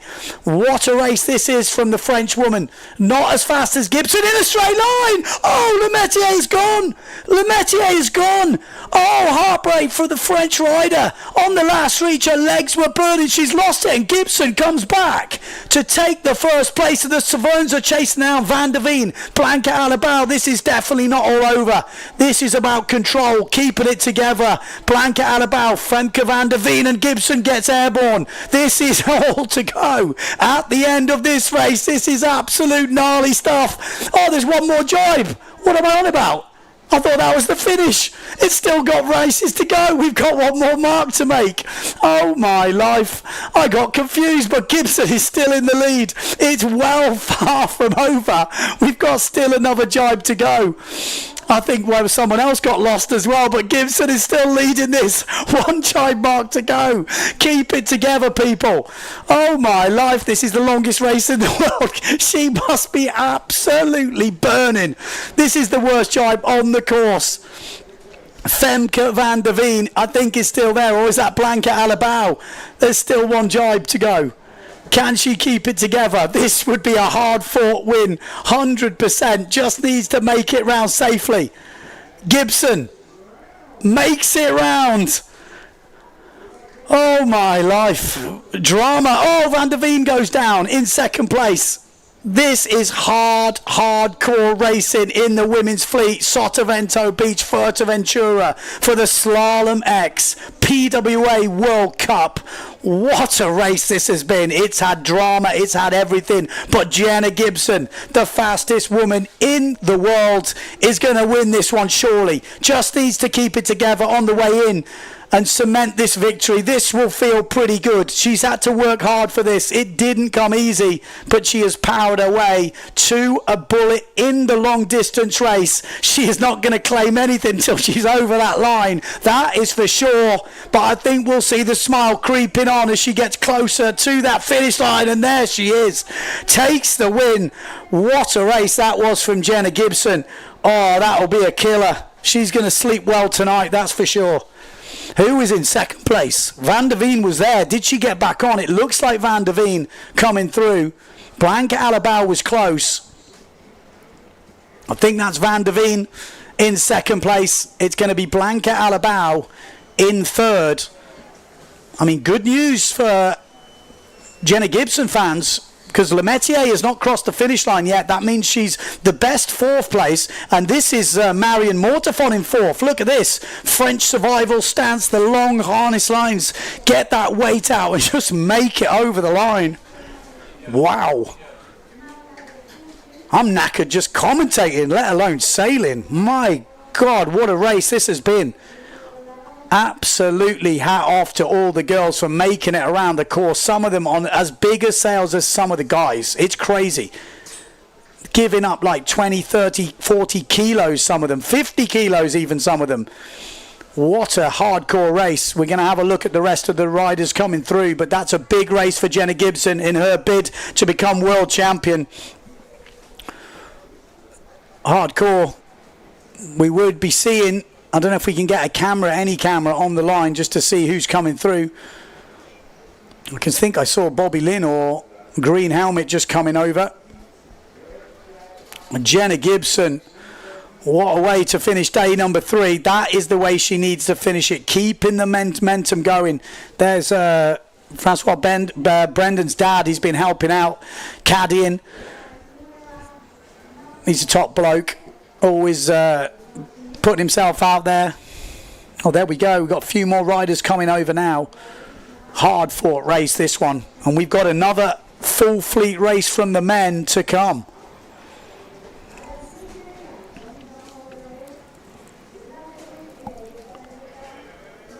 How are you feeling at this point? You know, even try to walk upwind with the gear, your legs are burning. It's absolutely crazy. Highlights of the long distance race. Let's go. Let's go. Femke on a 5.5. I can imagine. She always seems to be on a big Severn sail. Andrea Cookie, 106 kilos on a 5.4. Just to give you context here. Oh, that was when Jenna Gibson got that big bit of swell on the first leg and went down. That was it. Took to the air. Just couldn't hold it. Landed a bit strange, and the other riders caught her up.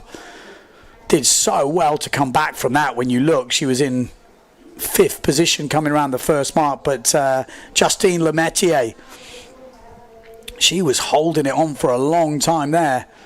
Some good jibing on this outside. Not easy. Maybe a little bit bigger swell, so maybe a little bit easier to pick your line. But Gibson going off. Oh, I think it was Davico got caught up in her own harness line there.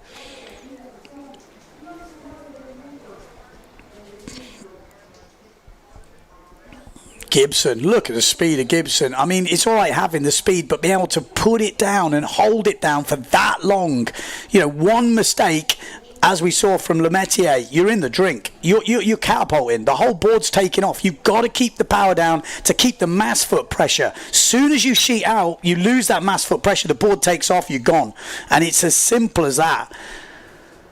Whew, this was that jibe we thought Lemaitre had left it go, but she got back on it and actually got accelerated, and she was still leading after this jibe mark. Gibson going obviously super wide, but then we had that big moment for Lemaitre on the next reach. This was the 2 Severns. So Lemaitre went round this mark. I thought this was the final mark. I apologise. She went down. I thought, oh my life, it's all over. And then Gibson went down on the inside. Lemaitre got up so quickly. And at this point, I thought, it's over. It's done. Like, game, set, match. Well done. That's it. And then we saw this massive catapult. Let's have a look what happened. Oh, just caught the heel edge. Oh, and it was a huge catapult for Lemaitre. Oh, that was huge. Just caught that heel edge there. Cha-cham, bam. And soon as you lose it, you are gone. That was gnarly. That was absolutely gnarly. And the worst way to crash. Mass down, sunk. Gibson now in the lead, but she was being chased hard by the Severns at this point. Blanca Alabau and Femke van der Veen. And then I think Blanca thought that was the finish. I thought it was too. So Blanca headed off towards the beach, but we still had jibe mark to go. 2 jibe marks to go. Femke van der Veen. What a race that was, though.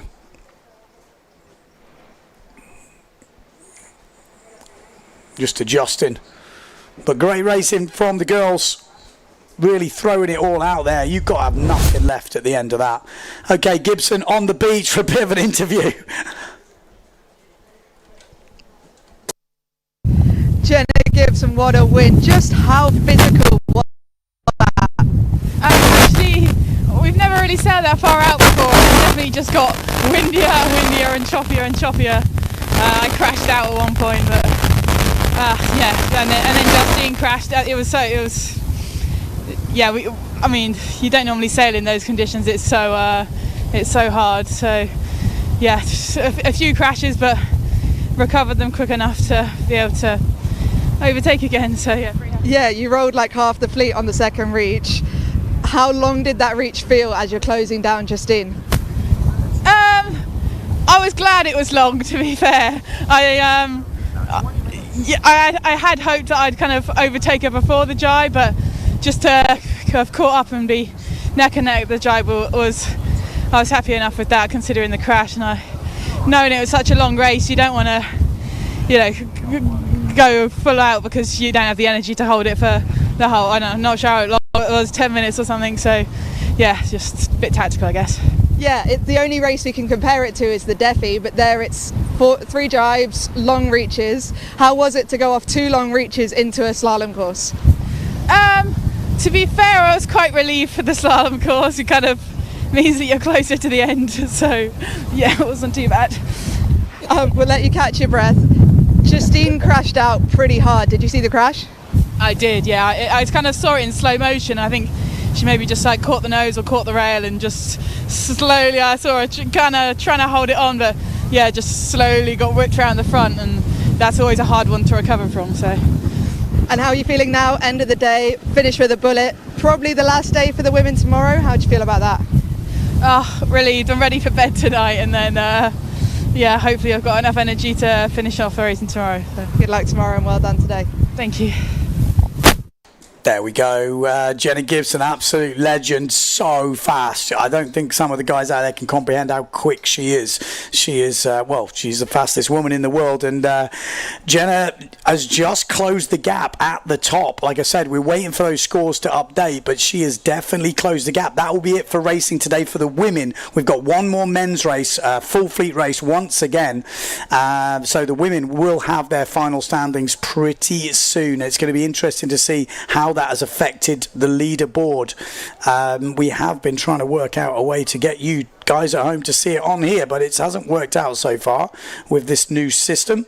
But definitely the gap is closed at the top, and we've got 4 more races, I think, for the women tomorrow, and that will decide the world champion.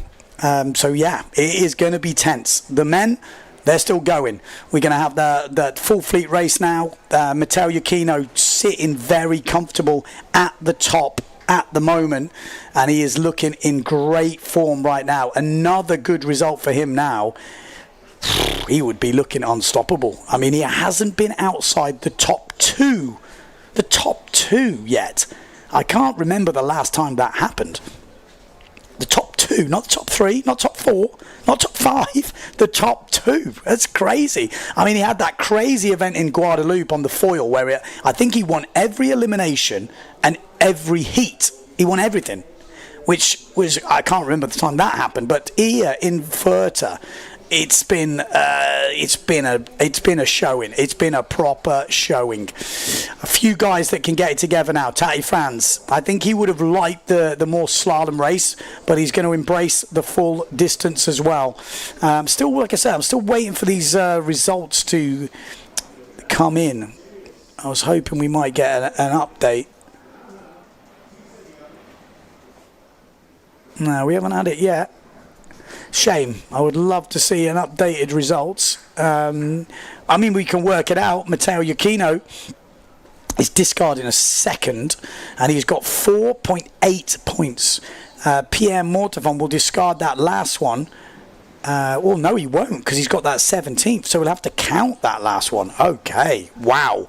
Okay, so Matteo is clear ahead, because I think that was like a 5th Pierre, so maybe he's got 13.7.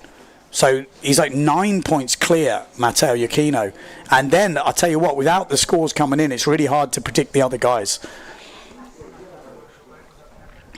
Okay, so we've got a bit of time before the next race, so we're going to take a quick commercial break, and you can have a little look at the sponsors of this competition here in Fuerteventura. 22 million years ago, this island rose from the ocean floor, and it has been rising ever since. It outlived the dinosaurs, it outlived empires, and still, beneath its surface, 400 species call it home. While above the waters lies an island that time forgot. 300 kilometers of coastline, each shore different from the last, and all of them waiting for you.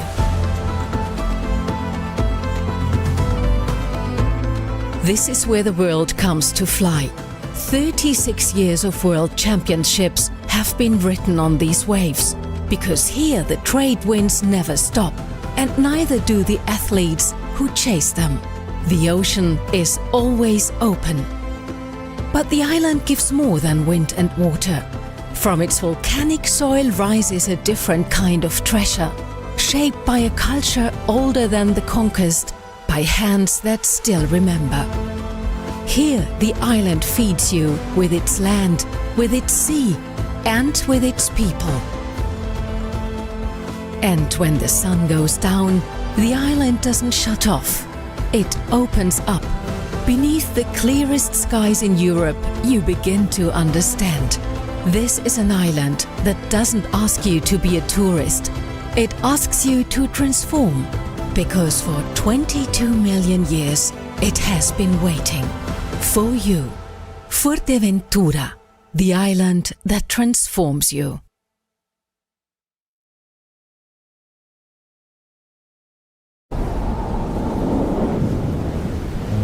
Aquí el tiempo se alarga.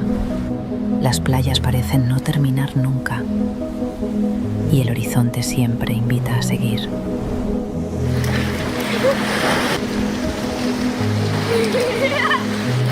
Un paisaje abierto donde el silencio y el viento forman parte de la experiencia.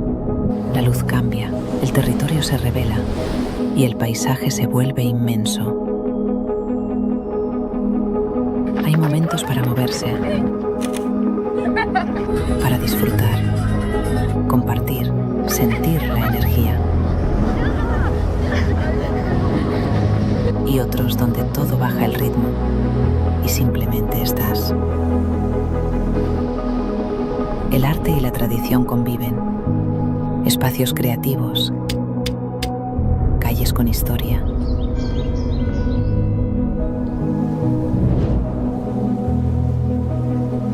Sabores que hablan del lugar y de su manera de vivir. Y cuando crees que ya lo has visto todo, cuevas, roca, mar.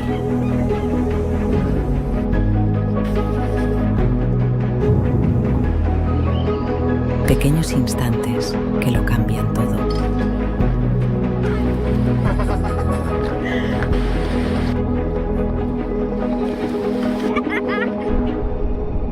Playas de Jandía no se explican. Se viven.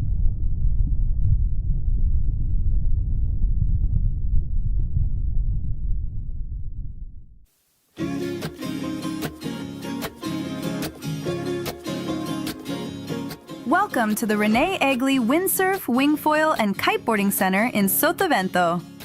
It's the ultimate water sports playground with loads of space for everybody.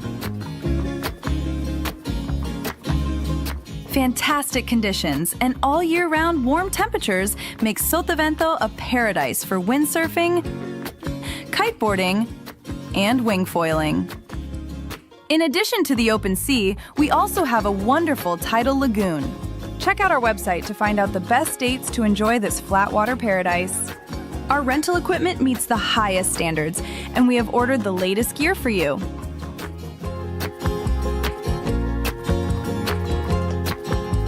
Our professional courses will help you improve your style and riding technique.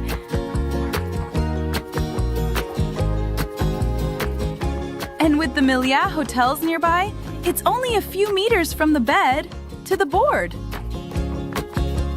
Come and enjoy our water sports paradise.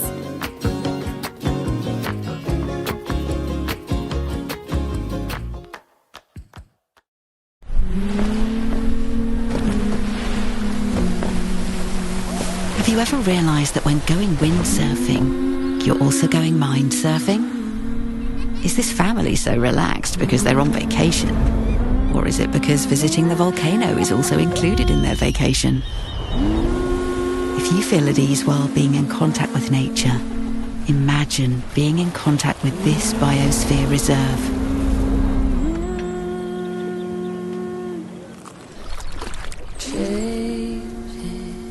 A fresh breeze of wellness is coming.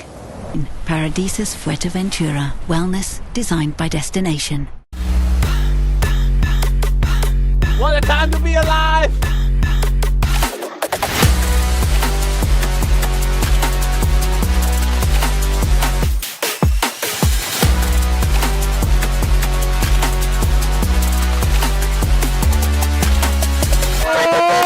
Oh, he caught the Slalom magic as he in the water, and I think he might have the edge. Oh, beautiful!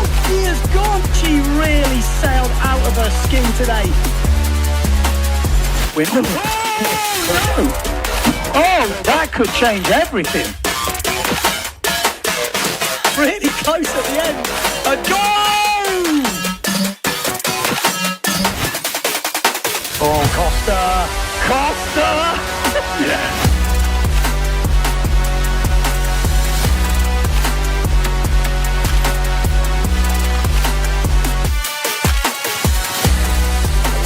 Oh, front side air, what an air that was.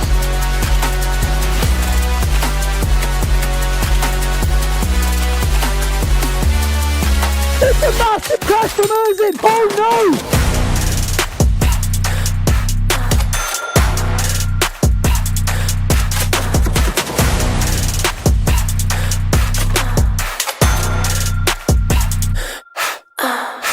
Close. No!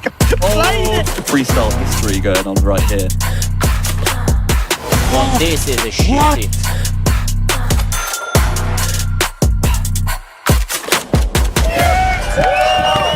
You're world champion. 100%. PM Motorfun, world champion.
Welcome back. Let's hope you're still all there waiting for this full fleet race we have got coming up. The results have also just been updated. There's a few minor things that need to change, but I tell you what, the big news is Maciek Rakowski. He's up into about 4th or 5th place. So he is storming back up this leaderboard. I think he's going to be level with Amado Vrieswijk and Tati Franz, all on 30 points, I think. We'll wait and get an update on that, but it looks to me like that could be the case. Wow. What a comeback for the pole. Could he put another good result here? Could he catch Nico Preen? Preen's about 5 or 6 points ahead of him. A win in this long distance race if Nico weren't to do well. But Nico got 6th or 7th in that last long distance race. Pierre Mortefon. It's down here as 5, but obviously it's a 6. Brendan Loho was 5th. What a result that is. What a result. I still can't quite get over that. I mean, how are you doing that at 79 kilos? That's insane. That is just so insane. But yeah, we're going to be obviously bringing you all those results. Obviously, Matteo Iachino, 4.8 points at the top of the tree. Pierre Mortefon, 13.7. We have had 6 eliminations, so this next one means 2 discards will come in. If Matteo was to win this next one, he would be discarding 2 second places, which is just insane, isn't it? And it will change things as soon as we get that second discard coming, because Maciek, if he can get a good one now, he has the opportunity to discard a 16th.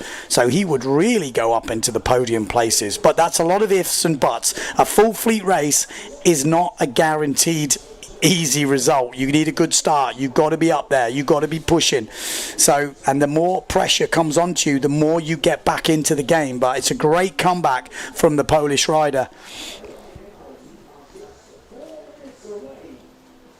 If you are just tuning in, we've got a full fleet long distance race. We just saw the women's race. It was survival out there. Some of the girls, like I keep saying, have got similar sizes to some of the men, which are weighing in excess of 40 kilos more. Some of them double the weight of some of the girls who are on literally like 0.3 size smaller. It's crazy when you look at the stats. They just do not add up. The maths is not mathing. It's ridiculous. It's ridiculous. I can't get over it, in fact. I'm kind of like, I'm struggling. I'm like, how is that possible? Surely they need smaller sails. Surely. Maybe the no-cam. We're going to bring in the no-cam. I'm telling you now, you hear it here first. Someone's racing on no-cam at Fuerta next year. I'm throwing it out there. You wait. There's some good no-cam stuff out there. It's coming. It's just a matter of time before people open their eyes to the power of the no-cam. I'd love to see it. Much easier to jibe a no-cam. You can actually sheet out.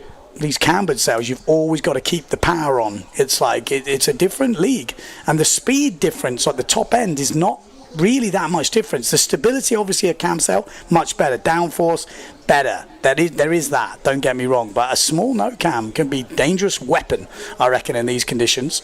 Especially in this sort of stuff. Look at it. It's ridiculous out there. It's absolutely crazy. Absolutely crazy. But stay tuned. We've got a great race coming up. Full fleet men's race, be the last race of the day. And then we can bring you the full results. Anyone want to make any predictions? Any predictions whatsoever, let me know. Give me a top 3 in this long distance race.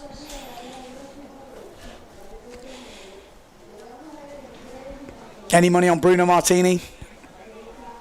Do or die style. We love it, don't we? Don't you love it? You love a bit of do or die. I mean, if he hadn't got that jump on the first one, you know, he was there. Maciek's been looking good.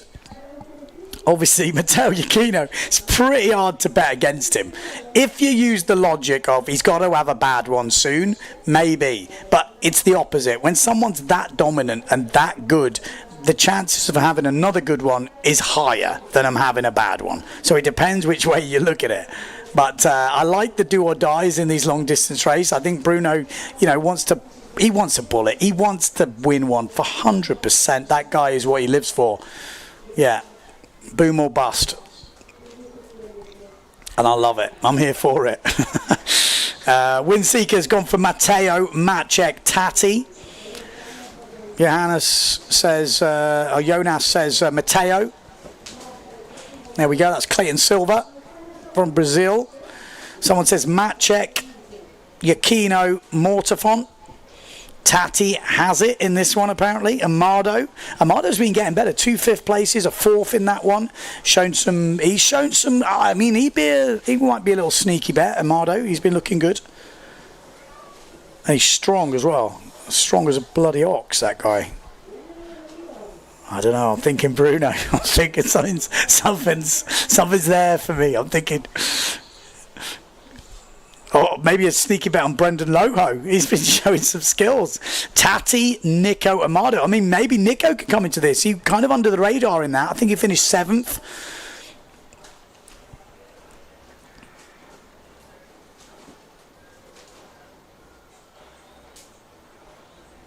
The results aren't quite correct on the site at the moment because they've got Maciek winning that long distance race. He obviously was 2nd, and that obviously bumps everyone else down a few. So it's got Amado in 3rd. He was 4th. Jimmy was 8th. He was actually 9th. So red flag is up though. 4 minutes to go until the full fleet starts. So as soon as those results are properly updated, I can give you a real rundown of how it is looking. But one thing for sure, at the top of the tree, Matteo Iachino, 4.8 points. Jeez, that's ridiculous. Yeah. Hiya.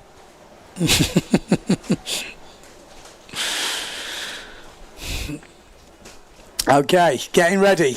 Jordy Vonk, what about Jordy? Didn't quite see him in that one, but Jimmy Tieme's been looking solid. I mean, looking who's on the screen there, Cedric Board has thrown down some speed. But I tell you what, Maciek and Iachino look good on the way out. They look really comfortable on the way out, especially Maciek and, well, both. I was going to say, especially Iachino. But again, you need a good start. Matteo has been on that start line. He's been on it every time. Pierre, not so much on the start. He's definitely been racing back well, but he's not been on the starts. And that has been a real difference maker so far.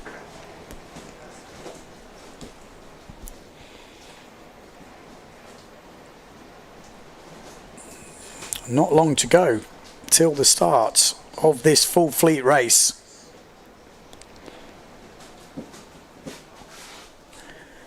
Board for sure, says Swiskless. Go Geordie from Luca.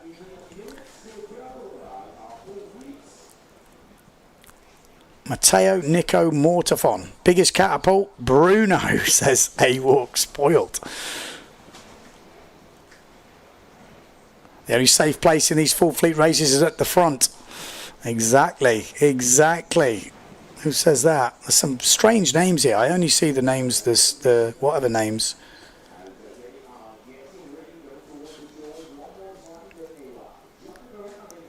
Go Brendan. That's what we're reading. Maciek, if he could put in a solid one here, wow. He has come back from the dead, I have to say. He has really come back swinging. You wouldn't have said that after the first race on the second day. He's had 3 kind of not great races. He was in losers final, out in the quarters. Like, you're kind of like, oh, Jesus. He's all gone. Whereas now he's fighting back for the podiums. 2 discards really brings him into it. He's right in the game. But needs a good one here. He can't afford any more mistakes. It's a long week, as Pierre and Matteo have kept saying. It's a long week. Let's not get carried away. It's still 2 days left after this one. This is the last race of day 3 here in Fuerteventura, Sotavento Beach, for the Slalom-X World Cup. Full fleet race, and they're getting ready.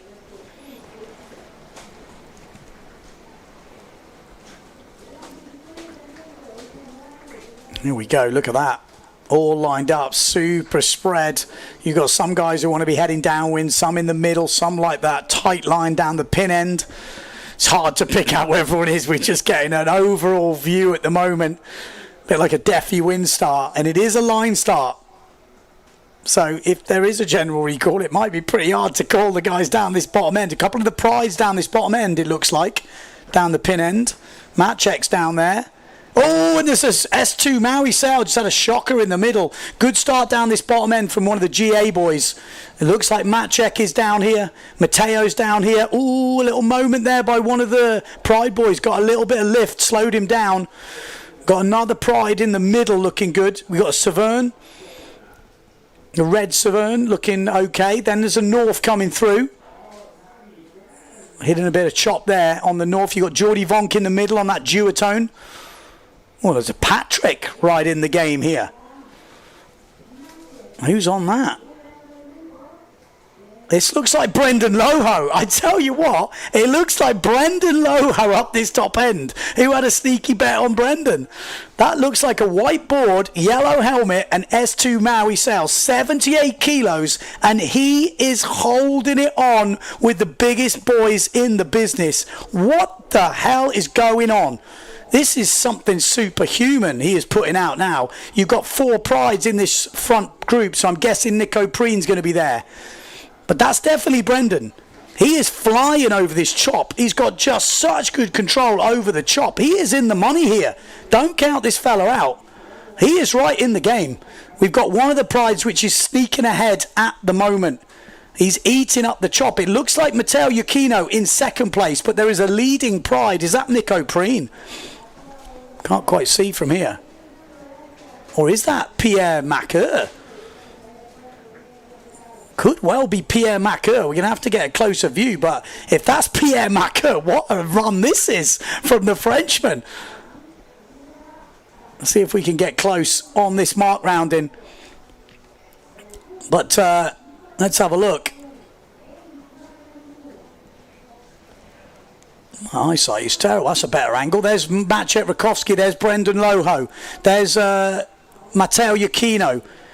There's Pierre Mortefon on the red board. Someone is in the drink, but one thing's for sure, Matteo Yukino is there. It looks like Pierre Macker looking at the sale numbers. I don't think it's Preen. Well, this is going to be a full race, this one. Pierre Mortefon is in the game, though. He's in the top 5, and we know when he's there or thereabouts, he's going to challenge. Maciej Rakowski is there once again. He is making a bid for this. Brendan Loho is right in the game here. I mean, it has to be Brendan. Every time I see him there, I'm doubting him. I've got to stop doubting him because this is crazy, crazy skills from the young Frenchman. Absolutely ridiculous. At the front of the fleet, though, it looks like Matteo Yukino is chasing in and calling in on the leader right now, who we think is Pierre Macker. I'm just looking at the sale numbers. But it's obviously hard to tell. When we get that beach cam on, it's super clear, very easy to spot. Maciej Rakowski pushing hard above Pierre Mortefon, though. No, that's Pierre Macker, for sure. Yep, Pierre Macker lead in this race. What a race he is having. Pierre Macker on a heater right now. This will be his best race, maybe ever on the PWA, but he's got Matteo Yukino chasing him down. He's got Maciej Rakowski chasing him down. We've also got Pierre Mortefon. Brendan Loho's in there. I can think a little bit further back is Amado Vrieswijk. Then it looks to me like maybe Cedric Board in there on the Severn or Benoit Mercer. Further back, right back here, we've got Loho. The drones are getting left behind. Look at the boys. They've got some serious speed. The drones can't even keep up. But Pierre Macker is still leading this. No, it's Yukino that's now taken the lead. He did well to hold him off all the way down. But there you can see Pierre Mortefon closing in a little bit further back. But it is Matteo Yukino, the Italian, who is leading once again here in Fuerteventura. What an event he is having. He is really owning this event so far in 2026. So Matteo Yukino in first, Pierre Macker in second. Then it looks like Pierre Mortefon. But where's Maciej Rakowski? He's got a lower line. I'm sure he's going to come into view pretty soon. But it will be the Italian who's going to go round this mark in first place. Maciej Rakowski, there he is in view. The 3 prize versus the North. Matteo Yukino, jibes first. Round safely. There's Brendan Loho. Maciej Rakowski in third place, just behind Pierre Macker, then Pierre Mortefon. Then we've got Brendan Loho. Then we've got Amado Vrieswijk. We've got Nico Preen. Look like maybe Cedric Board or Benoit Mercer on that Severn. But out in the lead, we're used to saying it now, it's the Italian. Matteo Yukino is definitely not all over yet. Any mistake, This is the jibes. These are tricky right now. Oh, the outside jibe mark. We're not going to see it. But hopefully he made it round safely, and he does. So the leader's round safely. Pierre Macker, a little bit of a wayward jibe, and Pierre Mortefon and Amado Vrieswijk coming back into it. Oh no! Amado Vrieswijk has just nearly took out Pierre Mortefon, and he's let Brendan Loho come onto the inside of Pierre Mortefon. Brendan Loho is still there, 79 kilos. He is the first rider in the under 80s category right now, a new category for the PWA this year in 2026, and really showing what the lighter riders are capable of. A ridiculous sailing from Brendan Loho. Ridiculous sailing from this man as well. Surely he's looking more and more likely to be the 2026 Slalom-X champion. Still 2 days to go, but Matteo Iachino is having it, and Maciej Rakowski is doing the comeback of all comebacks, up into second place ahead of Pierre Macker.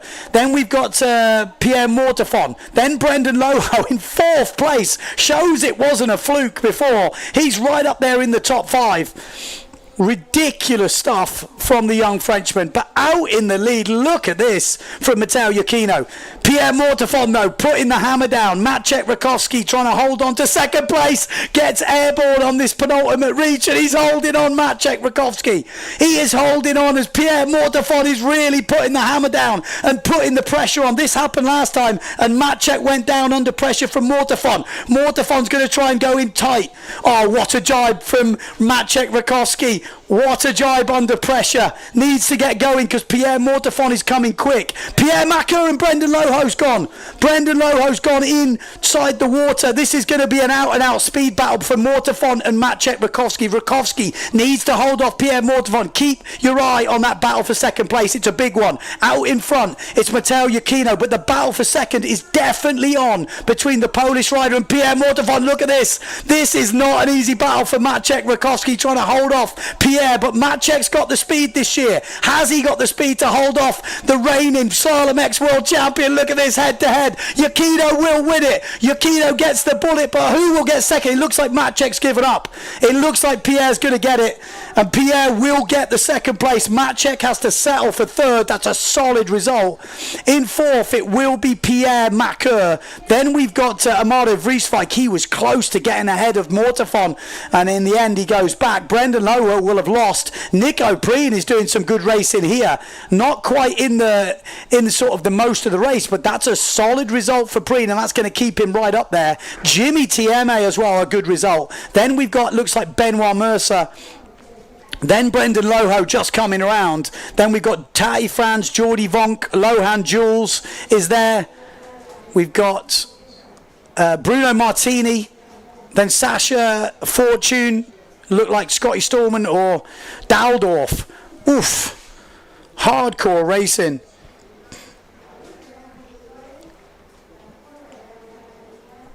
Wow. Oh, it's a shame Brendan went down at that last mark. I would have loved to have seen him get 2 top 5s in the long distance race. I mean, you would no way have put money on that. There is not a chance in the world. You know, someone at that weight has got no business being in the top 5. You're like, what? But I have to say, actually, if I'm saying that, when I think back to the old Pozo events, I remember Swifty was a lightweight back then, and when it was really cranking and really windy, that was when he really had a chance. Or, you know, Sebastian Kurl, also the Danish rider, when he was 78 kilos in the wind, he was making finals as well in the windy stuff. It's the lighter stuff they really do struggle, but amazing performance from Loho, really making a name for himself on the PWA this year, especially as he is in that under 80 kilo category. But this man is what this event is all about right now in the men. He is dominating this event. Not a result outside the top 2. He's discarding 2 second places right now. Absolutely superhuman effort from Matteo Iachino. The new combo of the Starboard and Neil Pride seems to be really working for him. He's right in the game. He's been putting the work in. If you follow him on social media, you will realise how much training he's been doing recently, and it has definitely paid off. And to top it all off, did you see the bottom turn with the cutback on the slalom gear at the end of the last race? Epic stuff. That's what we love to see.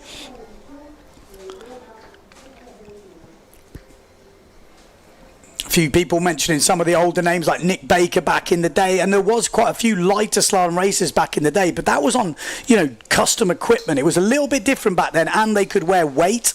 So it not take anything away from Baker, actually amazing racer, and we used to see a lot more lighter riders up there because they were allowed to put weight on, and weight does make a big difference.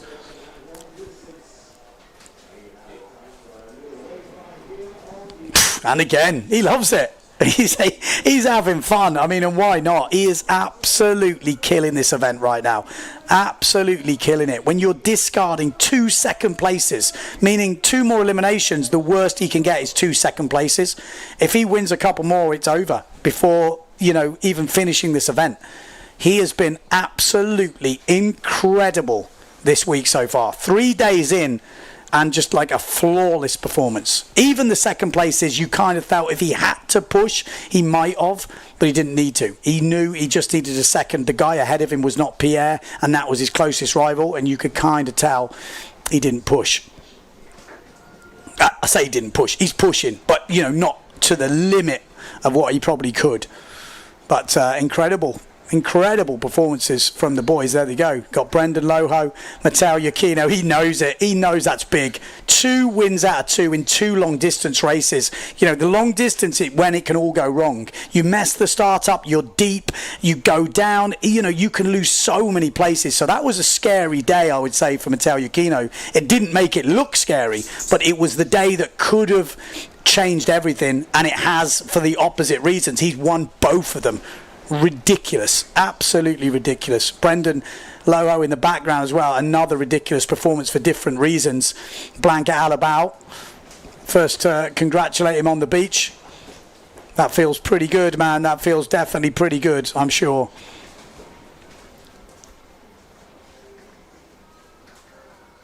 Yeah. Matteo Iachino living obviously in Tenerife at the moment.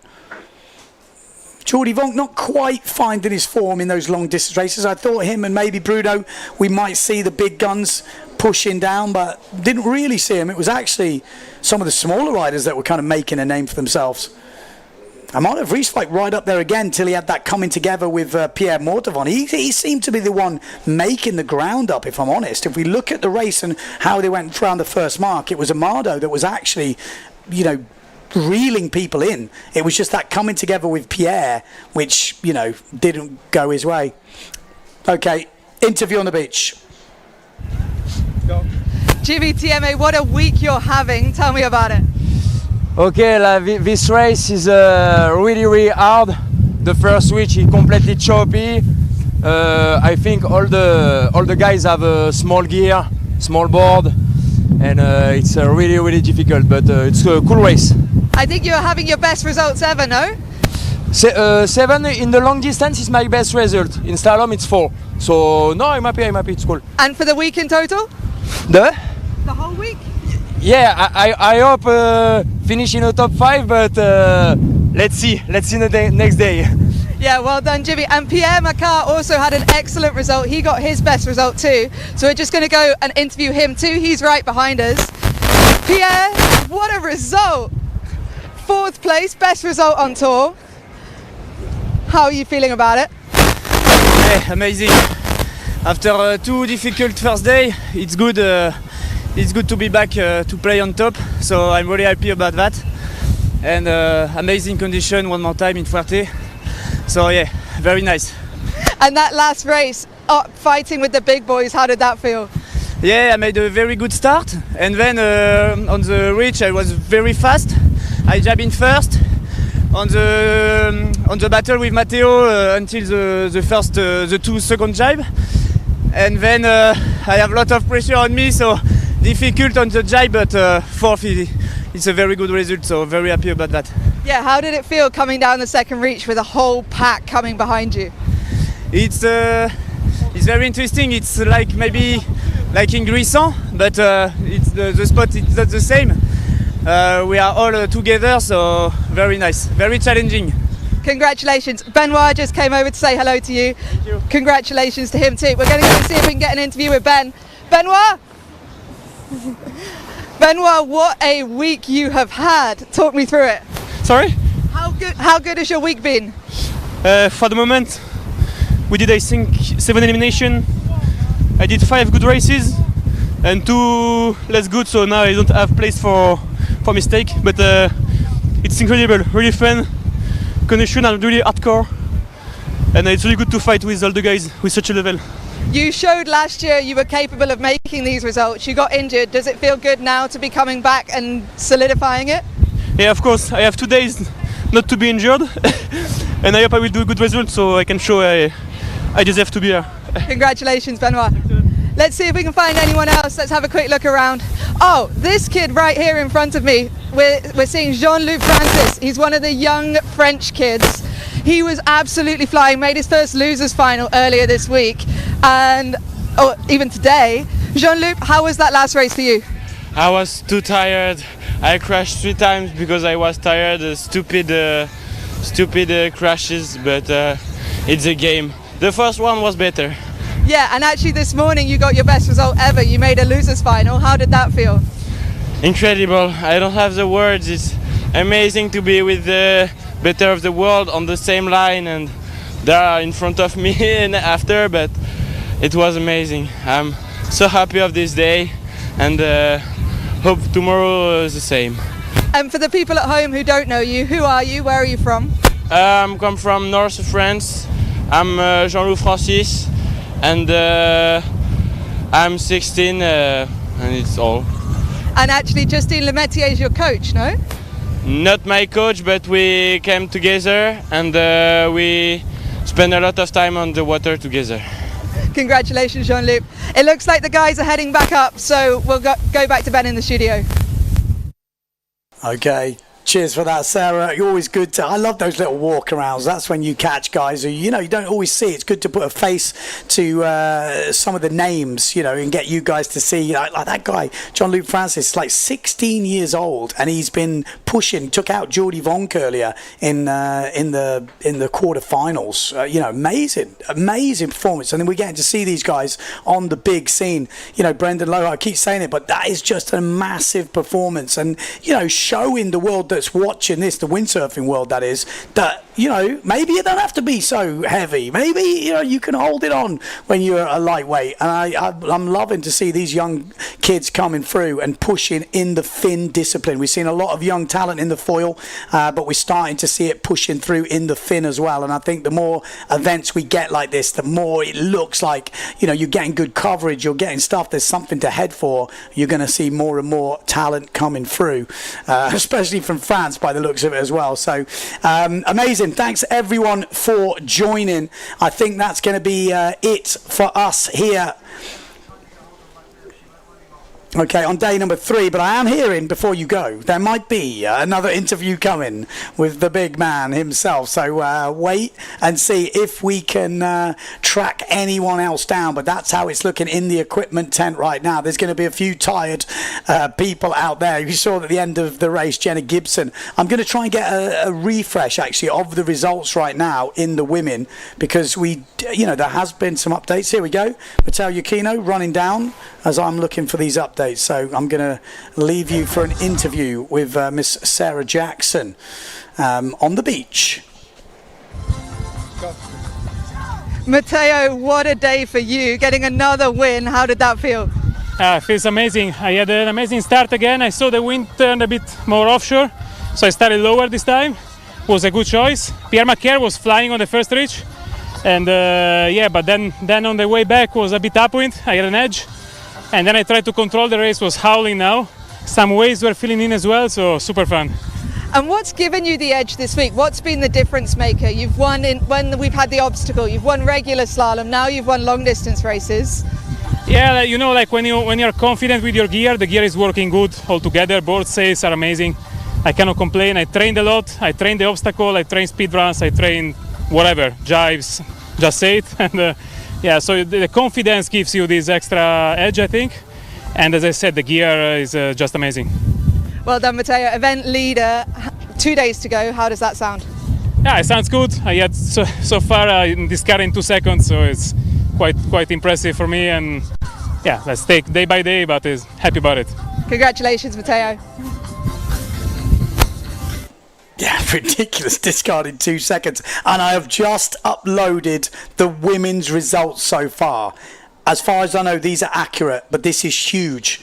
Jenna Gibson is now leading once again by 0.02. Second place, Femke van der Veen, and then 0.01 behind her, Justine Lemaitre. Less than half, well, 0.03 or 0.3 of a point separating the girls right now. 0.3. It is so close at the top of the women's heat. They are going to finish tomorrow. I think the plan is for 4 eliminations, so we will get a world champion in Slalom-X tomorrow, and it is going to come right down to the wire. Amazing day from Femke van der Veen today. A first, a second, and a second. Jenna Gibson, not her best day. 8-8, but then came back with that first, and then now obviously we've got 3 discards. Justine Lemaitre, third, first. If she'd have nailed that last race, she'd be sitting right in a lovely position. She didn't, went down, big catapult, and that has cost her. So it is literally like starting all again. I don't think any more discards come in, and they're literally on the same points. So it's who beats who wins the day tomorrow will win the world title in the women's. Absolutely epic stuff right now. In the men, I'm not sure it's going to be updated because those big fleet races do take a while to update, but we do know Matteo Iuchino will be sitting on 5.5 points. Actually, another discard comes in, so he won't be. He'll be on even less. He'll be on 3.5 points, I think. Ridiculous. Maciej Rakowski, I think, is going to move up into 3rd place. I mean, what a comeback that is from Maciej, because the second discard comes in, he'll discard a 16 as well, and then he'll be counting a 9, a 3, a first, a second, and a second. I mean, what a comeback that is from Maciej Rakowski. He's, what has he had today? A first, a second, and a second. Matteo had a second, a first, and a first. So, I mean, pretty much crazy day for the Polish rider. So without the full updated scores, but check out the website. They will be updated very soon. Obviously, the highlight video will be up tomorrow morning. If you haven't joined the stream, you've just tuned in, you can re-watch it. Just go back on YouTube. Massive thanks to all the camera guys, broadcast team. Great job today. Great coverage. Thanks for you guys for tuning in. What a day on the water. Join us tomorrow for day number 4. There's waves coming. Great start down this bottom edge. Biggest jumps, and he does the best now. Pushing harder than ever. Look at the speed. Plays a massive crash. Takes advantage into 2nd place. Wow. Nice drive. So tasty. Look at this. Super close. It's a massive crash. A great comeback in this. Keep on that top 2 battle. That's the one we want to see.